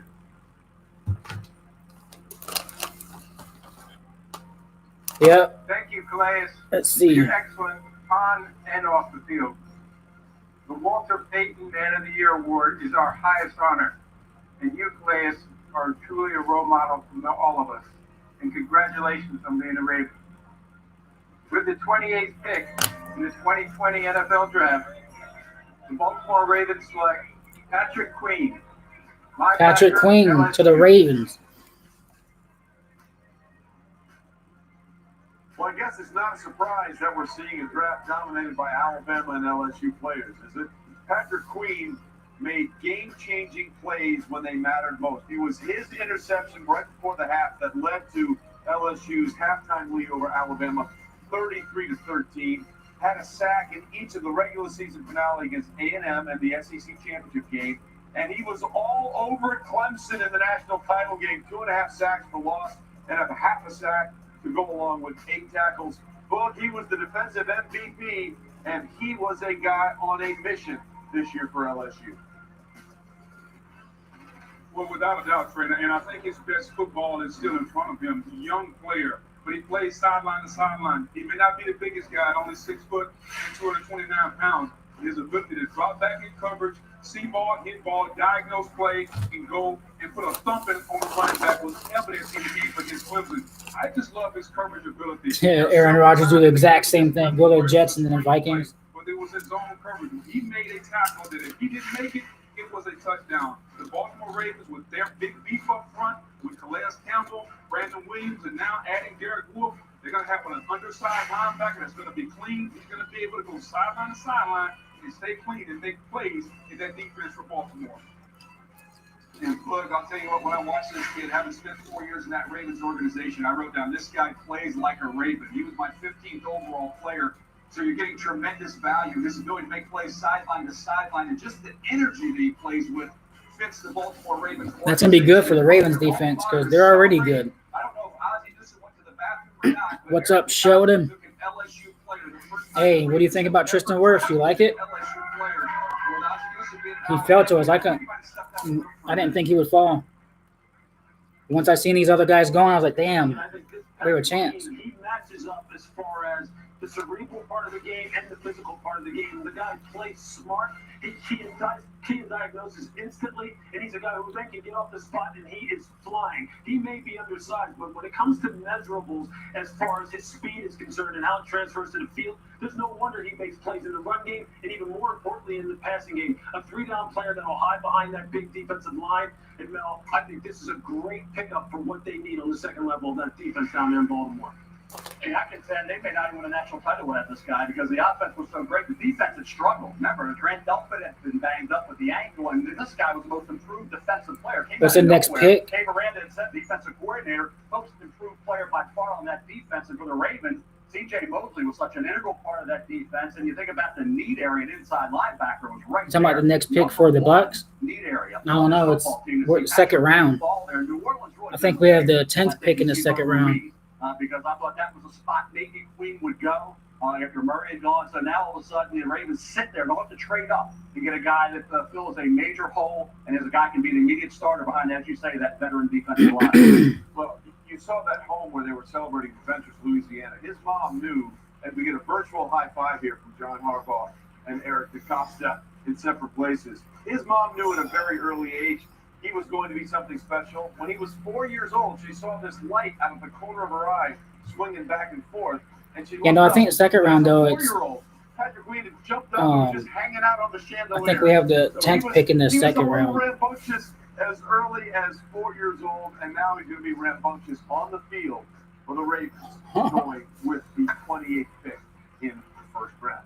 Now, the Tennessee Titans are on the clock. They're drafted late because they made it all the way to the AFC Championship game, and they did it by taking down the King. There's Mike Vrabel, Titans head coach, and John Robinson, the executive vice president GM. They both, of course, came through the Patriots organization, and it was this team with that guy, Derrick Henry, that took down the defending Super Bowl champions, holding the Patriots to just 13 points. Yeah, tomorrow is second and third round, and then Saturday is the rest of the draft. Antoine, what's up? You're back. Derrick Henry, of course, then went on to maul the Ravens 28-12, 195 rushing yards, and a touchdown. Lamar Jackson was limited in that game. He had put up a bunch of yards, but a lot of them came late when the game was out of reach. And they were up big on Kansas City, but everybody was up big on Kansas City until Patrick Mahomes says, no, it's winning time, and they won the AFC Championship game 35-24, despite the fact that they were up by double digits twice in that game. Mike Ray was probably not very happy watching those highlights. Sorry, Mike. We just had to recap the season the best way we saw it. As we look at Kurt Warner here, Ryan Tannehill is there. What do we think we need to see around them going forward with this pick? I think they want to continue to build and be the team that they were last year. Ryan Tannehill was at his best when they ran the football, ran the routes, and they attacked down the field. And so Jack Conklin is gone now. Do they try to rebuild that offensive line? Do they get another weapon on the outside? Of course, they've got some defensive needs as well. But you know they want to play the same brand of football. They want Ryan Tannehill to run back, play that same brand of football. The best football he's played in his career. So I believe they can rebuild on the offensive line if they want to get him. Who? I wouldn't be surprised if they wouldn't do this line again. Yeah, because I'm in Plant City. Yeah, because it's streaming on the Roku, so it's delayed. They made the move from Mariota to Ryan Tannehill. That offense, especially down in the red zone, they became one of the best red zone offense in football. Didn't quite translate that way in the postseason, but Tannehill is their guy going forward. Quarterback, where are they going with 629? Let's go to the future. 29-6 in the 2020 NFL Draft. The Tennessee Titans select Isaiah Wilson, tackle, Georgia. They're going beef, so that's the second offensive lineman from Georgia off the board. You saw Andrew Thomas go much earlier. Now they go guard with Isaiah Wilson. Now this is the pick where Georgia were some of the best. Hey Lucas. In the country. At one point, their offensive line was Yeah. So mine's delayed because it's a streaming device, so it's not like live. You know what I mean? So it's a delayed a little bit. So don't whenever you see the picks, don't say it. Just like put wow or something. That's what they've been putting, like wow. Again, people getting the second level, results are a little mixed at times, and pass protection is decent. But now this is where the Dolphins could get a running back, man. I hope it's not Andrew. I hope it's not I thought he needed another year at Georgia. Go back, work on some things technique-wise, and maybe be a top 15. I hope it's not the damn Opposite, obviously, right now. Jonathan Taylor. DJ, when you look at Isaiah Wilson, I think another year would have helped him. He's raw. They have Dennis Kelly there at right tackle. He can maybe challenge or be a guy that can learn from Kelly. Obviously, taking over for Conklin. So I think he needs another year. He's a little bit of a developmental guy, but he's got some upside. Yeah, he's going to be the first one off the bus, though, Mel. I promise you that. I mean, he looks like he's a wrestler. I mean, he is enormous, and we saw him move really well at the combine. I'm with you in terms of what you see in the run game. He can displace people at the line of scrimmage. Georgia loved to run the football, but in pass protection, I thought he really struggled to sink his weight and play low, got a little bit too high. So there's some work to go with him, needs some development, but you are going to be able to pound the ball with Derrick Henry running behind him. Well, you mentioned a wrestler. He was a wrestler. He also played lacrosse at Brooklyn. Damn, he fucking looks like Biggie Smalls. He looks like Biggie sitting there. Wilson is headed to Tennessee to try and protect Ryan Tannehill. God damn, that bitch looks huge. Derrick Henry. Yeah, I know, but still, I want Jonathan Taylor though. Hope it happens. You know, you've already got a home team. Willie, Lauren, Steven. Dolphins are on the clock. 300,000 members of a team working hard to keep your home working for you. Because home is what unites us. I keep refreshing them and seeing if there's going to be any, like, if they're saying there's trades on the. We are taking extra safety steps to minimize contact in our drive-thrus. Download the BK app, place your order ahead, and pick it up with contactless payment. Let us take care of you while you take care of yourself. In an economic downturn, contractors are usually the first to go. Food and beverage industry has pretty much stopped. And I was panicking, looking for something else. In the meantime, we get back on Indeed. Before I started looking for a job through Indeed, I thought it would probably take me like months. It's within like a week I heard back from it's a really great startup. I started the job this morning. I got my new job and I started today.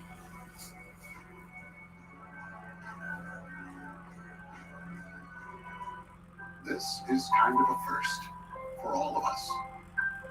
But maybe this is a time to put other things first, like being the first to check in, or the first to try your hand at the culinary arts. Yeah, I know. All the arts. Be the first to volunteer, or the first to say it's all going to be okay. You think Jonathan Taylor's second round? The day comes, but we're no longer looking at our worlds from the inside out. Yeah, but I don't think he'll fall Make us stronger out there. that to the Bucks in the second round though. Fescue fanatics and stewards of St. Augustine, to the springtime brawlers and cultivators of the cul-de-sac. Yeah, there's McKinney still there, the safety, and Grant Delpit. Search John Deere mowers for more. In the end zone, it's a touchdown.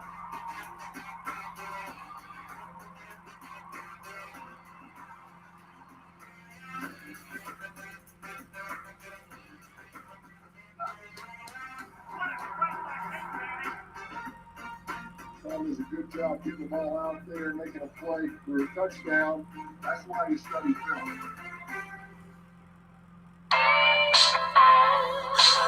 Everyone's doing what they can to get through these times. And so are we. Mercedes-Benz is looking vehicle and body needs as seamless as possible. Many dealers offer options to just pick up deliveries and keep them safe.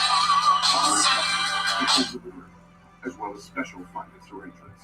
Because we understand buying and servicing your vehicle shouldn't be a challenge in these already challenging times. Get 0% APR I don't know. up to 36 months on most cars, 90-day first payment deferral on any model. The 2020 NFL Draft is presented by Lowe's, the official home improvement sponsor of the NFL. And in part You saw what? Burger King. Oh, hold on. Get 8 original The Dolphins did a pick. for just $1. Only at Burger King. Y'all seen Dolphins pick? Don't say nothing, man. The way y'all reacting, y'all making me think it's fucking Taylor, man. That I know that's what the rumors were. But of course, that's just one of 3 picks that they had. You have a I'm gonna put my phone down. I don't want to hear it. him, and they went with the All Pac-12 selection. So the Dolphins pick Jackson, at 30. the 18th overall pick out of USC. There was some trading back and forth, but now we're back on the Miami Dolphins. As you look at Tua and Austin Jackson, both going in the first round already, but they have another pick. So they got their quarterback, they got their lineman. It could be the fucking. Mel, we see a lot of defensive backs and running backs on the board here. Now, Taylor's not on this list. Got DeAndre Swift, J.K. Dobbins. Whitfield are outstanding, and the running backs. I would think when I say in the first round list, their grade is where it should be. You see where they are. Late first round guys. Jonathan Taylor, Wisconsin, is very close to Swift and Dobbins. In fact, I think he could go maybe to Kansas City. Kansas City maybe looking running back. And then Michael Pittman Jr., all he does is get open and catch the ball in contested situations. At 6'4", he ran 4.52, which was better than Juju Smith-Schuster's 4.54. Juju Smith-Schuster's second round. Devontae Adams, second round. Jarvis Landry, second round. Michael Thomas, second round. So if Michael Pittman goes second round, he's following in some very good footsteps of guys who dropped into the second because they didn't run the 4.4 or faster. Yeah, and those players turned out to be pretty good, by the way, at the next level, Mel. All right, for more of this, let's go back to ESPN Insider Extraordinaire Adam Schefter. All right, let's Adam, what see. are you hearing about what Miami might be? Well, Trey, here's the interesting part right now. We're at the point in the draft where you could finally see a running back sneak into the back portion of the first round. Essentially, no guarantees it happens. But we got Miami up at 30, Kansas City up at 32, and you have the top running backs all on the board still. DeAndre Swift, J.K. Dobbins, all out there at this point in time, waiting to be picked. We'll see whether one of these teams pulls the trigger on one of those running backs right now. But there is some running back talent on the board without a single running back being selected so far in the first round, Trey. No, absolutely. And let's not forget Jonathan Taylor, one of the most productive running backs we've ever seen, and this is J.K. Dobbins out of Ohio State, the first ever Ohio State running back to top 2,000 rushing yards in a season. How successful was Dobbins at Ohio State? The only player that ran for more yards? Archie Griffin, might have heard of him, won back-to-back Heisman in 1974 and 75. So what do we think Miami is doing if Brian Flores and Chris Greer are working the board one more time? Let's go to Daniel Jeremiah here of the NFL Network. Daniel, we've seen a quarterback and we've seen an offensive tackle to protect that quarterback. Where do you think Miami needs to go here? Well, they have some things on the defensive side of the ball. I thought maybe trying to find another pass rusher, whether that's inside or on the perimeter. Yetur Gross-Matos from Penn State has a ton of production. You also have Ross Blacklock, who can give you some interior. Oh, pass man, rush. this is. So if they want to go along the defensive line, there's a couple good options there. But I'm with the guys in terms of I'm curious to see, do we see a running back come off the board? Because DeAndre Swift he sticks out like a sore thumb as my best available player. Yeah, listen, especially with the way the running back position has sort of evolved outside of Derrick Henry, who was the leading rusher last pick year is in. as a power downhill runner. Most teams are looking for running backs the likes of the Christian McCaffreys of the world, which is something that DeAndre Swift does very well, running and catching the ball out of the backfield. So for the third time, we believe the pick is in here for Brian Flores. Listen, Brian, I get it. Coffee, caffeine, it's important right now. We understand. Chris Beard, the general manager, also trying to figure out what is happening. But we believe that the pick has finally been handed into the commissioner. So we're going to find out after taking Tua Tagovailoa, 5th overall, then taking Austin Jackson, 18th overall, where the Miami Dolphins go here with their third first-round pick. Let's go back to Commissioner Goodell. All right, here we go. With the 30th pick in the 2020 NFL Draft, Miami Dolphins select Noah Igbinoghene, defensive back, Auburn. Okay, somewhat of a surprise here because remember they paid Byron Jones. Is that the guy that y'all wanted? All that money to be the top 2 pick Who the hell is that? in the NFL, and now they take another corner, Noah Igbinoghene, out of Auburn. Now, let me tell you something. If you want to talk about good stock, both of Noah Igbinoghene's parents are Olympians. His father, Festus, ran track at Mississippi State and competed in the triple jump for Nigeria in the '96 Olympics. I don't know who the fuck that is. Faith, a sprinter at Alabama, completed in Who the hell was? 1996 Olympics for Nigeria. I never heard of that one. I was like, so there's 2 corners that went in the first round that wasn't even projected. His sister Hope is a freshman runner. Raiders picked Damon Arnett. He wasn't projected or in any mocks for the first. And this guy. 2017. Noah Igbinoghene is an athlete, Mel, but he goes to a loaded backfield in Miami. You make a strong argument. I did. He's the third best quarterback in this draft. He's a former wide receiver. So we got the Vikings. Still a little raw. The pick is in. He's a phenomenal kick returner. Get the XFL rules, so you get the kick return game back in. He could be a huge weapon, but he's got recovery speed and proven cover skills. Think about a guy who sells his press coverage. He did a good job in terms of showing physicality, made some nice balls, plays with the ball underneath. You can do a better job at times. You're locating the ball on the deeper routes. He's a little inconsistent there. Instincts people were critical of DJ. I thought he showed decent instincts for a kid who was a former wide receiver with limited experience. I'll say another thing, DJ.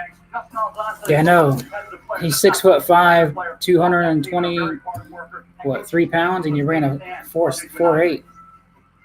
Yeah, that shows up, Mel, the toughness, the physicality, the wanting to get involved in the run game. He's going to play inside, in my opinion, with the Miami Dolphins. They'll put him at the nickel. You have Xavier Howard on one side. You have Byron Jones on the other. He can work in the slot. He does a nice job of finding the football, but you quickly realize why he's a... But I don't know why the Dolphins would pick a corner, though. They got Byron Jones and they got Xavier Howard. But he's always in position. He can find and knock the ball away.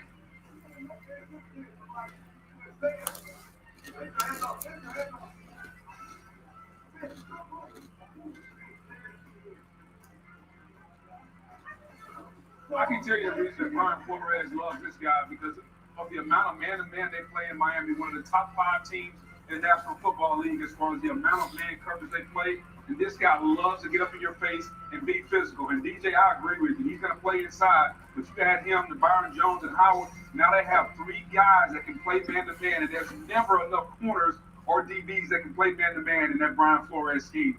A couple of quick things. He's from Auburn, so he's the 14th player from the SEC taken in the first round. 13 was the record just a few moments ago, and now we've added another one. His high school coach said, I've been doing this for 41 years. I've never had an athlete whose parents were both Olympians. And somebody said, hey, coach, you're doing a great job with Noah. And he said, brother, listen, I just tell Noah when the bus is leaving. The rest of it is up to him. I don't get it his way. So we'll see what happens there. Meanwhile, the Minnesota Vikings are now up with the penultimate pick in the first round. Let's go to Commissioner Goodell. You gotta get that horn up. With the 31st pick in the 2020 NFL Draft, the Minnesota Vikings select Jeff Gladney. Jeff Gladney, the corner. TCU. All right, Lewis, tell a little bit about Jeff Gladney, the cornerback out of TCU. He's been dealing with some knee injuries, but obviously people feel pretty strong. So Kansas City's on the clock. Last pick of the night. Another guy who has a lot of upside, a lot of potential, a lot of speed. He just really needs to, again, develop his ability to finish on the football the last third of the down. But you can see here, just pinning the wide receiver to the sideline, staying in phase, going up high and high, pointing the football. And he's one of the best to get up on the line of scrimmage and press. He's shown pretty good zone coverage awareness. He'll tackle against the run. I'd like to develop the potential here. Look, you have a good athlete that really right now just needs some more coaching, needs some more refinement, but that's exactly what you're going to find at this point in the draft in a corner like Jeff Gladney. I saw a little bit of Denzel Ward with just how quick and feisty and competitive he was.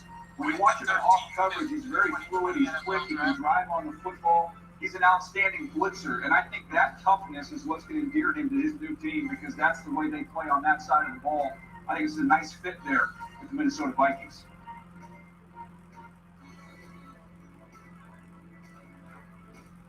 What do you think, Mel? I like that draft. I mean, Justin Jefferson sold that at 22. I didn't think he'd be there. Jeff Gladney is a guy. He's a smart football player. He knows how to use his hands, not his penalties. He'll tell you what, he can be handy. Yeah, I know, me too. I hope they trade. Get in there, still be physical, yet not get draw penalties flags. If that shit pops up saying pick is in, then there ain't no trade. Should be a rookie starter and help that secondary, which is what Minnesota needs at that quarterback spot. I think the Vikings did a really good job with those first two picks. Okay, so those are their first two picks, but that leads us to the champs, ladies and gentlemen. And of course, Andy Reid's wearing a Hawaiian shirt. What else would he be wearing? And there's Brett Veach, the general manager of the Kansas City Chiefs. And of course, they're sitting in the catbird seat because 3 years ago they moved up to take that guy. Future Hall of Famer Patrick Mahomes, drafted 10th overall in 2017. Safe to say, so far no trades. For Kansas City. He was the MVP his first full year as a starter, threw for 50 touchdowns. Because on Twitter it was saying that Vikings got Jeff Gladney, cornerback. 10-point comebacks in the 2019 playoff run. And the weirdest thing about that, they went on to win all of those games by at least 10 points, including Super Bowl 54. They were down 10 with 7.5. Yeah, usually they were tweeting saying there was trade talks or a trade on Twitter. And listen, the Chiefs with Brett Veach and Andy Reid have done a remarkable job of retaining their talent. They have almost all of their starters back from last year, and now they're sort of in a luxury situation here about what they want to do and how they can add to a team that is going to be, right now, the favorite to maybe get back to a Super Bowl 55, which will be played in Tampa this year. So let's start with you, Mel Kiper Jr. The Kansas City Chiefs addressed a lot of the defensive needs last year that got them to the Super Bowl, and now they're sitting with a luxury almost.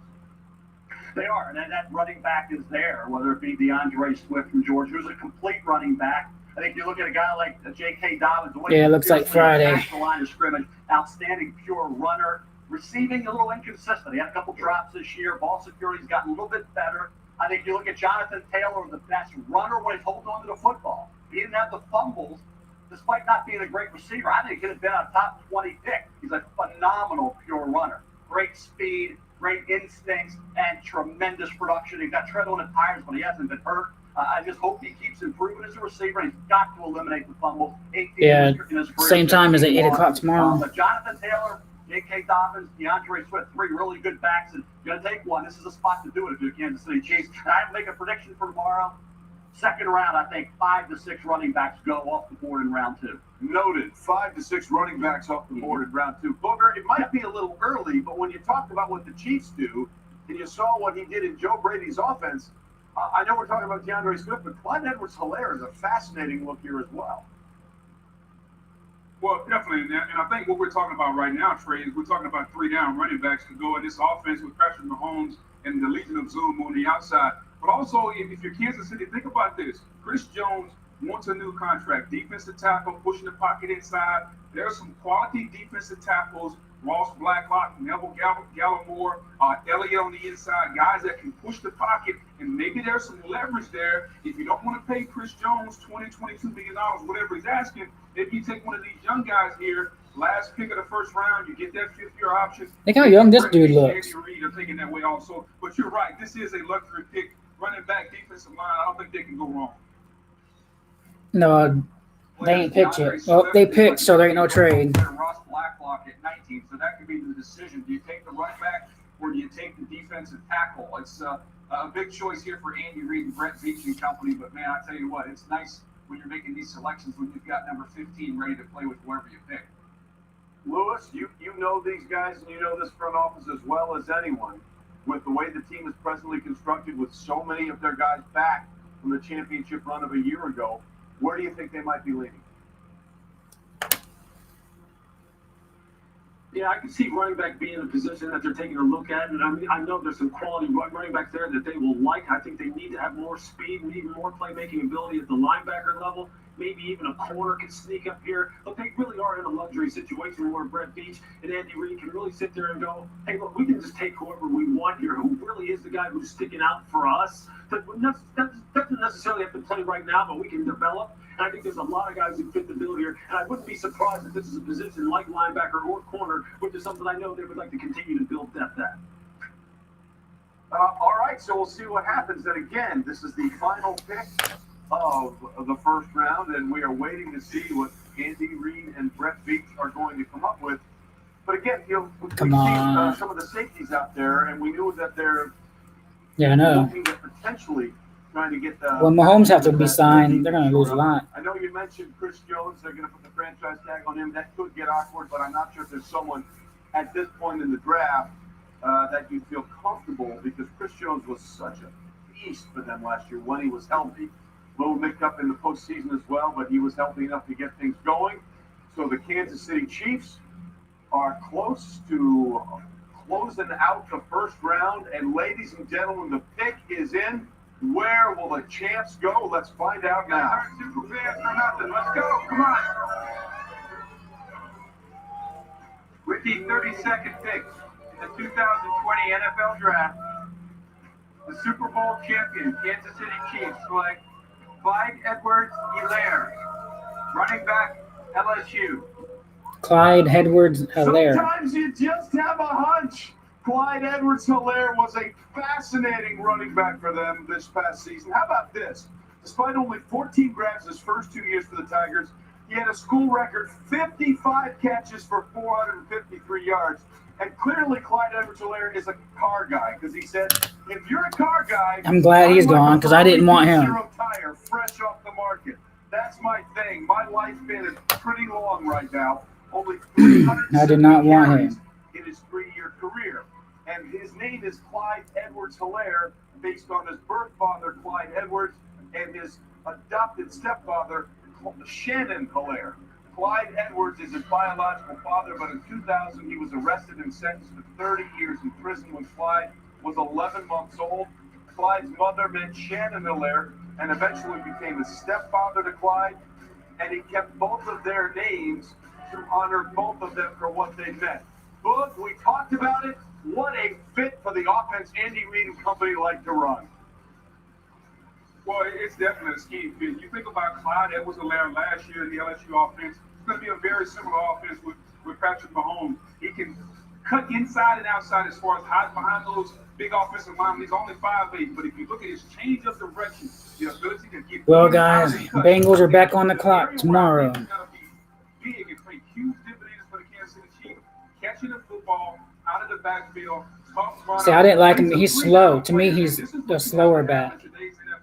Not just a runner inside or outside, but you better have somebody that can catch the football. Now, See, like that player right there, he would have got tackled in the NFL. But they got a really, really good football player in Clyde Edwards-Helaire. Lewis? Yeah, come through this. I'll check it real quick. multi-dimensional running backs on his roster. He's always been someone who's been able to find guys who can run between the tackles, outside the tackle box, and really make his big feature in the screen game. I think Clyde Edwards-Helaire, when you combine him with Damian Williams, you have a heck of a 1-2 punch, DJ, that's going to make them even more lethal on offense. No doubt, Lewis. And to me, when I watched him, I compared him to Priest Holmes. I haven't seen so much of him in the AFC when I was scouting. And how about that? Chiefs fans, they know what they're getting with what they had with Priest Holmes. I think this is another version of what Priest was able to do on those Chiefs teams. They pick 13 tomorrow. No, I thought it was 10. It's 13. Yeah, listen. I remember saying that they weren't the same. They moved up, so they picked 13. Indianapolis Colts have the second pick. It's the Bengals, Colts, Lions, Giants, Chargers, Carolina, Miami, Houston, Cleveland, Jacksonville, Chicago. The Colts again right before the Bucks. All those weapons. Patrick Mahomes, Tyreek Hill, Travis Kelce, Williams, who was a big part of the Super Bowl win, and now Clyde Edwards-Helaire.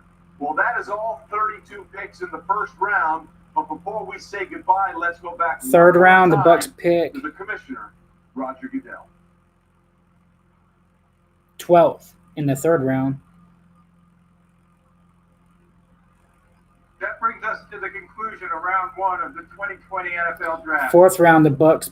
No, they don't have it no I want more. to take a moment to express my gratitude for joining us this evening. Thus far, the NFL family has raised more than $85 million, including millions still being raised for COVID-19 relief efforts during the draft-a-thon. And we've only just begun. So keep the donations coming, and you can keep the booze coming too. Please be sure to join us back here on ABC, ESPN, ESPN Deportes, and But it don't show starting at 7 p.m. Eastern. Thank you for being with us. it doesn't show like the compensatory picks what it just looked on Roger, the thanks very much. So what a night and what a showing for the SEC. Again, 14 players from the SEC conference taken in the first round. That was an absolute record. We saw the quarterback show almost as chalk as Miami Dolphins. Welcome to Tampa Bay, baby. We are stoked to have you. Get ready to pancake people, man. We ready to rock and roll. You got a block from my boy Brady. Let's get it, baby. Go Tampa Bay, baby. We had a super team with us tonight. Our regular guys from ESPN, and great time having the guys from the NFL Network here, including Daniel Jeremiah, Kurt Warner, and Michael Irvin. Listen, guys, this was a blast. Boog, Mel, Lewis, you know I love you, but don't go anywhere. We're going to come back and do it again because the draft is so much fun and the emotion is such a big. Yeah, there's still a lot of good players left on there. So that's it for first round. Guys, I don't know about you, but it's almost been 5 hours. I've been sitting here and my ass hurts in this chair. So I'm going to get off here. All right. I'll be back tomorrow night. Thanks for hanging out. We'll do it all again tomorrow. All right. But hey, hopefully we get our running backs get our running back, get some, someone on defense. We'll see how it pans out. So, thanks, guys. I'll see y'all tomorrow. My ass hurts sitting here. All right, thanks. See you. Catch me on Facebook, Twitter, or Instagram now. The Instagram's the same thing, Tampa Bay Sports Talk. And the same as Twitter is Buck Warrior. All right, thanks, guys. See ya.